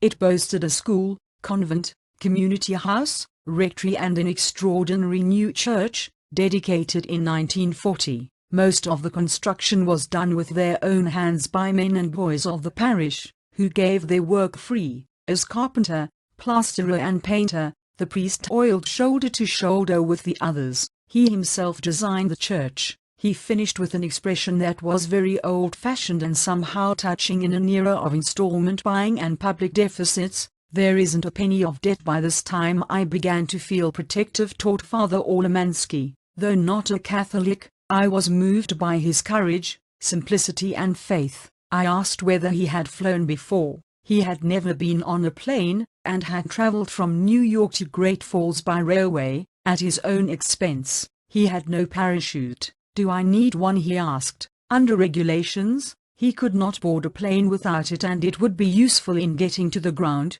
I said, "if anything happened." He looked so disturbed that on impulse I offered to lend him my own, but he must be sure to return it, as the Army would charge me $125 if it were lost. The parachute arrived by express several weeks later. To show how the apparatus worked, I buckled it over his black coat. "Father," I warned, "if you do have to jump, don't start praying until you've counted to 10 and pulled the release handle. After that, you can pray your hardest." He laughed, and said he would remember. I saw him to the hotel and asked him to lunch at the officers' club at 11 a.m. the next day. We entered the club with Colonel Kotikov, in Red Army uniform. Eyes bulged and jaws dropped. While the colonel chatted with other Soviet officers, I was glad to have the priest to myself, for I had another question, and a serious one. Did he have the sanction of the Catholic Church for his one-man crusade? A look of distress crossed his face. To be frank, he admitted, he was acting against orders from his superior. This was the Most Reverend Thomas M. O'Leary, Bishop of Springfield, who has since died. He had told Bishop O'Leary of the invitation from Stalin, and had been expressly forbidden to accept it. "There were fences," he said, "and I had to leap over them." He realized that if he went to Russia, it would have to be as a private individual. The church must not be committed in any way. If he got back alive, and had accomplished something of benefit, the rest would be up to the bishop. The priest had applied for his first vacation in 30 years and it had been granted, so here he was in Great Falls, severed temporarily from his parish and free, as he imagined, to act on his own. I had thought of a small service that would make the trip to Fairbanks more pleasant. Going to the ready room where pilots waited for assignment, I asked whether any of them spoke Polish. A stocky, blond lad, whose name I have forgotten, came forward. I introduced him to Father Olemansky before the take-off. They broke into happy exchange in their own tongue as Colonel Kotikov and I walked with them to the C-47. The priest's farewell word to me was, "Bless you, Major." For such a good Polish pilot I went to my office and wrote in the date book, "Reverend S. Olemansky departed for Moscow, 1440, at Fairbanks." It appears, the transport halted only long enough to take on gas and the Soviet pilot, Father Olemansky, had no chance to dismount. It seems probable that no one at Ladfield knew he was aboard. The first night was spent in Siberia, at the third airfield beyond Nome. According to my list, it was Novomarinsk. The flight across Asia was punishing. Winter still prevailed, due to cold, altitude or motor noise, or altogether. The priest's hearing was permanently injured. There was a day when the plane got lost. The pilot was too stubborn to consult his maps or too proud to admit that he didn't know how to use them. Father Olemansky was accustomed to taking charge and making decisions. He got out the maps, identified points on the ground and convinced the pilot he was 150 miles off the course. He arrived in Moscow on the 25th of April, and was promptly fastened upon by Professor Lange. They were in a theater at 10 p.m. when a messenger notified Father Olemansky that a car was waiting to drive him to the Kremlin. He arose, and so did Lange. The priest halted. "If this man is going along, I'll stay here," he announced. The economist dropped back into his seat and the priest went alone to meet Stalin. Also present at the Kremlin were Molotov and the interpreter, Pavlov. No respecter of persons and the son of a fearless man, the priest talked to Stalin as if he were a member of his own parish. At emphatic moments he did not hesitate to pound the table and shake his finger in the autocrat's face. He addressed the Generalissimo as Emma, Stalin, or simply Stalin. Flatly he declared that Poland must never have communist rule. but a government modeled on the American system. For his part, the wily Stalin acted to perfection a role that was to take in Americans more worldly than Father Olemansky. Such a performance tricked President Truman into praising him as good old Joe, and led General Arnold, returning from Tehran, to swear that Stalin was not a communist at all, but the soundest of Democrats. In every respect he was the jolly, flattering host, full of deference and good humor. He made jokes, and laughed heartily at those cracked by the priest. Throughout he used the respectful title Father. No offense was taken when the pastor charged that communism was persecuting the Catholic Church. On the contrary, Stalin protested, he was an ardent champion of liberty of conscience and worship. After a decent resistance, he admitted that Father Olemansky was right about everything. When he saw that the spell had taken effect, Stalin got down to business. At Sumy, he revealed, was the Red Army's first detachment of Polish recruits, numbering 8,000. For the moment, at least, they had been christened the Korsky-Usko Division, today as Korsky-Usko. One of Russia's most formidable enemies, was a hero of the American Revolution, an aide to General Washington and an honorary citizen of the United States. Father Olemansky himself was the founder of a society in America named the Korsky-Usko League. Visibly he was enchanted by what seemed the happiest of omens. If he liked, Stalin went on, it would be possible to arrange for Father Olemansky to inspect the camp, and perhaps speak a few words to his countrymen. The pastor accepted gratefully, and in his enthusiasm consented to a further proposal that he should address the Polish people over the radio. 2.5 hours had passed when the session broke off. "You won't believe me," Father Olemansky exclaimed afterward to a friend, "but when Stalin was talking to me I couldn't help thinking to myself, there is a man who would make a good priest. Stalin, it has been said, trained for the priesthood in his youth." The Washington bureau of the TASS agency broke the story for the morning papers of the 28th of April. It was confirmed by Radio Moscow. All the globe was electrified by news that Stalin and Molotov had been in conference with a Catholic priest from America. Dispatches stated that no Catholic priest had entered Russia, at least openly, since 1934. Only rarely, they emphasized, did Stalin receive a private person, and almost never a religious one. Russian newspapers, on the 29th of April, gave the episode a play reserved for guests at highest official rank. On front pages were headlines and group photos of Stalin, Molotov and Father Olemansky. It was noted that the Generalissimo was smiling broadly. In the United States this caused a tumult. Polish cliques branded Father Olemansky as a man of divided loyalties. The Springfield chancellor announced that diocesan authorities had no knowledge of the pastor's trip to Russia and that the journey was made on his own initiative, without permission. Speaking for the National Catholic Welfare Conference, the RT, Reverend Monsignor Michael J. Reddy, its general secretary, described the mission as a political burlesque, staged and directed by capable Soviet agents. He added pointedly that one would like to know the exact part our own government had in the performance. Secretary Hull admitted that the State Department had supplied passports to Russia for Father Olemansky and Professor Lange. They went as private citizens, he declared, and in no way represented the American government.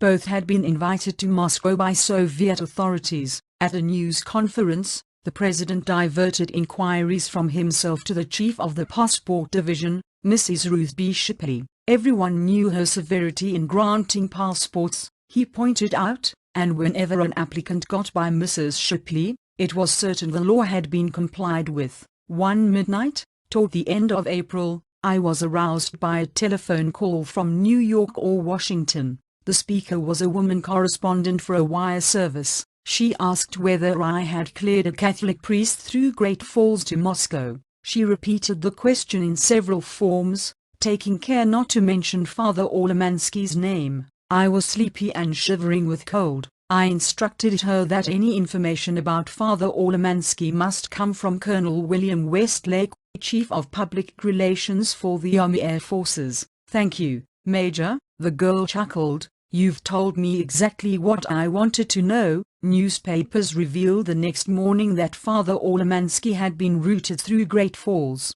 The airfield's gates were thronged with reporters, who waylaid mechanics and crewmen and learned from them that a Catholic priest had been walking with me. A general in Washington got me on the phone. Had I seen the newspapers? I had. "Well," he shouted, "you've certainly stuck your neck in a sling. What right have you to put a priest on a plane and send him to Moscow?" The voice was full of menace. I hastened to remind him that Father Orlemansky, in addition to a passport, had 2 permits from the War Department, covering the Western Defense Command and the Alaska Defense Force. Evidently this was news to the general. There was a pause. In a very different tone, he muttered, "Oh, I see." He hung up, and that was the last I heard from the Pentagon. In the meantime, Father Orlemansky visited the Korsky-Uskro division at Sumy. A special train was put at his disposal for the 4-day trip. He was pleased to note that the men were duly provided with Catholic chaplains. He assured them in a speech that he was no communist, and led cheers for Poland, the Soviet Union and the United States. But he declared that Stalin, to his personal knowledge, was a true friend of Poland and the Catholic religion. Of similar tenor was his radio address to the Polish people. Back in Moscow, he was taken in charge by Salisbury, bureau chief in Russia for the United Press, and by a commentator for the Columbia Broadcasting System, James Fleming, who was a Catholic. They knew that turmoil was raging in America, and were fearful about the reception awaiting Father Orlemansky. The public would have only his word, they declared, that Stalin's intentions were friendly and peaceable. The pastor would be slaughtered unless he could furnish tangible proof, something over Stalin's signature. For example, on that evening the priest had a second engagement at the Kremlin,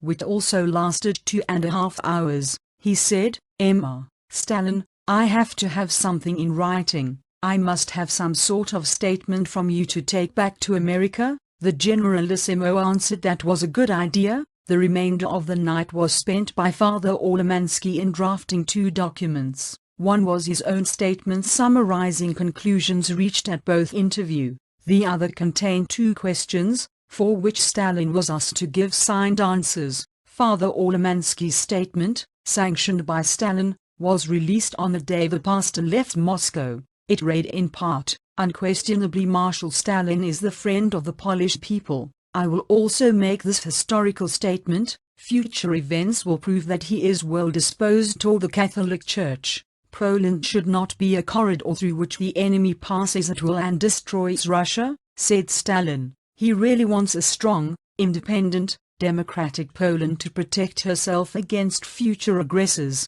He has no intention of meddling in the internal affairs of Poland. All he asks for is a friendly Poland. As to religion, the religion of our forefathers shall be the religion of the Polish people. Marshal Stalin will not tolerate any transgressions in this regard. Salisbury and Fleming were delighted when Father Orlemansky produced the other document, signed by Stalin. The document read as follows: Translation of the answers of Marshal Stalin to questions by Reverend Stanislaus Orlemansky. Q. Do you think it admissible for the Soviet government to pursue a policy of persecution and coercion with regard to the Catholic Church? A. As an advocate of freedom of conscience and that of worship, I consider such a policy to be inadmissible and precluded.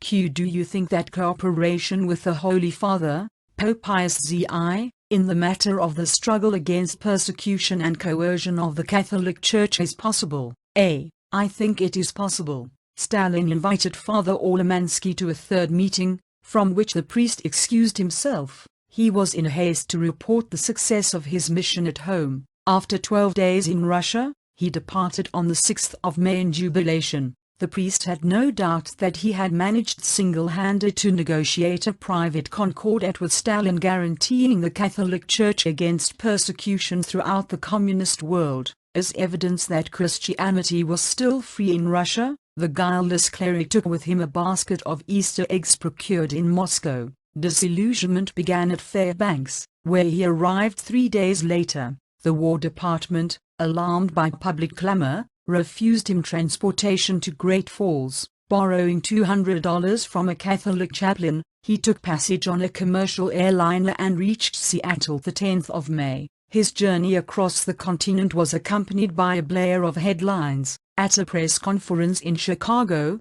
he made public the questionnaire signed by Stalin. He was welcomed by his parishioners with music, banners and acclamations. From Bishop O'Leary, however, came a missive ordering him into seclusion. The charges were disobedience and treating with communists. He was not helped by an announcement from the apostolic delegate, Archbishop Sikogny, that Father Olemansky, like every priest, was subject to his bishop. There could be an appeal, if he wished, to the Pope, but the apostolic delegate had no jurisdiction. After 2 days the pastor surrendered. To Bishop O'Leary he wrote a letter of apology. An old friend and enthusiastic admirer of his accomplishments as a parish priest, the bishop on the 21st of May allowed him to celebrate Mass once more at Our Lady of Rosary Church. His 2 papers, including the document with Stalin's signature, were sent by ordinary post with a 3-cent stamp, to Archbishop Sikogny.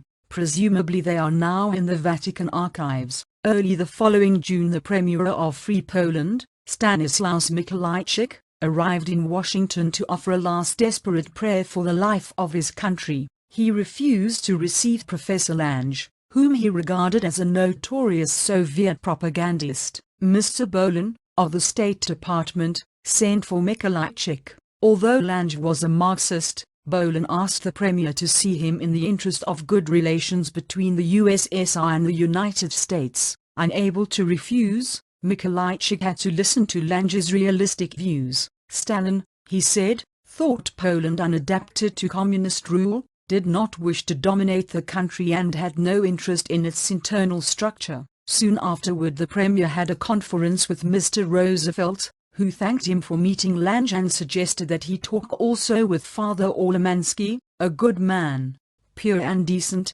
possibly too naive, but with the best of intentions. Father Olemansky would tell him that Stalin favored religious freedom and particularly freedom for the Catholic Church. Father Olemansky had reported, he went on, that Stalin was troubled by religious separatism. Obviously he did not wish to become, like the Tsars, head of the Greek Orthodox Church. He might agree to a union of the Catholic and Greek Orthodox faiths, with the Pope in command of both. What did Mikolajczyk think of sending Father Olemansky to Rome to submit this idea to the Vatican? The Premier answered dryly that he would be ready to believe in Stalin's sincerity after he released many Catholic priests still held in Soviet prisons. Poland was sold down the river at Yalta in February 1945. 3 months later Stalin and Harry Hopkins met companionably in Moscow to discuss the government of national unity, which was to be the intermediate step toward that country's absorption in the Soviet Empire.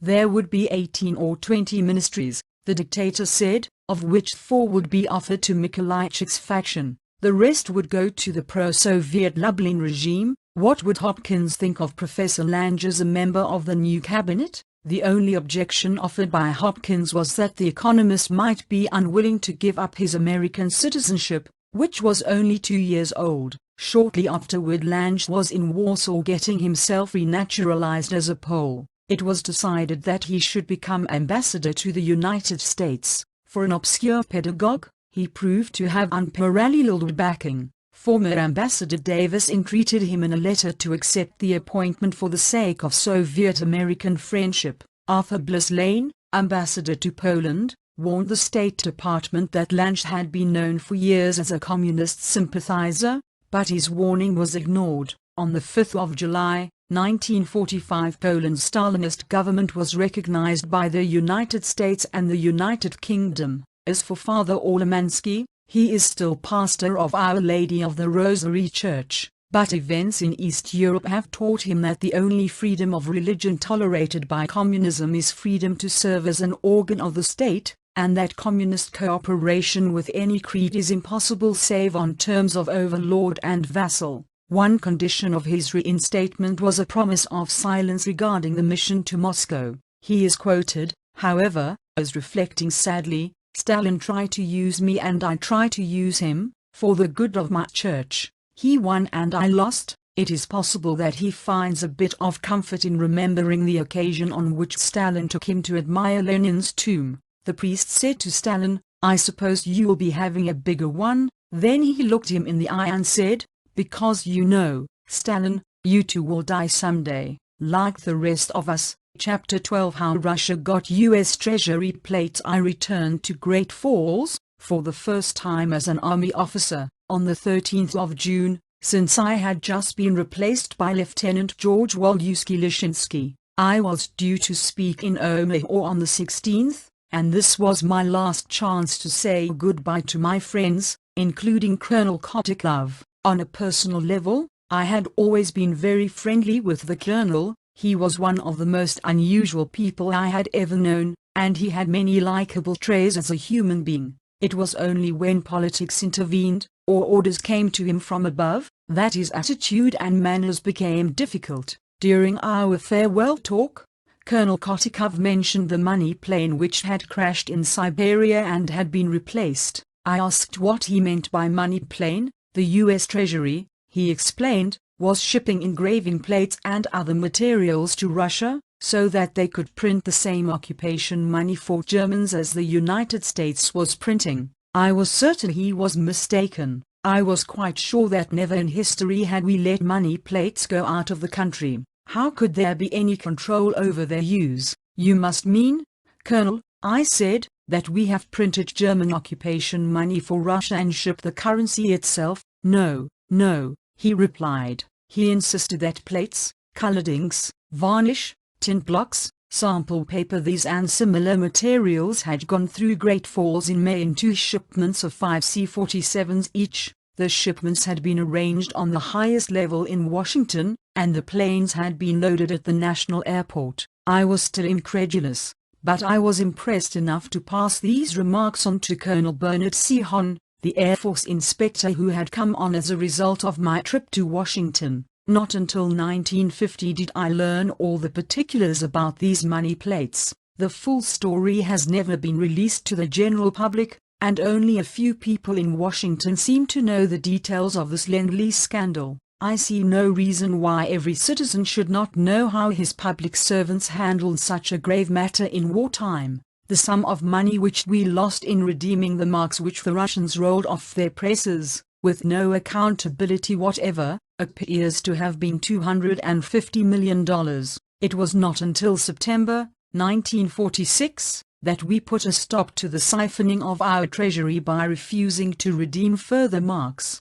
By this time the plates had been in Russian hands over 2 years. At the closed hearing in June 1947, Senator Styles Bridges, chairman of the Committee on Appropriations, inquired of Assistant Secretary of War Howard C. Peterson, "Does Russia still have the plates?" "So far as you know, Emma." Peterson, "As far as I know, they still have the plates." Chairman Bridges, "And as far as you know, are they still printing the currency?" Emma. Peterson, "As far as I know, they are still printing the currency." Chairman Bridges, "And has there been any protest from this government endeavoring to stop them?" Emma. Peterson, "There have been strenuous efforts from the Allied Control Council in Berlin to obtain an accounting from the Russians as to the amount of Allied military marks which they have issued. Those efforts have been unsuccessful." 1. Senator Bridges and Mr. Peterson had previously had this exchange. Chairman Bridges,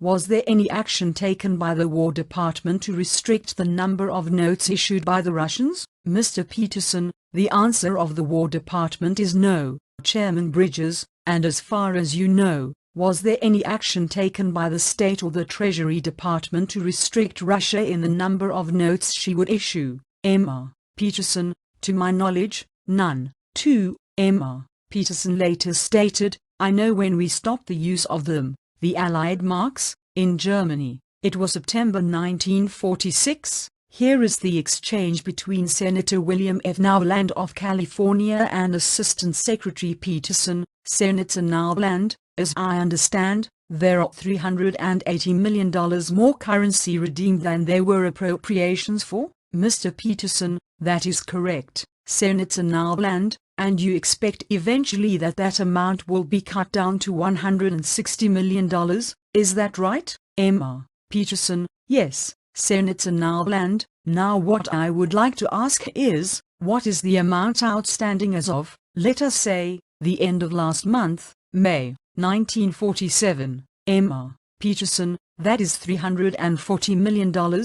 3. The hearing continued for 2 days. At its end there were 141 printed pages of oral testimony, and in addition 31 pages of State Department documents, 59 pages of Treasury Department documents, and 474 pages of War Department documents. From the mass of unreleased material it is possible to reconstruct the story chronologically, step by step. It started in early 1944, when the need for uniform occupation currency in Germany was acknowledged by the Allies. On the 29th of January, Ambassador Averell Harriman informed our State Department from Moscow, great importance is attached by the British government to the Russian government's participation in this arrangement. 4. Cordell Hull informed Harriman on the 8th of February that the US would be glad to print the money for Russia. The production of sufficient currency to take care of Soviet requirements,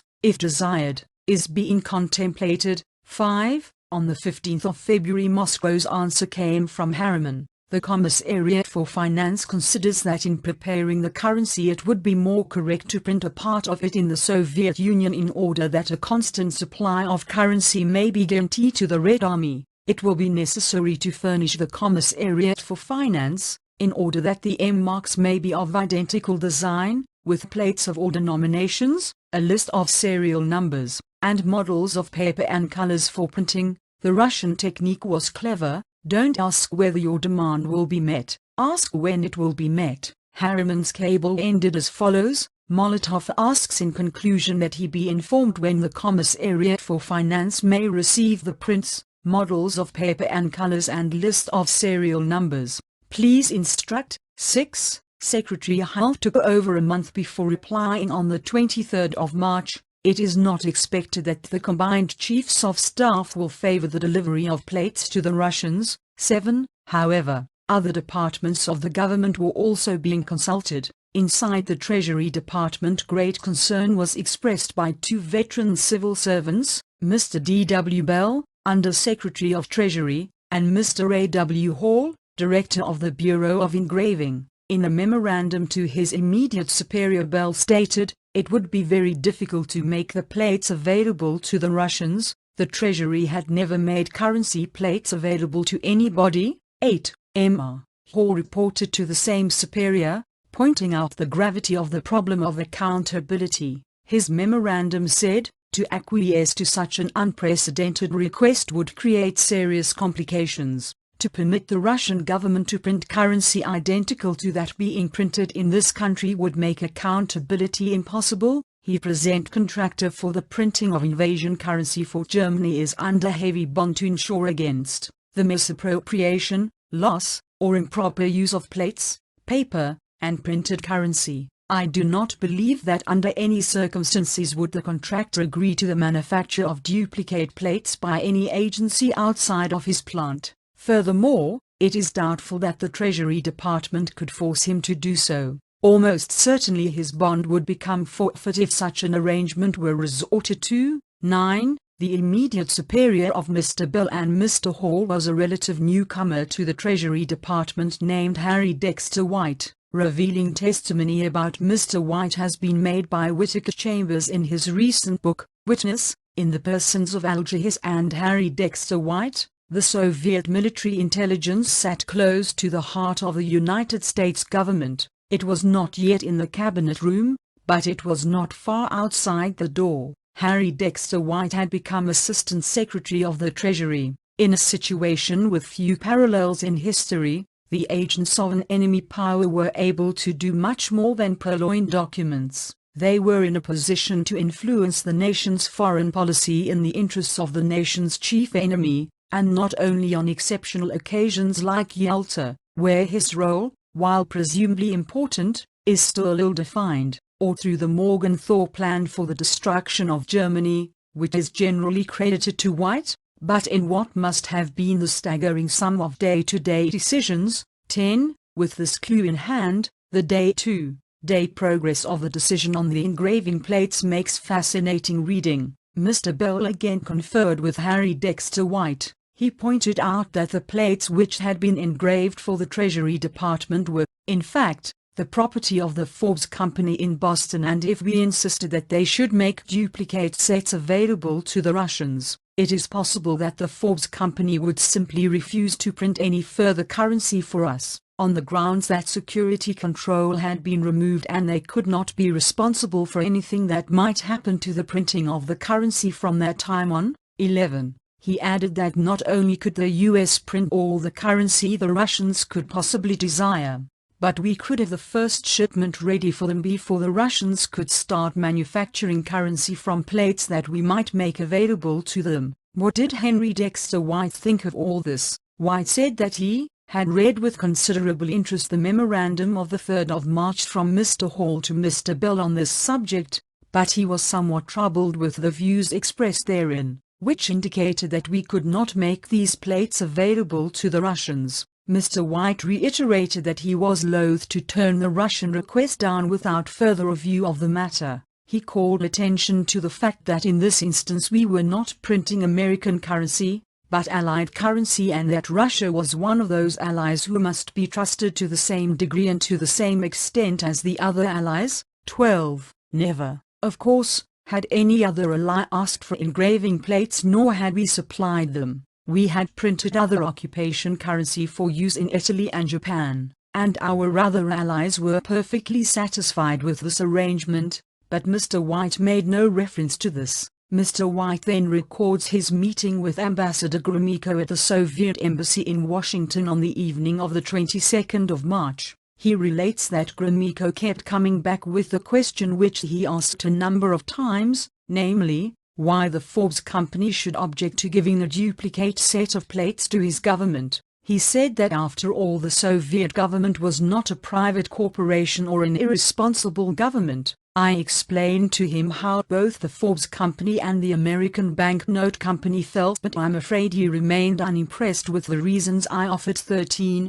At no point did Mr. White say that our government, for which he was in this instance the spokesman, objected to providing duplicate plates because this would make accountability impossible. There was only the integrity of two American business firms with which to meet Russian demands and protect the interests of the United States. The State Department also heard from Mr. Harriman in Moscow that the Russians could not accept the explanation of a private printing company interfering with the program under consideration. The Russians asked that they be told whether the plates would or would not be made available to them. In the event the plates were not made available, they were prepared to proceed with the printing of their own variety of mark currency. 14. This threat had the desired effect. When Senator Bridges asked Assistant Secretary Peterson at the closed hearing, who in the United States made the decision to turn over, to the Russians, United States engraved printing plates for producing currency,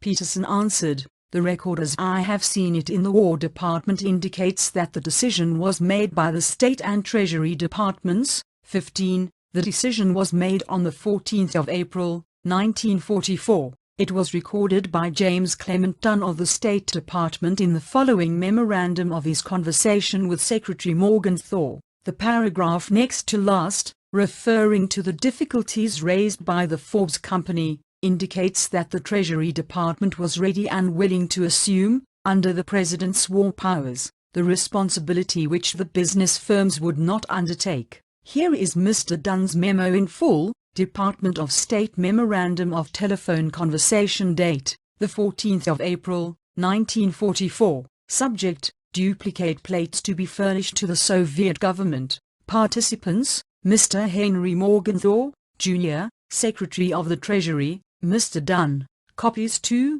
see Mr. Bolan. Mr. Morgenthau telephoned me this morning to say that he was informing the Soviet ambassador this afternoon that the duplicate plates for the printing of the Allied military mark to be used in the invasion of Germany would be furnished to the Soviet government in response to that government's request. He asked whether the Department of State was in favor of this action. I replied that it was the opinion of this department from the political point of view. aside from any military considerations or any technical questions or difficulties, that if possible it was highly advisable to have the duplicate plates furnished to the Soviet government in order that the three governments and the three armies entering Germany would be using the same identical currency. The Soviet government had informed us that if the plates were not furnished to it, that government would proceed to produce a different currency for use in Germany. It was our opinion that it would be a pity to lose the great advantage of having one currency used by the three armies, which itself would indicate a degree of solidarity which was much to be desired not only for the situation in Germany but for its effect on the relations in many other aspects between the Soviet,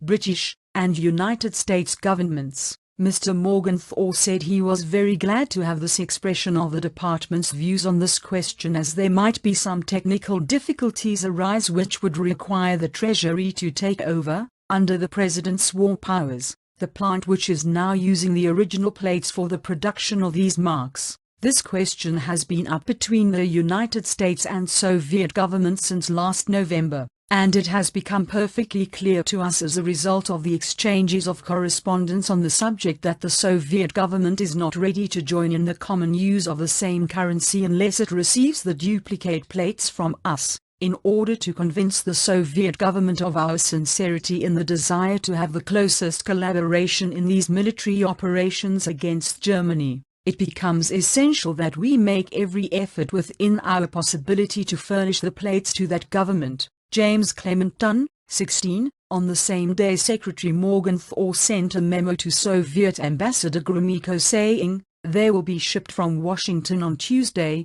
the 8th of April. Glass negatives and positives of all plates used for printing M marks. The designs are in negative and positive form since it is not known which is preferred by the Soviet government." He ended by saying, "The U.S. Treasury is desirous to cooperate with the Soviet government in this matter in every possible way." 17. It was not until the 13th of May that the first shipment actually left the Washington airport. There was a comedy of errors on the second shipment, which was supposed to leave by plane at 6 a.m. on Tuesday, the 23rd of May. Mr. Hall reported to Mr. Bell as follows: "The material was loaded on the trucks yesterday, and a crew of men brought into work at 5 a.m. today, the 23rd of May, and delivery was made to the airport before 6 a.m. I called Colonel Frank H. Collins, of the ATC, to ascertain whether the planes had left, and he informed me that the crews of the 5 planes were standing by waiting for the representatives of the Soviet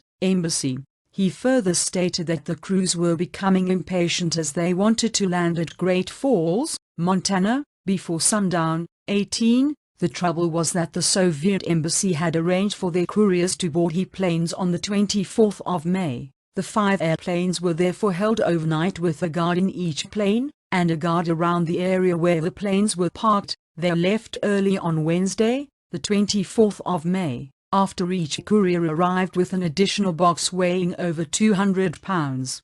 Colonel Collins said he thought the extra boxes contained American canned goods and American liquor. 19. As for the third shipment, said Mr. Hall, it is now necessary to uncrate all of the material and rearrange the whole shipment. You will remember when we talked to the ambassador, Gromyko, he insisted upon complying strictly with instructions he received from his government, and now that his government had reversed itself, we have to do the job all over again. This has been a pretty trying assignment for all associated with it. 20. Was there anything else that Russia could possibly ask from the Treasury? Yes, it could ask us to repeat one of the planner loads. That is exactly what Gromyko asked on June 1, in a note to Morgenthau, which stated briefly that all the materials perished in connection with the crash of the plane which carried them. 21. Gromyko said absolutely nothing about when the crash occurred, or where. Did we ask for proof of the crash, or direct any questions whatever to Gromyko about the alleged accident? On the contrary, Secretary Morgenthau promptly answered, "I'm pleased to inform you that the 7 items representing replacement of the materials lost in the plane crash will be ready for shipment on Wednesday the 7th of June. I trust that this arrangement meets with your approval." 22. Why was Russia so insistent on printing German occupation currency without accountability? The answer is quite simple. They knew that the US Army would convert such currency into dollars. Russia, of course, refused to redeem the same currency with rubles. As a result, every Russian-made mark that fell into the hands of an American soldier or accredited civilian became a potential charge against the Treasury of the United States. Russia could pay its occupation army in marks, and in fact did so, adding a 2-year bonus for good measure. If the Red Army could get anything out of the German economy with these marks, all well and good. If they could get anything out of America, even better. In any event, these marks cost the Russian economy nothing whatever. With the materials provided from Washington, they took over a former Nazi printing plant in Leipzig, deep in the Russian zone, at a safe distance from American inspection, and started the presses rolling. Any GI could buy a pack of cigarettes for 8 cents at a US Army post exchange. For this the Russian and German black markets would offer him 100 marks from the Leipzig mint. To realize a profit of almost $10 on an 8-cent package of cigarettes, the American had only to take his 100 Leipzig marks to an army post office, purchase a $10 money order and mail it to the United States. It was revealed that the standard offer for a 5-cent candy bar was 50 marks, or $5,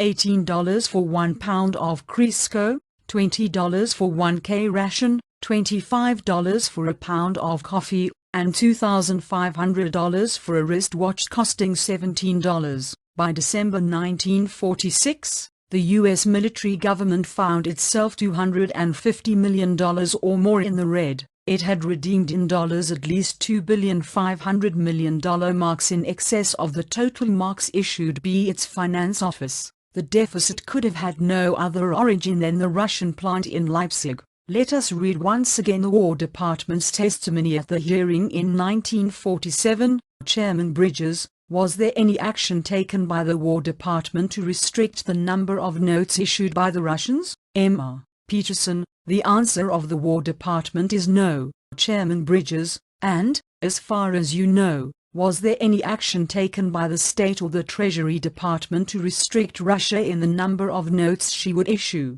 M.R. Peterson, to my knowledge, none. Chairman Bridges, my next question is, does Russia still have the plates, so far as you know? M.R. Peterson, as far as I know, they still have the plates. Chairman Bridges, and as far as you know, are they still printing the currency? M.R. Peterson, as far as I know, they are still printing the currency. Chairman Bridges, and has there been any protest from this government endeavoring to stop them? M.R. Peterson, there have been strenuous efforts from the Allied Control Council in Berlin to obtain an accounting from the Russians as to the amount of Allied military marks which they have issued. Those efforts have been unsuccessful. 23. To everyone's surprise, the Russians at one point agreed to submit quarterly statements of the volume of money they were putting into circulation. Their statements were so palpably rigged, however, that American officers called them unbelievable. In that case, smiled the Russians, it would be useless to make further reports. It took 18 months before Russia's siphon into the American treasury was severed. The Army's payroll in Germany was shifted from Allied marks to U.S. military certificates, which were non-convertible. In addition to the $250 million, there was a further loss, which though small was mortifying. A charge of $18,102.84 was rendered to the Soviet embassy, covering the expense of the engraving plates and the materials in the 3 1944 deliveries. The bill was ignored and is still unpaid. The Russians, as Mr. Peterson indicated, still have the plates and undoubtedly a good deal of knowledge regarding U.S. currency manufacture techniques. As for Harry Dexter White, his ascent was steady. 5 months after the duplicate plates fiasco, there was a conference of the Secretaries of State, War and the Treasury at the Hopkins office in the White House. White read a prospectus for the doom of Germany. Its people were to become a pastoral horde, their entire industrial plant would be removed or destroyed, all equipment was to be torn from the Ruhr mines, and its coal deposits would be thoroughly wrecked. Secretary Stimson was struck with horror and emotion which Secretary Hull shared. They learned with consternation 2 weeks afterward that the Morgenthau Plan had been initiated by President Roosevelt and Prime Minister Churchill at the Quebec Conference of the 11th of September, 1944. To Mr. Roosevelt's face, Secretary Hull charged that Churchill's signature was procured by Morgenthau with an offer of $6,500,000,000 of post-war lend-lease for Britain. 24. From Assistant to the Secretary, Mr. White moved up to Assistant Secretary of the Treasury in 1945. During February 1946, he was appointed by President Truman, and confirmed by the Senate as U.S. Director of the International Monetary Fund, with a tax-exemption salary of $17,500. The name of Harry White became so important in the record of the Senate committee that finally Senator Bridges suggested calling him as a witness, but White was absent from the Capitol on vacation. It was announced that Morgenthau and White would be placed on the stand at a future section, but this was never called. Mr. White submitted his resignation from the International Monetary Fund on the 19th of June,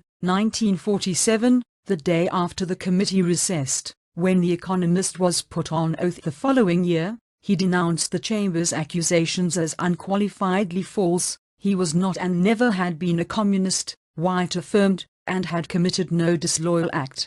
But 2 weeks later his funeral was held at Temple Israel in Boston. He had died of a heart attack. In November of that year Whittaker Chambers produced 5 rolls of microfilm documents. Among them were 8 pages of script divulging U.S. military secrets, found in possession of an acknowledged communist courier. The handwriting was identified as that of Harry Dexter White. Sources Chapter 12 Chapter 13 The broadcast goes on tonight. My one desire, after retiring from the army, was to forget it. I had had a surfeit of military life dominated by political practices, and vowed to have nothing more to do with it. The means of escape was to plunge up to my ears with private business, taking up where I left off in 1942. As a sideline I kept up a modest career in public speaking which has continued until now. It started in Montana.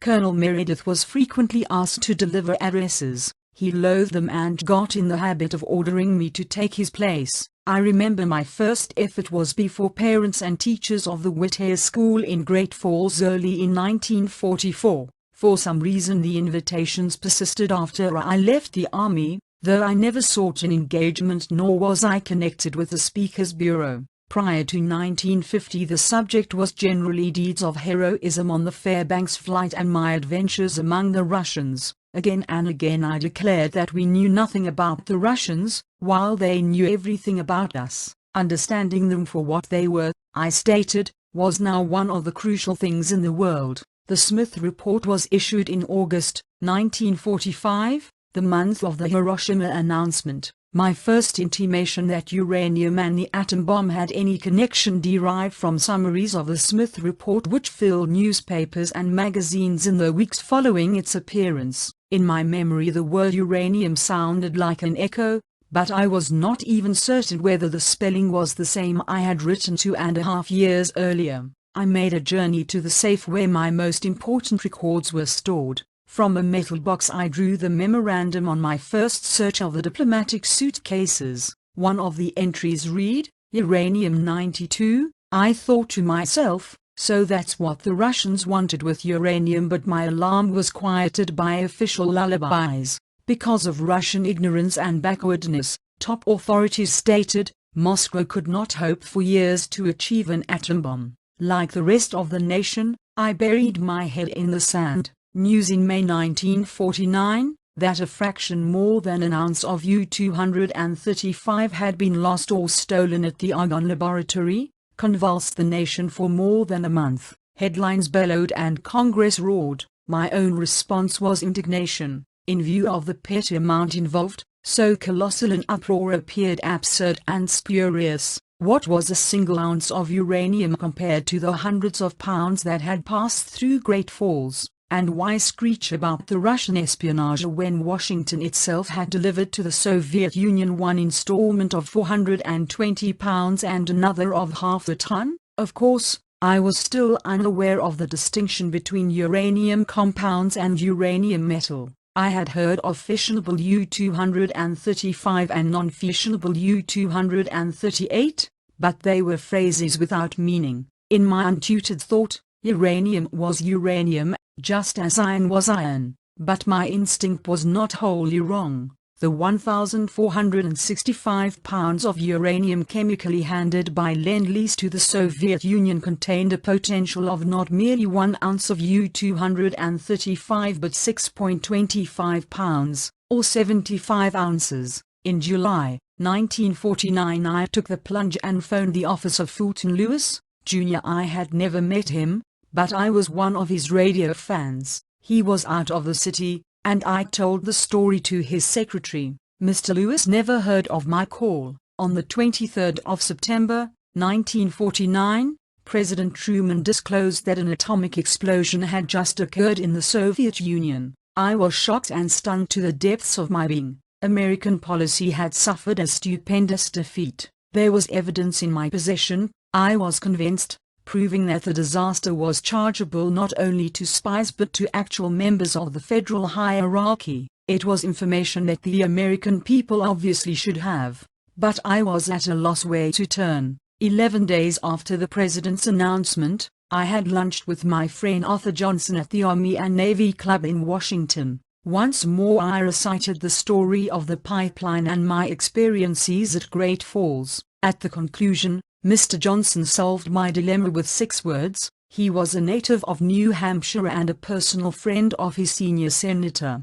As we left the table, he announced, "I'm going to telephone Senator Bridges." When I was received on the afternoon of the 5th of October, the senator looked at me quizzically. "Well, Major," he smiled, "I'm afraid you're on the wrong track. I have been assured that in 1943 there were not 1,000 pounds of uranium in the whole United States." "Who said the uranium came from the United States?" I retorted. "It came from Canada." The senator seemed stunned. I told him there had been a previous shipment of 420 pounds from Denver and a later consignment of what I then thought to have been 500 pounds. "What is more," I went on, "M.R. Hopkins personally directed me to expedite the Canadian shipment." Incredulously, Mr. Bridges exclaimed, "Harry Hopkins?" I insisted. "Harry Hopkins himself gave the order by telephone." The senator asked whether I would be willing to testify, under oath, as to what I had charged. I answered that I would. For 2 long hours the senator examined me closely. As I was leaving, he said the things I alleged were so shocking that an investigation would be necessary. He would need time to decide on the course to be pursued. In the meanwhile, I must promise to keep the matter secret. I gave my word. 20 days passed and, on the 25th of October, 1949, Fulton Lewis telephoned from Washington. Senator Bridges had spent the weekend with him, he stated, and they had gone over my story in detail. It was decided to use the Lewis staff for a thorough investigation, and then, if the story stood up, to break it by radio. I was to join Mr. Lewis at breakfast next morning at a hotel in New York and bring my documents. At 9 a.m. on the 26th of October we got down to work. The commentator went through my chief records page by page, item by item, and word by word. His questions were pitiless. It seemed to me that the bar had lost a great prosecuting attorney. 5 hours later, at 2 p.m., he rose and stood for some minutes looking out of the window. Then he wheeled about and let me know the verdict. "I suppose the next stop," he drawled, "will be your former superior, Colonel Gardner, in Mansfield, Ohio." As I was collecting my papers, he added, "I am sorry, Major, but this is something I'll have to turn over to the FBI." I heard nothing from Mr. Lewis for almost a month, but it was not long before Edgar Hoover's boy started to haunt my days. From early morning to night, in pairs they beleaguered my office. My 3 metal cabinets, brought up from the basement, were ransacked folder by folder. Endless photostats were taken. Looking for discrepancies, they had me tell the story again and again. Sometimes their questions were new, more often they were the same ones, asked on different occasions, to check previous answers. when I slipped away for a quiet Thanksgiving to the home of my mother-in-law in Punxsutawney, Pennsylvania. There, waiting in a chair on the porch when I arrived, was an FBI man, with 20 typewritten questions. On the 1st of December there was a call from Mr. Lewis. "Major," he announced, "I've checked your story from stern to stern. The FBI made a parallel investigation and has given me permission to break it over the radio. The first broadcast will be on Monday night, the 5th of December. We are going ahead from there a whole week, and maybe longer." He invited my wife and me to his home in Maryland for the weekend. The next day we were sipping cokes in his living room and my wife, Kitty, in all innocence, dropped a bombshell. "By the way, Racy," she asked, "did you get those calls from Walter Winchell?" Mr. Lewis slowly put down his glass. I hurried to explain that Winchell's office had been telephoning since the 28th of November and that in the last 2 days there had been several calls. The commentator rose. "I think," he announced, "that we won't wait till Monday. The broadcast goes on tonight. Let's get at my typewriter." There was the chance that Winchell, on Sunday, might try to heat the gun, and so our opening interview went on the air that evening, Friday, the 2nd of December, 1949. Chapter 14 Clouds of Witnesses. The first Fulton Lewis broadcasts had scarcely ended, when a multitude of officers and servicemen, throughout the country, sprang to my support at the risk, in a few cases, of post-war government jobs. Several participated in later broadcasts from the Lewis studio, others on local radio programs and newspaper interviews. A number were my former colleagues at Newark, Great Falls, and Fairbanks. The names of most of the others I had never heard before. Some disclosed incidents of questionable aid to Russia that lay outside my own experience. The WAC sergeant who worked in my office was one of the first persons to come forward. She was now Mrs. Gordon Bean of Meadville, Pa, but as Sergeant Georgiana Pilkington she had acted for a year as my chief military clerk at Great Falls. When my date book was produced, she recognized the volume as the identical one she had often seen while tidying my desk. In its pages, she said, I was always entering copious notes about everything. She said I kept it under lock and key in the top drawer, whenever I left the office. Major Jordan told me frequently, declared Mrs. Bean, that he was very much concerned about how much information was going through. She observed that I was troubled by the importance as well as volume of these contraband shipments. When Colonel Kotikov was dissatisfied, she related, it was common knowledge that all he had to do was call Washington to get whatever he wanted. 1. It was also disclosed that traffic in black suitcases started before I ever dreamed of their existence. This was revealed by former Corporal Henry J. Cawthon of Company G, 4th Infantry Regiment, which was stationed at Nome, Alaska. He was employed in 1949 by an engineering firm in San Jose, Cal. In an interview he told of an experience at Nome one Sunday afternoon in late November or early December, 1942. That was 1 month before I arrived in Great Falls and 3 months before my first search of Russian suitcases. Some friends and I were watching an A-20 take off for Russia, said Cawthon. About 5 miles from the base it crashed and burned. We skied over to see whether we could rescue any of the men. The plane was destroyed and 4 Russians were dead. On the ground were 4 suitcases. 2 had been almost consumed, but the others were intact except that the light straps with which they were bound had split apart. All were black and very cheaply made. We examined one of them. There were maps on top, and beneath was a stack of blueprints. The first chart had been made for the Air Corps by the American Army engineers. It was in English, but there were markings in Russian showing all our positions and defenses in and around the Nome Air Base. While we were looking at this map, some Russians came over in a ski mobile. One officer was very disturbed to see that we had opened the suitcase, and demanded that I give it to him. I did so. He wrapped it up and carried it away. This was witnessed by several of our own Army Corps officers who were there at the time. 2. Corroboration of the charge that uranium information went to the Soviet Union came unexpectedly from a senior GI student at Clemson College. SC. He was Royal Edward Norton, 29 years old and married, with one son. Norton consulted the president of Clemson College, Dr. Robert E. Poole, who suggested that they ask counsel from former Justice James F. Burns, who was arriving next day to deliver an address. Burns advised Norton to send a full report to the Un-American Activities Committee. Thus it happened that Mr. Lewis made a special trip to Clemson, which is near Greenville. SC Norton enlisted in the Navy during October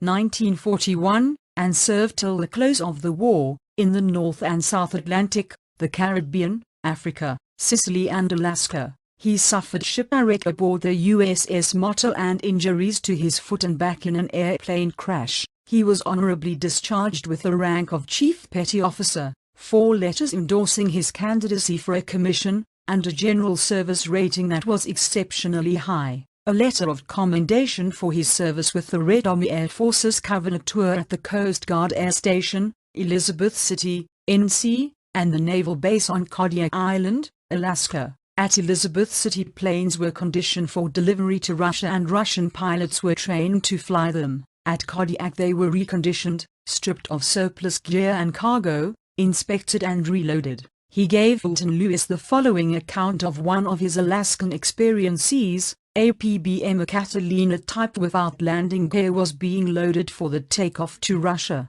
I had finished checking the cargo against my inventory when I noticed 3 extra parachute bags that obviously were not filled with parachutes. The seaplane was requested by the Russians only for its Wasp engine, which they could not get from us any other way, since they never used seaplanes. This PBM, and how many others, was presumably discarded after being cannibalized. I started to inspect them, and in the first one found a wooden box about 18 inches long, less than a foot wide and maybe 8 or 10 inches deep.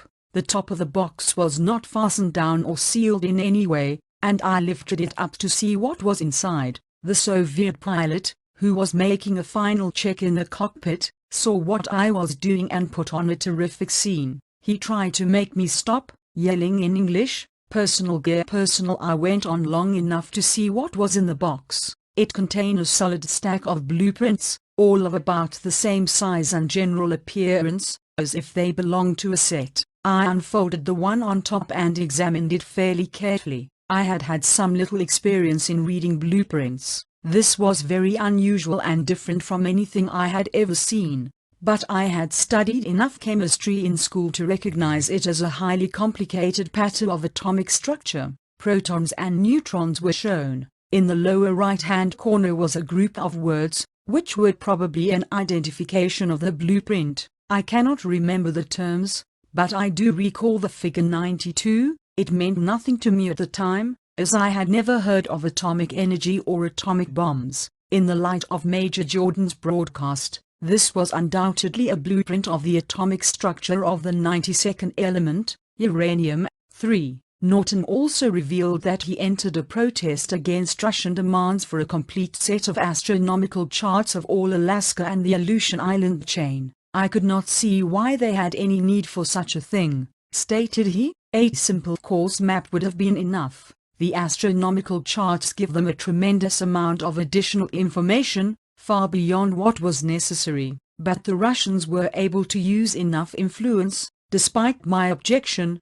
to get 15 complete sets." 4. During the Fulton Lewis broadcast of the 7th of December, his researcher Russell Turner quoted Marcus McCann, a civilian member of the loading crew at Great Falls, as stating he was present when I opened a large brown paper bundle on a plane being turned over to the Russians. In this package McCann saw railroad maps and plans of factories. Another of the freight handling crew, Elmer Williams, was reported to have explained to Turner that 2 kinds of shipments went through Great Falls. One was sent openly and the other consisted of hundreds of diplomatic pouches, boxes, bags and suitcases, accompanied by armed guards who never left them, but slept with them in the warehouses. Crewmen weighed these secret shipments, Williams said, so that planes could be kept in balance when they were loaded, but had no idea of the contents. Virtually anything could have gone through, he asserted.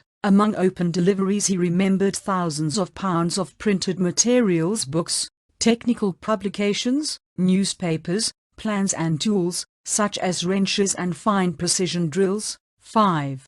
Colonel Frank C. Lynch of Pasadena related that he was an ordnance expert at the Aberdeen Proving Ground. It was one of his duties to accompany a Russian officer assigned there and make sure he learned nothing about super-secret weapons. They included an anti-aircraft cannon that aimed itself, so that all the gunners had to do was feed it with shells. In the summer of 1944 he was ordered to create this miracle gun for shipment to Russia. He accompanied the weapon to Philadelphia, Colonel Lynch related, and saw it loaded on a freighter. Harvey Hart, port manager of Longview, Wash, declared that one of the last shipments to Russia included items labeled 301A Geiger tubes and 401A registers, purchased from the Cyclotron Specialties Company. Geiger counters are used for detecting radioactivity. These instruments left for Vladivostok on the steamship Surikov, said Hart. Lloyd Chesley of Presque Isle,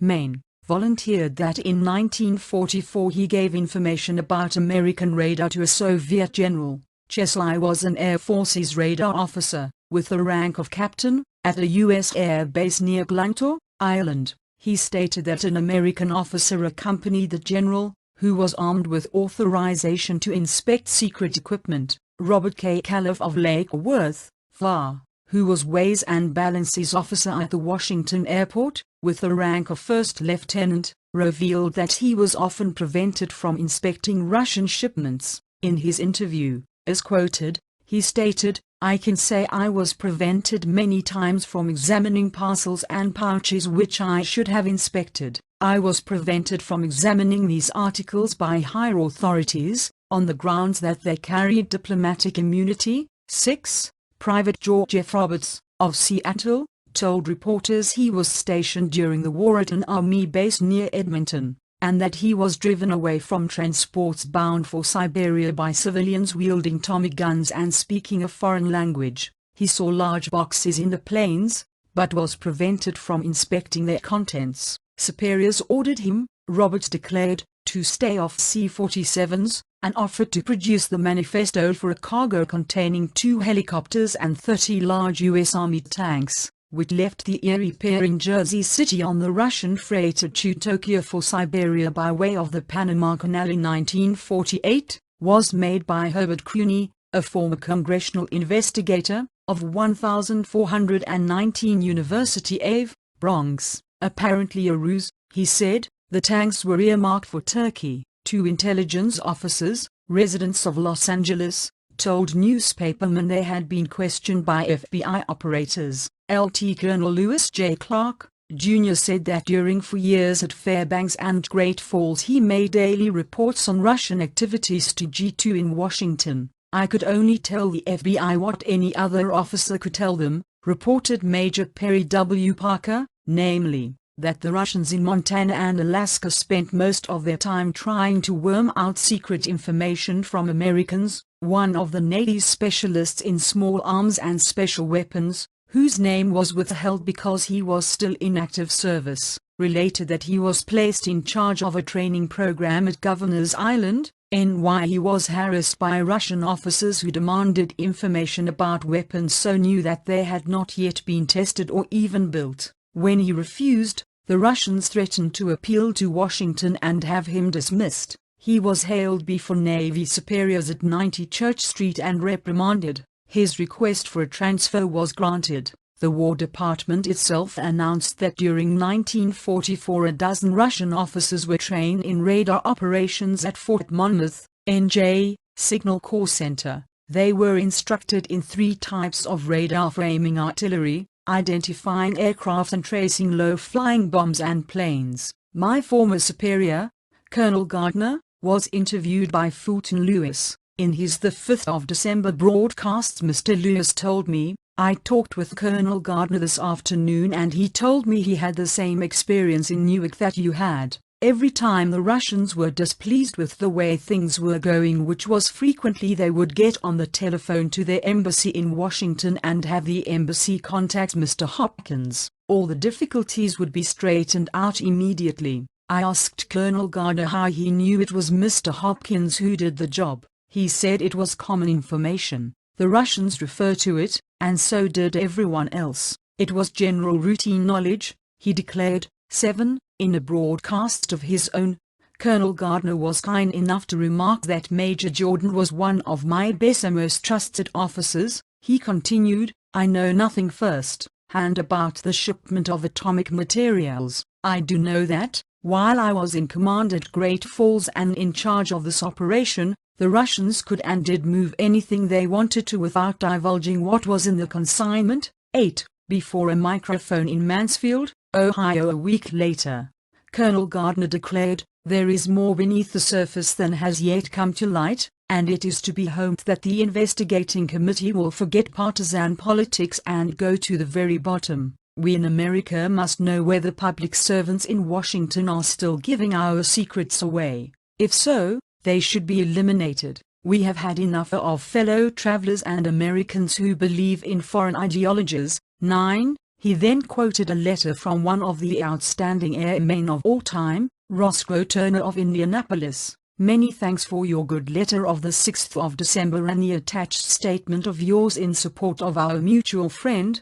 Ray C. Jordan. I'm needling the Legion on this support too, because after all there may be an attempt to hush this thing up as it is stepping onto many high places. I also wrote Jordan and told him not to lose his nerve since he has done such a magnificent job of uncovering it. 10. Major John C. Starkle came forward in San Francisco for the Fulton Lewis broadcast of the 9th of December. I recall an occasion late in 1943 when Major Jordan came into my office and raised quite a row because Russian aircraft had come in with equipment he thought the Russians shouldn't have. He was in communication with his superiors. We discovered that none of us was familiar with the apparatus. It was a secret type of electronic equipment which was not authorized for the Russians and which we removed. It did not go to Russia. I was in Great Falls for a year and a half. During 1943 Major Jordan and I were closely associated. His office was across the hangar from mine and we had lunch together nearly every day at the Officers Club. He was United Nations representative for the 34th Sub-Depot, in which I was Assistant Maintenance Officer for the ferrying section, with jurisdiction over repair, maintenance and utilization of UN aircraft. Major Jordan mentioned Harry Hopkins' name quite often, concerning materials of which I had personal knowledge, and so far as my observations went, everything Major Jordan has said checks out. 11. Lt. Colonel Bernard C. Hahn of Washington, PA, was on duty several months at Great Falls as personal representative of the Army Air Inspector, Brigadier General Jones. In a newspaper interview, Colonel Hahn said that he helped Major Jordan break open some of those mysterious black suitcases the Russians were sending home. He continued, through 1934-44 Great Falls was the take-off point for thousands of planes supplied to Russia through Lend-Lease. I noticed cheap, black composition suitcases that the Russians were putting aboard planes going to Siberia. It was not my job to inspect them. My principal duty was to watch for sabotage and defects in these planes. Shortly after I arrived at Great Falls, Major Jordan became much concerned over the black suitcases. I told him he'd better take it up with the security officer at the base. He did so, and one morning the security officer whose name I have forgotten, Col. O'Neill, Colonel William Boaz, the technical officer at the field, Major Jordan, and I moved in and began examining suitcases. We found no Oak Ridge plans, documents or heavy water, but I do know they were sending to Moscow enough U.S. road maps and technical magazines to cover all the pantry shelves in Russia. 12.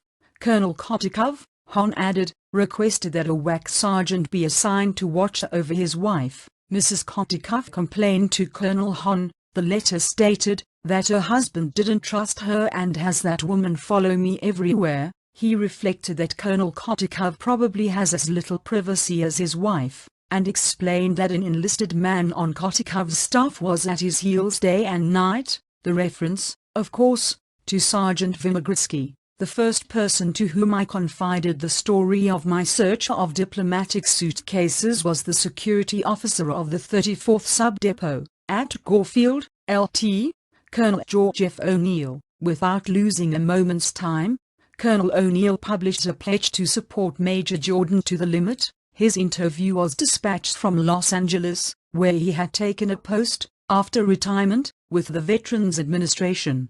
He was quoted as follows: "There is one instance which offers conclusive proof of Major Jordan's story. I have detailed this evidence to the FBI. For that reason I cannot speak about it at this time. I'm ready to tell the whole matter under oath. All of us at the Great Falls Air Base knew that Russia had the ear of the White House. That was common knowledge among the officers. If the Russian mission didn't like the way something was going, in no time at all they'd have the White House on the wire and then we'd be jumping. As far as anything Major Jordan says, I knew him to be a square shooter. I have absolute faith in his integrity. Only people who were at the base could understand the difficult times we had there. It was men like Jordan who never slept that made an impossible job possible." 13. The former commandant of Gorefield, Col Diaz, declared in an interview that the Russians could have sent the Capitol dome to Moscow without our knowing what was in the boxes. Under prevailing instructions, he explained,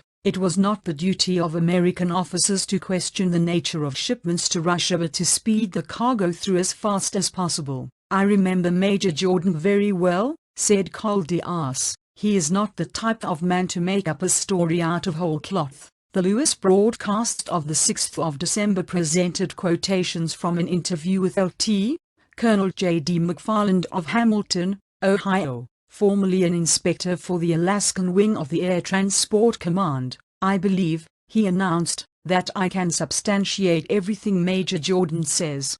His statement was cited in part as follows: "I was in Great Falls every couple of weeks. Major Jordan repeatedly raised hell about uncontrolled deliveries going to Moscow. The Russians wanted no restrictions from the U.S. Army. Every time the issue got hot, they would telephone Washington, and they always had their way." 14. According to the Cincinnati Enquirer, Colonel McFarland, who was in close touch with General Gaffney in Fairbanks, declared that I was transferred from Great Falls in 1944 as a consequence of my activities against uninspected shipments to Soviet Union. He had personally examined the diary, he said, in which I kept records of such consignments. As commander of the Great Falls Army Air Base, Colonel Russell L. Meredith was in nominal command of the Soviet movement. By his own wish, I seldom bothered him with problems in that area. More than once he protested that it was my job to keep the Russians out of his hair. With good cause, I hold Colonel Meredith in respect and gratitude. Naturally he was indignant over a scandal alleged to have taken place in a post under his authority. It was only human that his impulse should have been to denounce some features as preposterous. An officer of roved equity, Colonel Meredith in respect and gratitude revised his opinion now that fuller information is at hand. In November 1949, there had not been a single Lewis Jordan broadcast and the Un-American Activities Committee had not heard a single witness in the case. I quote the ensuing dialogue between Fulton Lewis and Russell Turner during the 6th of December broadcast. Turner: "I interviewed the former commandant of the base, Colonel Russell Meredith, now retired, and 7 civilians who had been members of the ground crew at the Lend-Lease depot, the individuals who actually handled the freight." Lewis: "Well, let's handle the colonel first. He is one of the people quoted as saying that Major Jordan's story is unbelievable." Turner: "He told me the same thing, but he also said he found a notation in his own diary that he could not understand how 10 tons a month of printed material passing through the Great Falls base was going to help the Russians win that particular war." Lewis: "So the statement in itself confirms the fact that tremendous quantities of printed matter were going through the Great Falls base?" Turner: "More than that. He stated that he himself had personally protested against the quantity of stuff that was going through, but was told to lay off, that such policy matters were being decided by top brass." He said he didn't recall any specific occasion on which names were mentioned, but that at the time, in his own mind, He presumed Hopkins and Wallace to have been the persons referred to. Lewis, did the Colonel have any other information to offer? Turner, he said once again it was difficult to remember anything specific, but that generally speaking the material going through seemed to be everything the Russians could lay their hands on about American industries, locations, plans, mechanical designs and scientific data of all kinds, and that there was a mountain of it. 15. Sources Chapter 14 Chapter 15 Conclusion is final corroboration of the story which I have set forth in this book. I'm going to call on testimony which comes from the other side of the Iron Curtain. It is the testimony of 4 people, 2 of whom are Russian and 2 American. The first witness is a former member of the Soviet Purchasing Commission, Viktor A. Kravchenko, author of I Chose Freedom, who was questioned by the counsel for the House of Representatives Committee on Un-American Activities, Frank S. Tavener, Jr., as follows. M.R. Tavener, what position did you hold with the Soviet government while you were here in the United States? M.R. Kravchenko, I was economics attaché of the Soviet Purchasing Commission from August 1943 to April 1944. Mr. Tavener, will you explain to the committee the setup of the Soviet Purchasing Commission, that is, who controlled the activities in which the commission was engaged, and any other pertinent matter regarding its function which this committee would be interested in? M.R. Kravchenko, yes. First I ask your permission to explain the general features of the situation during the war. Before we came to the United States, when I say we I mean all members of the Communist Party who had more or less responsible duties or more or less responsible jobs before we came to the United States. We had received instructions from the party. Mr. Tavener, by party are you referring to the Communist Party? M.R.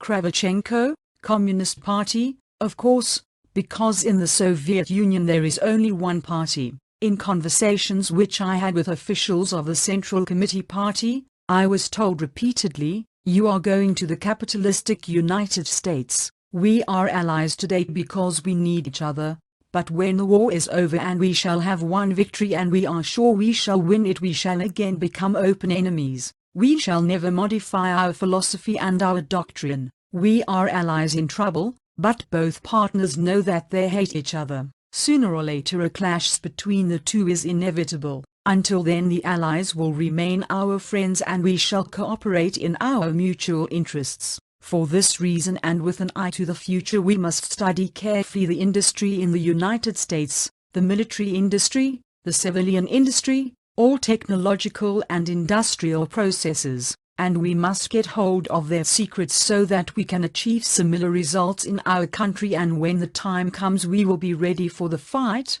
Rep. Francis E. Walker, did the Russians regard the United States as their enemy during the period we were fighting for the common cause? M.R. Kravchenko, ideologically and secretly, yes. For example, every week we had closed party sessions in our office in Moscow. Somebody would come from the Central Committee or from the Politburo. He would give us a speech on the international situation, the war situation, and so on, and would make it absolutely clear. I mentioned it in my book and it is not necessary to repeat, but I would like to mention that they always said and always repeated, we are allies because there is a war on, but we must realize that the Americans will never like us and we will never like them. Also, and practically as a practical result of all this, every Soviet official, when he goes to the United States or to any other country, he always has 2 duties to perform. These duties go parallel. One of them is a simple engineer to the Soviet Purchasing Commission, but before he comes to the United States, the Central Committee of the party or some special government office or department issues orders indicating where in the United States he must work, which factory or chemical plant, or any kind of industry he has to watch. I'm talking now about engineers because I was one of them and I know they work best. I don't know what orders were given by the general staff. Now, when this man came to the United States he had to do 2 jobs at the same time. The one was open and legal, and the other was conspiracy. And when he went back to the Soviet Union, The Soviet government would appreciate his work in the USA according to the secret information he had gathered for the Soviet industry or for the military staff. All of us had such duties. We will never like the English and the French, I mean their political attitudes. Emma. Walter, is that true of the diplomats as well? Emma. Kravchenko, absolutely. They are absolutely no different. In 1943 or 1944 Mr. Rudenko, who was chairman of the Soviet Purchasing Commission, had an office at 3355 16th Street in Washington. General Serov was military attaché at that time. Gromyko was Soviet ambassador to Washington. Dusev, in New York, was head of the organization Amtorg. All these officers worked together. Of course there was competition among them, because everyone wanted the thank you from the Soviet Union so that upon his return to the Soviet Union he would receive a higher position. Mr. Walter, do I understand the Soviet diplomatic representatives in the United States were engaged in espionage? Emma. Kravchenko, absolutely. Mr. Chairman, that is their system. We must understand that they all received special training. For instance, Mr. Malik, now representative in the United Nations, Mr. Zerubin, Soviet ambassador in London, Mr. Panyashkin in Washington, who has good experience in military intelligence. All of them, there is no question, all of them are members of the party. That comes first. Their first duty is not diplomatic, their first duty is to be devoted members of the party. They must do everything the Politburo of the Soviet Union requires. At any price. Georgy Zerubin is now ambassador to the United States. Now I come back to your question. For example, the Soviet Purchasing Commission during the war had more than 1,000 employees. Some of them came to the United States as simple engineers, but in reality they were in top positions in industry or in scientific research.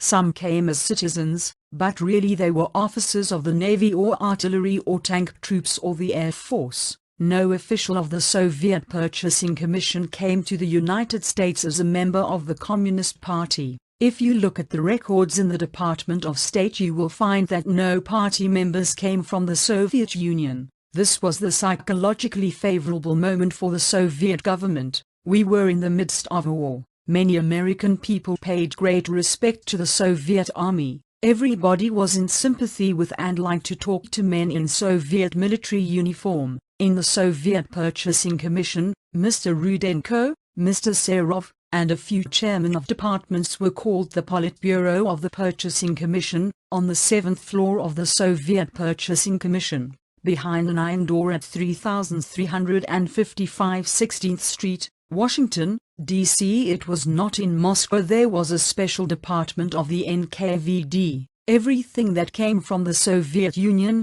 for instance a secret communication, came to the 7th floor department. Also, the 7th floor department kept agents in every department, in the metal department or chemical department or aviation department. Secret material went to the special department, one of whose officials was Mrs. Eryatunian. Her husband was son of the Deputy Commissariat of Railroads of the Soviet Union. She also worked for this special department and all secret papers went through her hands. With this department I had some trouble, and I know what I'm talking about. All of us knew about the functions of the special department, but we never knew who the representative of the Soviet secret police was in the Soviet Purchasing Commission. Mr. Tavina, did I understand you to say Rudenko was responsible to the NKVD which had its headquarters on the 7th floor? Is that a correct statement? Emma.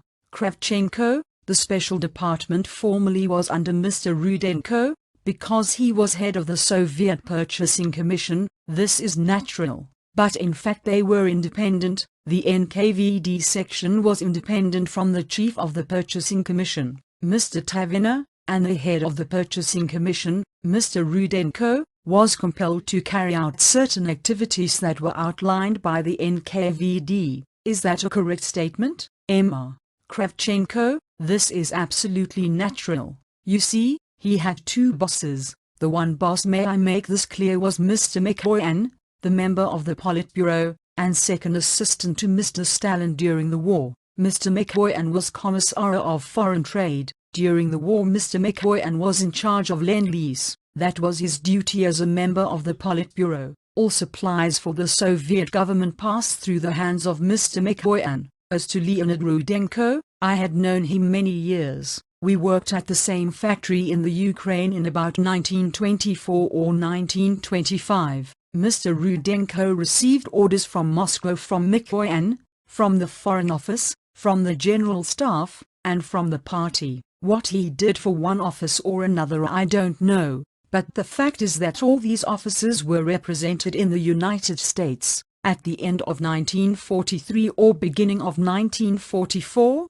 one day we received orders issued to all responsible members of the Communist Party. It was after work, after 5 o'clock. The office door was closed, and Mr. Serov came in with several sheets of paper containing orders from McCoyan to Mr. Rudenko and to all members of the party in the Soviet Purchasing Commission. These orders made it absolutely clear that we had to find out all secret information about the industrial development in the United States, and especially in the military industry, and Mr. McCoyan said, "We shall appreciate you according to your ability to comply with this order." This document was read to us and we were asked to sign a statement that we knew about this order and that we would make every effort to fill it. This was what I saw, what I knew. It was absolutely clear. There was no mistake about it. Mr. Tavina, what effect did this order have upon the activities of the Russians who were members of the Soviet Purchasing Commission? M.R.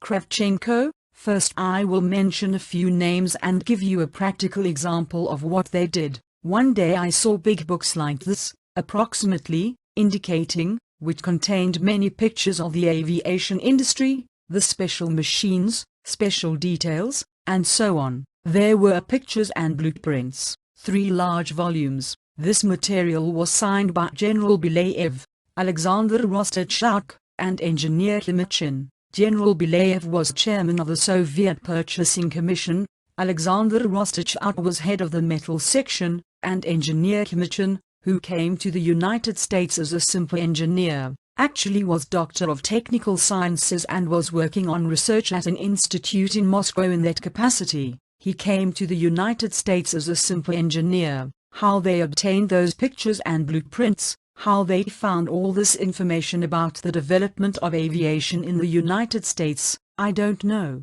I just saw these documents, I saw the signatures, and I know General Belayev took them when he flew to Moscow. This is the first example. Second example, I can't mention a certain name in open session of the committee. I have some good reasons for that. But I know this.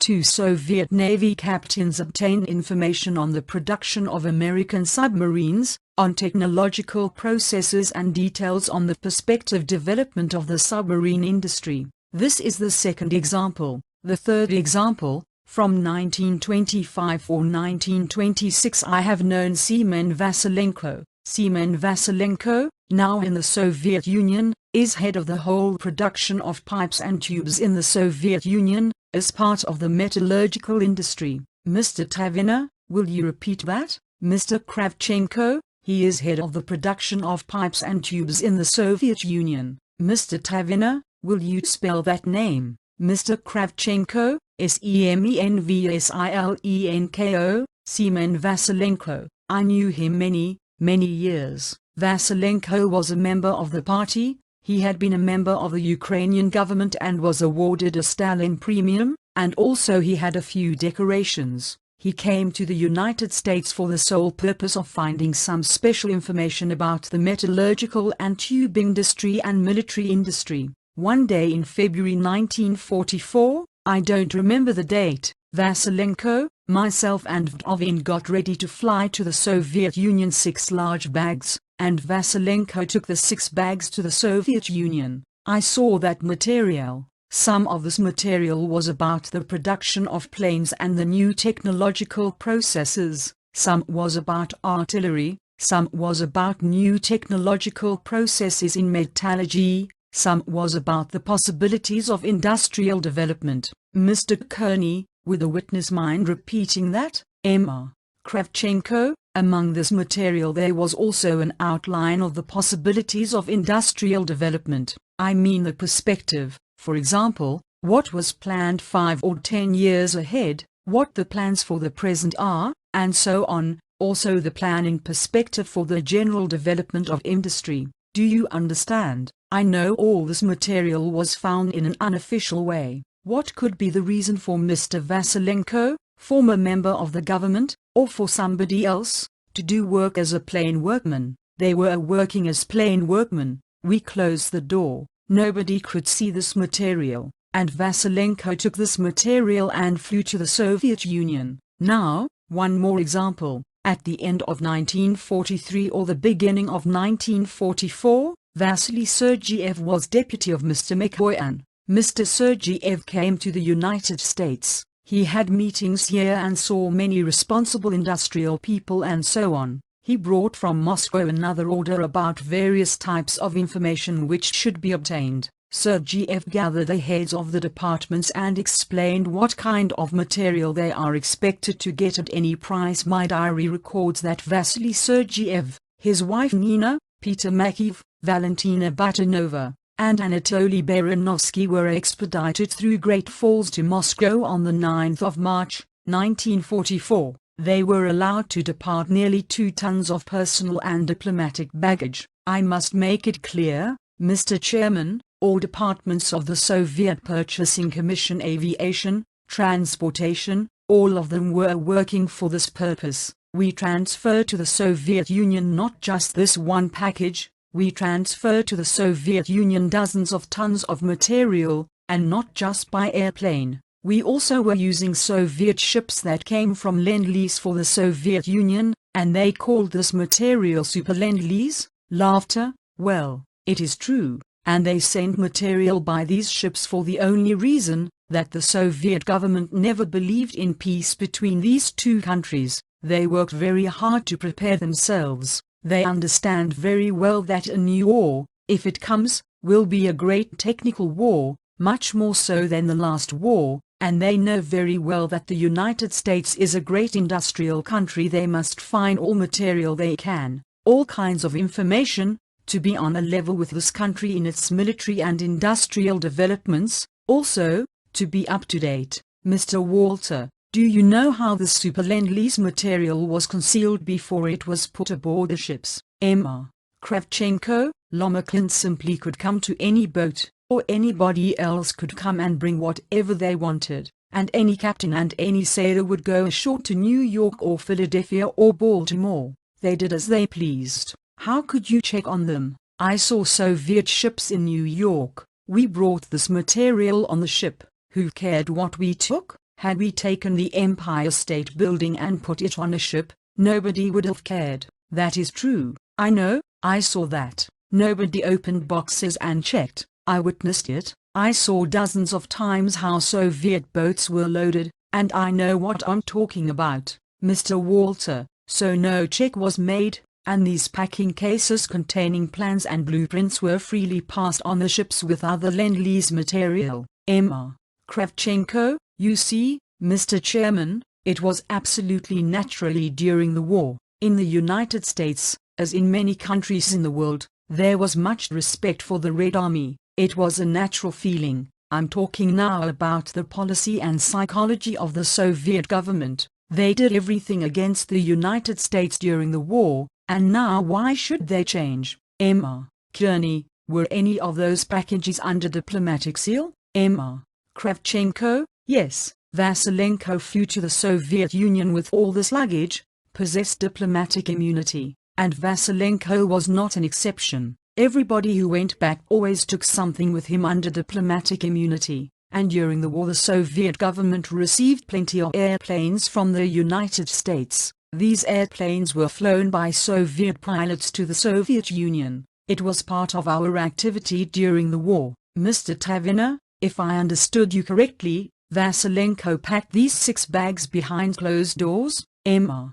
Kravchenko, that is right. Mr. Tavina, were you there when they were packed? Emma. Kravchenko, yes, I was helping him. Mr. Tavina, you helped him pack them? Emma. Kravchenko, yes, We worked like simple workmen because they didn't trust anybody. Mr. Taverner, then you did actually assist in packing that sort of material. Mr. Kravchenko, yes, I did. Mr. Taverner, do you recall the month and year in which Vasilenko flew these packages to Moscow? Mr. Kravchenko, I don't remember exactly the date, but I remember very well it was sometime in February 1944. Mr. Taverner, February 1944. Emma Kravchenko, that is right. Mr. Taverner, Mr. Chairman, it was the testimony of Major George Ray C. Jordan, from his diary, that Vasilenko came through Great Falls, on the 17th of February, 1944, en route to Moscow with diplomatic mail. 1.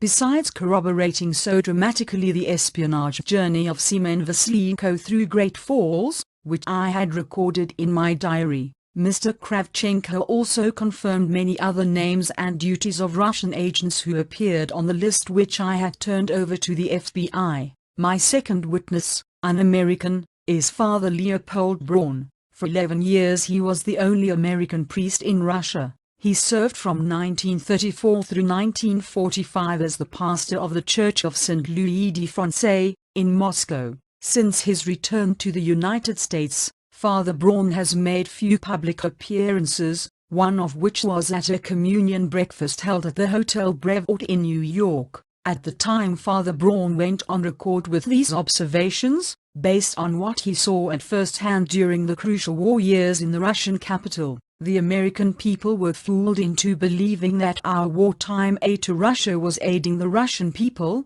when instead it was implementing the harsh and brutal regime of Stalin and the Politburo. Organized appeasement hid from the American people the truth about what was happening to the millions, billions, actually, of dollars worth of aid that we gave to Russia. Lend-Lease aid to Russia during the war was diverted to a second, secret Red Army which was used exclusively for the purpose of suppressing revolts against the Kremlin regime. Naivete on the part of responsible persons in the State Department has strengthened the grip of the Politburo and the Communist Party. Our State Department has absorbed Soviet propaganda time and again, and if by chance they did not absorb it, they indicated that they did not understand it. 2. Father Braun saw Lend-Lease supplies, which were intended solely to fight a war against a tyrant named Adolf Hitler, used by the Soviet for purely domestic purposes just as tyrannical. Of course, 2 final witnesses, American and Russian,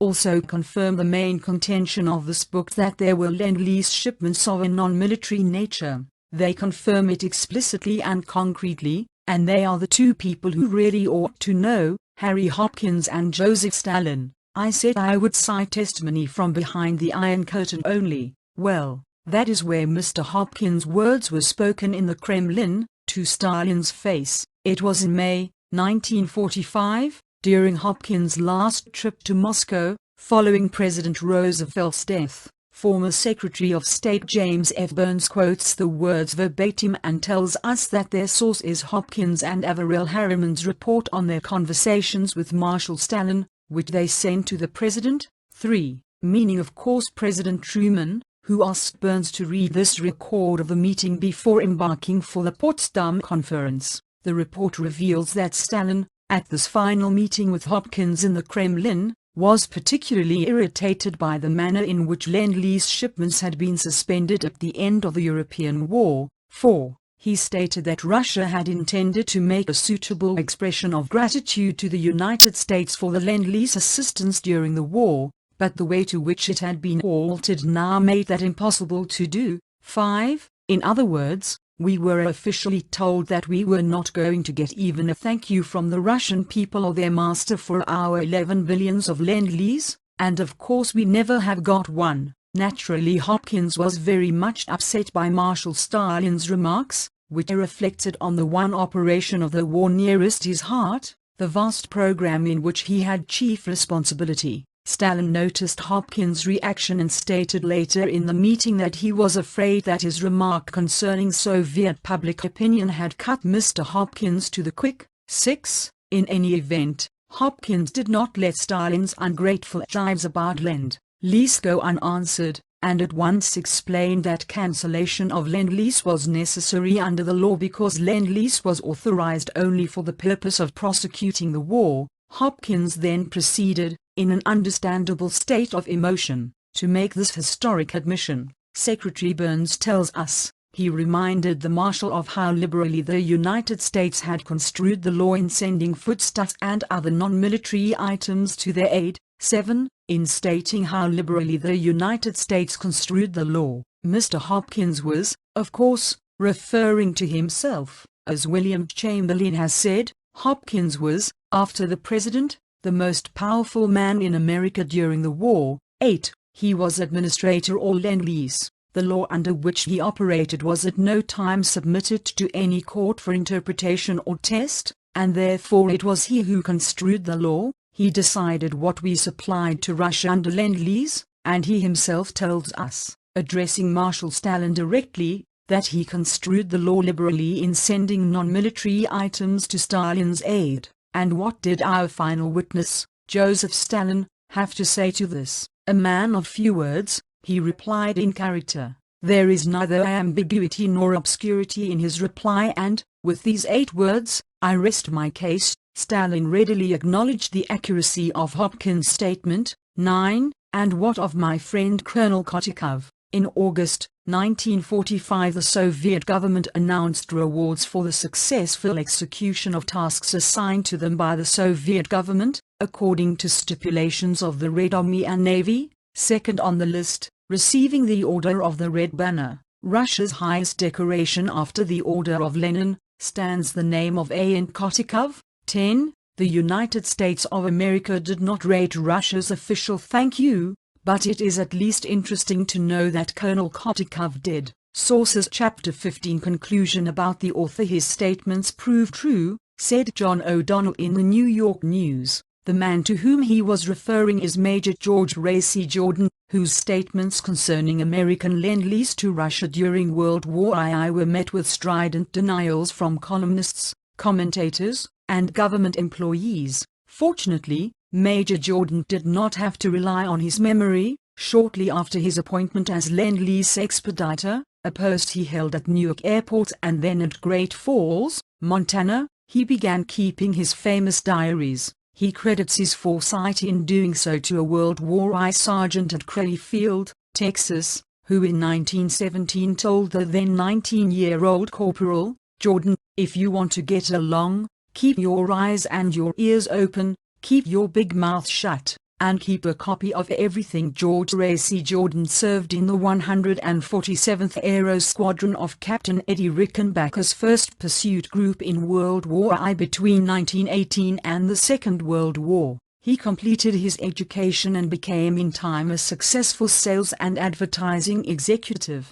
He left his business career to serve his country again during World War I. Working under a special presidential directive at Great Falls, Major Jordan watched with increasing uneasiness the growing mountain of Lend-Lease items being channeled to Russia and the infiltration, on the return trip, of Soviet agents into the United States. Most disquieting of all, however, were the thousands of black suitcases that traveled with diplomatic immunity and State Department top priority from the U.S. to the USSR through the Lend-Lease pipeline. In spite of strenuous objections by armed Russian couriers, Major Jordan inspected some of these suitcases. His notes on their contents, and on regular Lend-Lease shipments, became the basis for his radio interviews with Fulton Lewis, Jr., and for his testimony before the House Committee on Un-American Activities in 1949 and 1950. Major Jordan's statements have indeed proved true. The Soviets were able to explode their atom bomb earlier than our experts dreamed possible because our officials provided them with uranium, thorium, cobalt, cadmium, and atom bomb data from our own top-secret Manhattan Project. Major Jordan is the author of Gold Swindle, the story of our dwindling gold. He presently lives in Southern California, and again, our very sincere appreciation and thanks to Karen A. for donating her precious time to transcribe this book. As stated in the forward statement, we've made an exhaustive search and cannot find a bookseller who offers it. Another relevant report Karen has transcribed, which will be posted here, is titled "And Not a Shot is Fired." Webmaster's note, link coming soon. Revisit this section often for new editions as our time allows. Here are the first few paragraphs of the intro to that report, by Jan Kozak, member of the Secretariat of the Communist Party of Czechoslovakia. One might ask today, years after the fall of the Berlin Wall, why would anyone want to read a report by a communist about the revolutionary takeover of Czechoslovakia, a country that no longer exists? The Czechs are capitalists now. Remember, such a question reveals a number of erroneous assumptions that this document convincingly refutes, not the least of which is the false assumption that the leaders of the former communist states of Eastern Europe were wedded to ideology. As Jan Kozak and 40 years of brutal Communist Party rule in Czechoslovakia so clearly demonstrate, communism was a tactic employed for the assumption of power, rather than a sincere belief. These same tactics, modified only slightly, are being used today. Americans who labor under the false premise that communism is either an ideology or a system of economics that died with the Cold War do so at their personal and national peril. Thanks, also, to Darren Weeks, our webmaster extraordinaire, who gives so generously of his time and limited personal funds in building and maintaining this site. With love and gratitude, Jackie, the 1st of June, 2003. End of text.